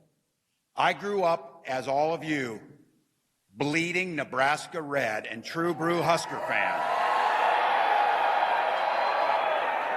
But now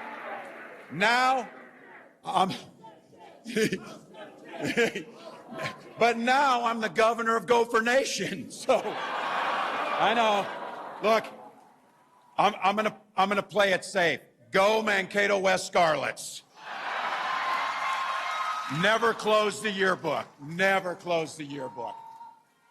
Look, my mom and dad and those people I grew up with, they taught me some things in those communities. Show generosity towards your neighbor. Work for a common good. They also taught us, and this is for all the people outside of Nebraska, they taught us that chili and cinnamon rolls is the most...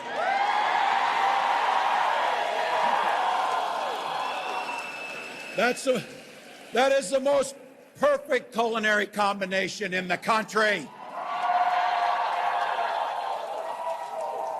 Look, right now, I couldn't be prouder to be on this ticket to help make Kamala Harris the next president of the United States.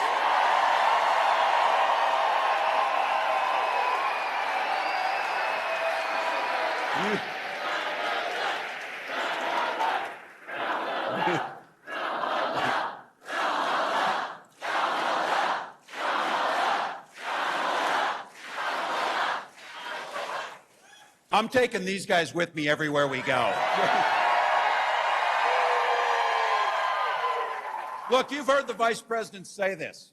She said, only in America could a woman from Oakland, California, who worked shifts at the local McDonald's while she got her degree, be our nominee for president of the United States.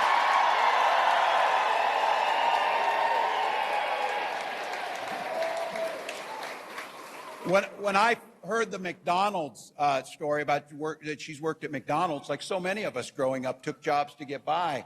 The funny thing to me is, can you picture Donald Trump working the McFlurry machine? Oh, he knows us. He knows us. He couldn't work the McFlurry machine. Many of you in here did. But I have to tell you, from her first day as a prosecutor, and then as a district attorney, and then as the Attorney General of the state of California, a United States Senator, and our Vice President,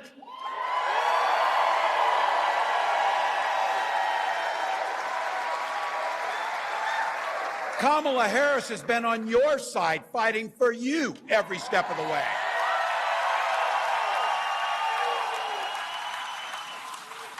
She's the one who took on the predators and the fraudsters. She's the one that took on the transnational gangs. She's the one who stood up against corporate greed. And she never hesitated to work across the aisle if it was right for the American people.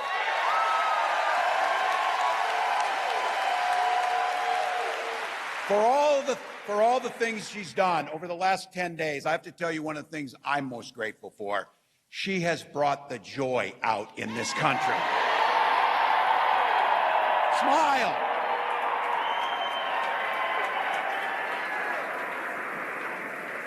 As the First Lady said, you can do the work in front of you, and hard work is good work, but you can do it joyfully. You can do it with decency. You can do it with kindness.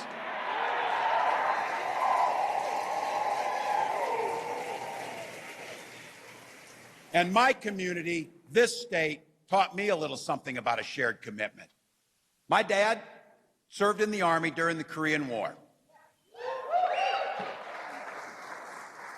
With his encouragement, 2 days after I turned 17, I went and raised my hand and joined the Nebraska Army National Guard.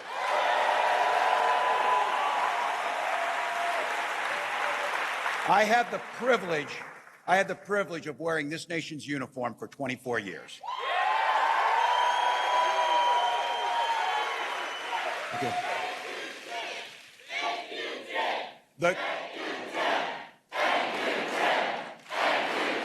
Thank you all. And I'll tell you, the Guard gave me a lot. The Guard gave me purpose. It gave me the strength of a shared commitment, something bigger and greater than just ourselves. And just as it did for my dad and millions of others, it gave me the GI Bill and a shot at a college education.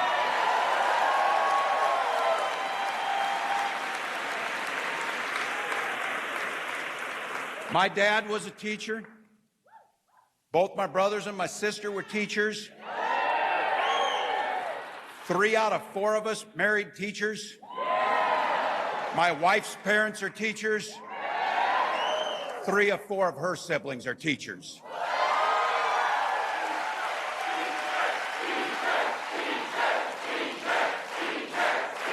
Thank you all. For 20 years, I had the privilege of teaching in our public schools, teaching high school social studies and coaching football.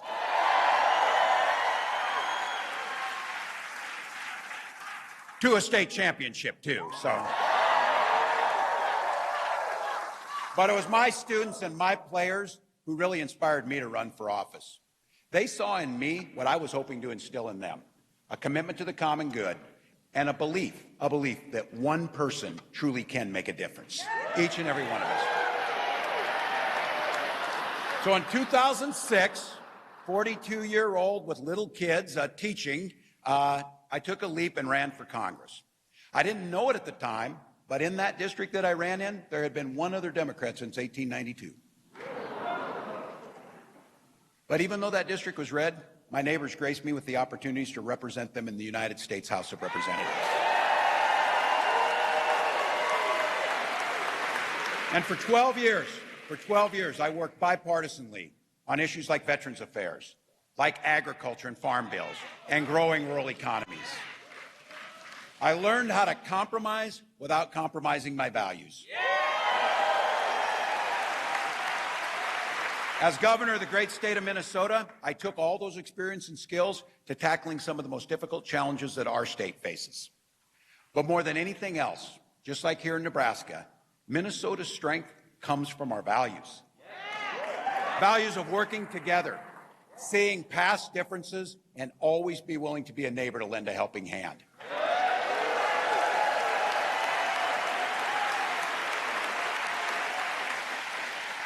Those are the values I learned out in Valentine. Those are the values that I learned out in Butte. Those are the values I learned with these people who are here, that I tried to instill in my students, that I took to the United States Capitol and took to our state capitol. Now it's time for Vice President Harris and I, as we're running on these values, let's take them to the White House. Let's take them to the White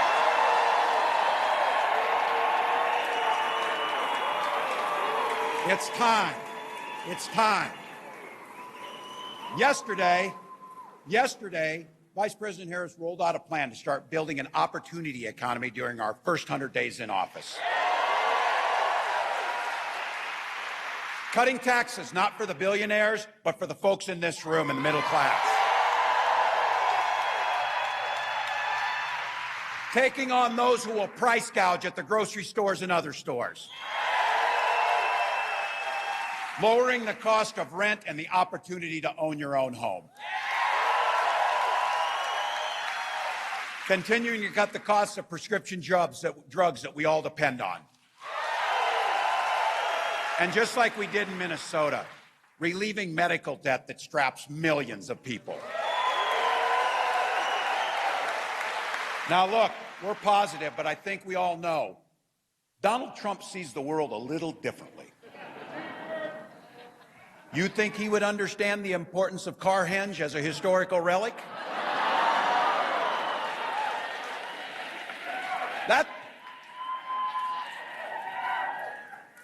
The British made a replica of it out of stone. It's so important, so just so we know. Or do you think he would know the joy of tubing and swimming the Niobrara as we do in the summer?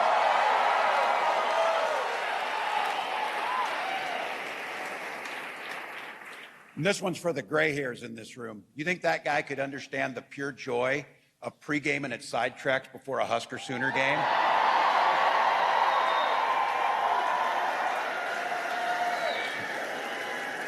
All I can say about that, too, is I'm glad there weren't video cameras around at the time. So we've been there. Look, in Nebraska, you got a slogan here. Nebraska, it's not for everyone. Well, it sure ain't for Donald Trump, I'll tell you that.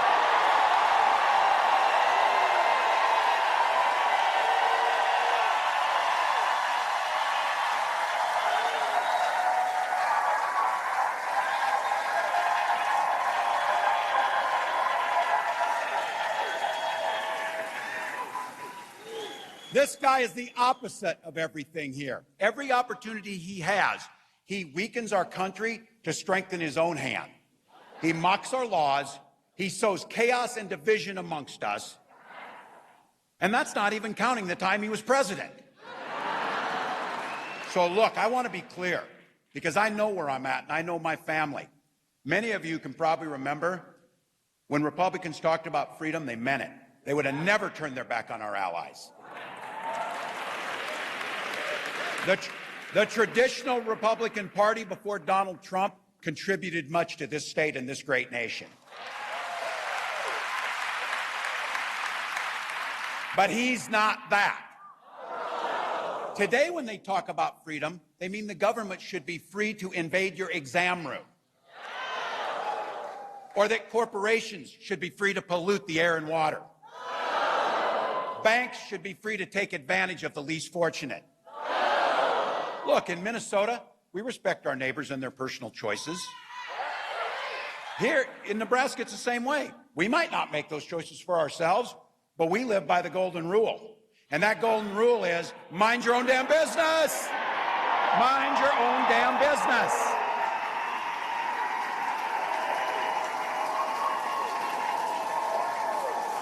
Look, I know this state. I know this state, the kindness, generosity. I also know there's a libertarian bent. You don't need government to tell you about your health care. You don't need government to pick your books out that you can read. Look, folks, this becomes really personal. And for me, this idea about the health care decisions we make and the choices about our family, that's your family. You don't need me, you don't need Donald Trump, you don't need anyone in government telling you about your family. But that's exactly what they're doing. That is exactly what they're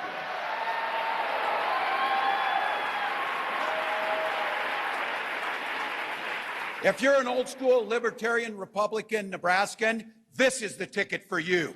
This is the ticket for you.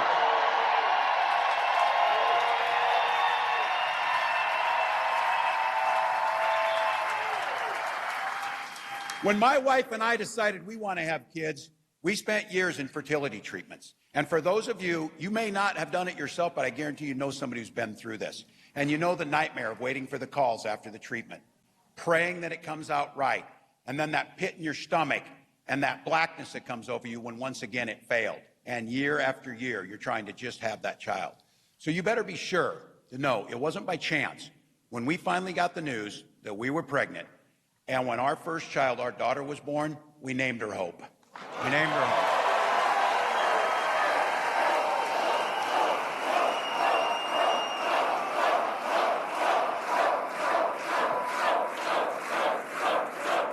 So when this ticket talks about freedom, we mean the freedom to make your own health care decisions. Make them yourself.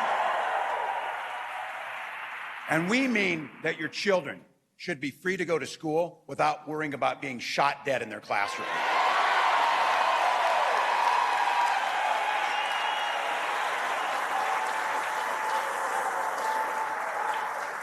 Freedom is when education is a ticket to the middle class, not crippling student loan debt. Freedom, where the air is clean, the water is pure, and your communities are safe. And the freedom to settle our political differences, not by violence, but at the ballot box in November.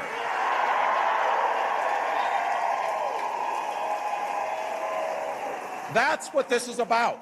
That's how simple this is. What direction are we going to go in? Donald Trump, he wants to take us backwards to a time where people didn't have that voice. We're not going back. We're not going back.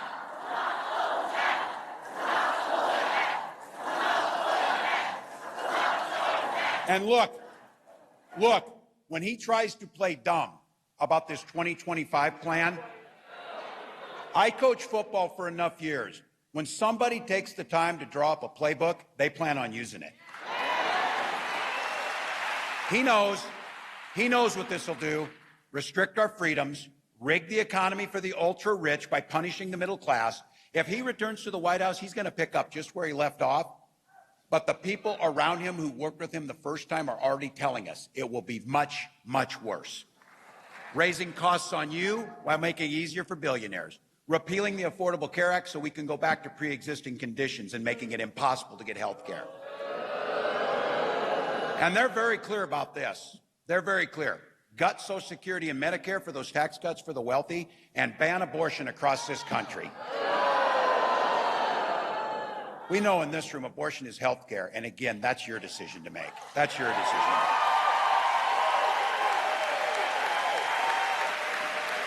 to make.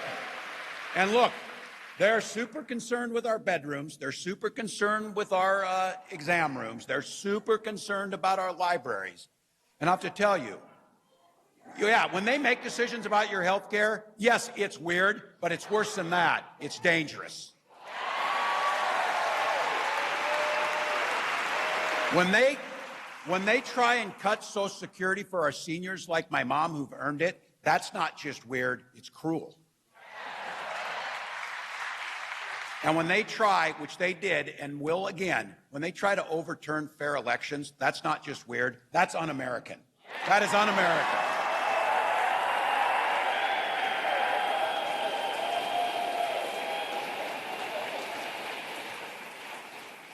And this idea about knowing us, let me ask you something on this.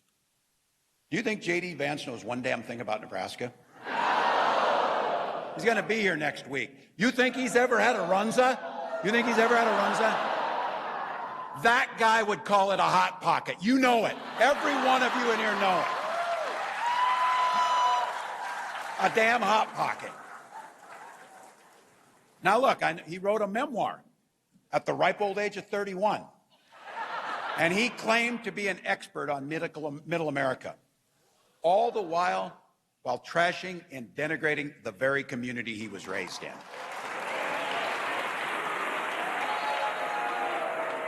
Look, folks, in the heartland and in Nebraska and in Minnesota, we don't need a Yale-educated philosophy major backed by billionaire venture capitalists to tell us who we are. We know who we are. We know who our neighbors are.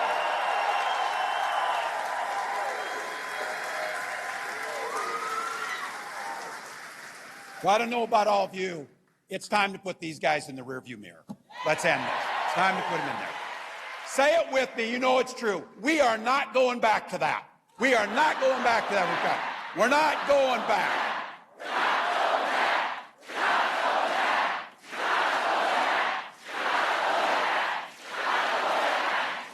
So look, over the next 80 days, Vice President Harris and I will be across this country. Tomorrow, I'll be up working Western Pennsylvania. And I guarantee you, Western Pennsylvania knows a little about football, and they know a little about neighborliness, too, up there.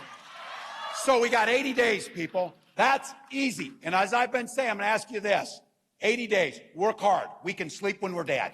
We can sleep when we're dead. Not now. Not now.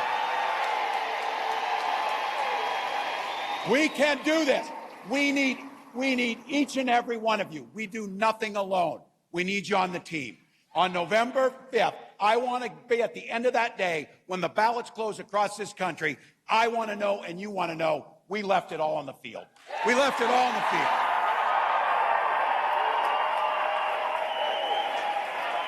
Leave it on the field. Because each and every one of you believe exactly what Kamala Harris believes. We believe in the promise of America. We just have to fight. We just have to fight for it. Because as the next president of the United States says, she says it often, when we fight, we win. When we fight, we win. When we fight, we win. Thank you, Nebraska. Let's go.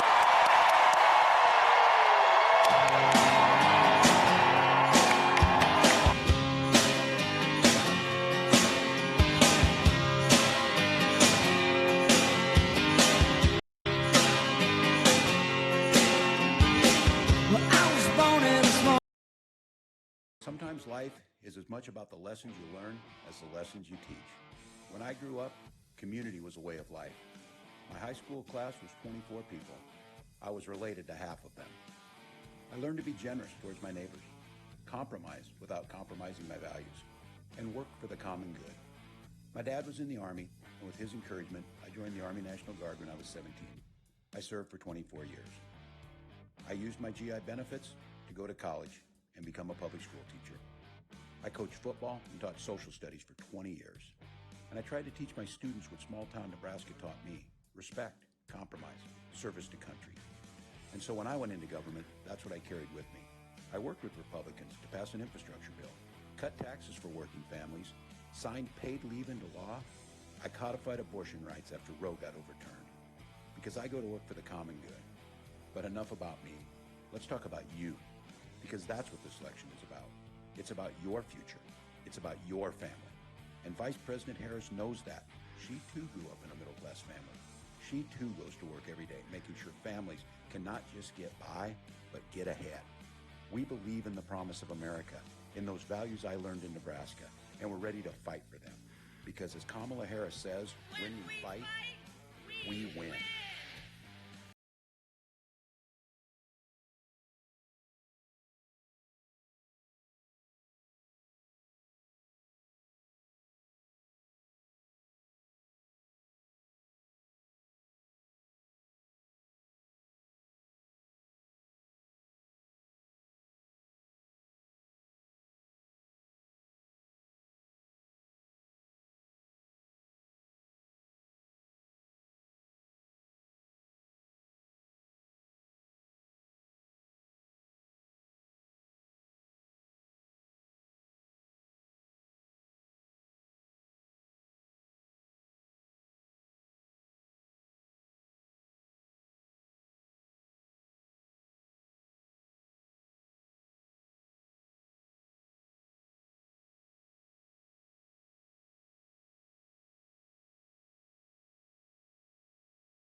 back in North Carolina. Oh, it's good to see you. Thank you. Oh, it's good to see everyone. Good afternoon, everyone. Please have a seat if you have a seat. Please have a seat. Mike D, so Mike D's Barbecue, let me tell you one of the biggest fans of Mike D's Barbecue. My husband dug him off. And thank you, Mike, for sharing your story. And I'm just so sorry for what your family has been through, but you have, out of an incredible tragedy, done so much for the community, and you are such a role model. So thank you, Mike, for everything you do. Thank you. And good afternoon to everyone here. Thank you to all of the incredible leaders with us today, including my friend, the Governor, Roy Cooper. Where is he? Here with his daughter. Every time I land in North Carolina, I'm just literally coming down the stairs of Air Force Two, I will shout to Roy Cooper, "What number is it, Roy?" And today he shouted 16, which is the number of times I've been in this beautiful state since I've been vice president. Every time. I want to thank your next governor, Attorney General Josh Stein. He's doing incredible work. He's going to be an extraordinary governor. Representatives Adam, Manning, Foushee, and Nickel, thank you all for your support, for your friendship, for your leadership. Chair Thomas of the Wake County Board of Commissioners, thank you for all that you do. And to all the leaders that are here today, including the students and instructors here at Wake Tech North. Thank you. Thank you. So thank you all. So listen, this election, I do strongly believe, is about two very different visions for our nation. One, ours, focused on the future, and the other, focused on the past. We see that contrast clearly in many ways, including when it comes to how we think about the economy. So our country has come a long way since President Biden and I took office. At that time, we sadly remember the millions of Americans that were out of work. We were facing one of the worst economic crises in modern history. And today, by virtually every measure, our economy is the strongest in the world.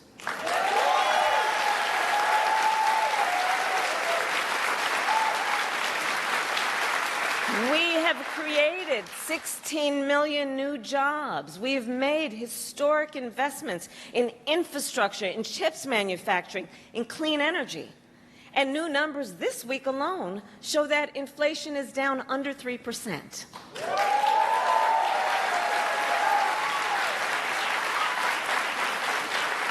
And as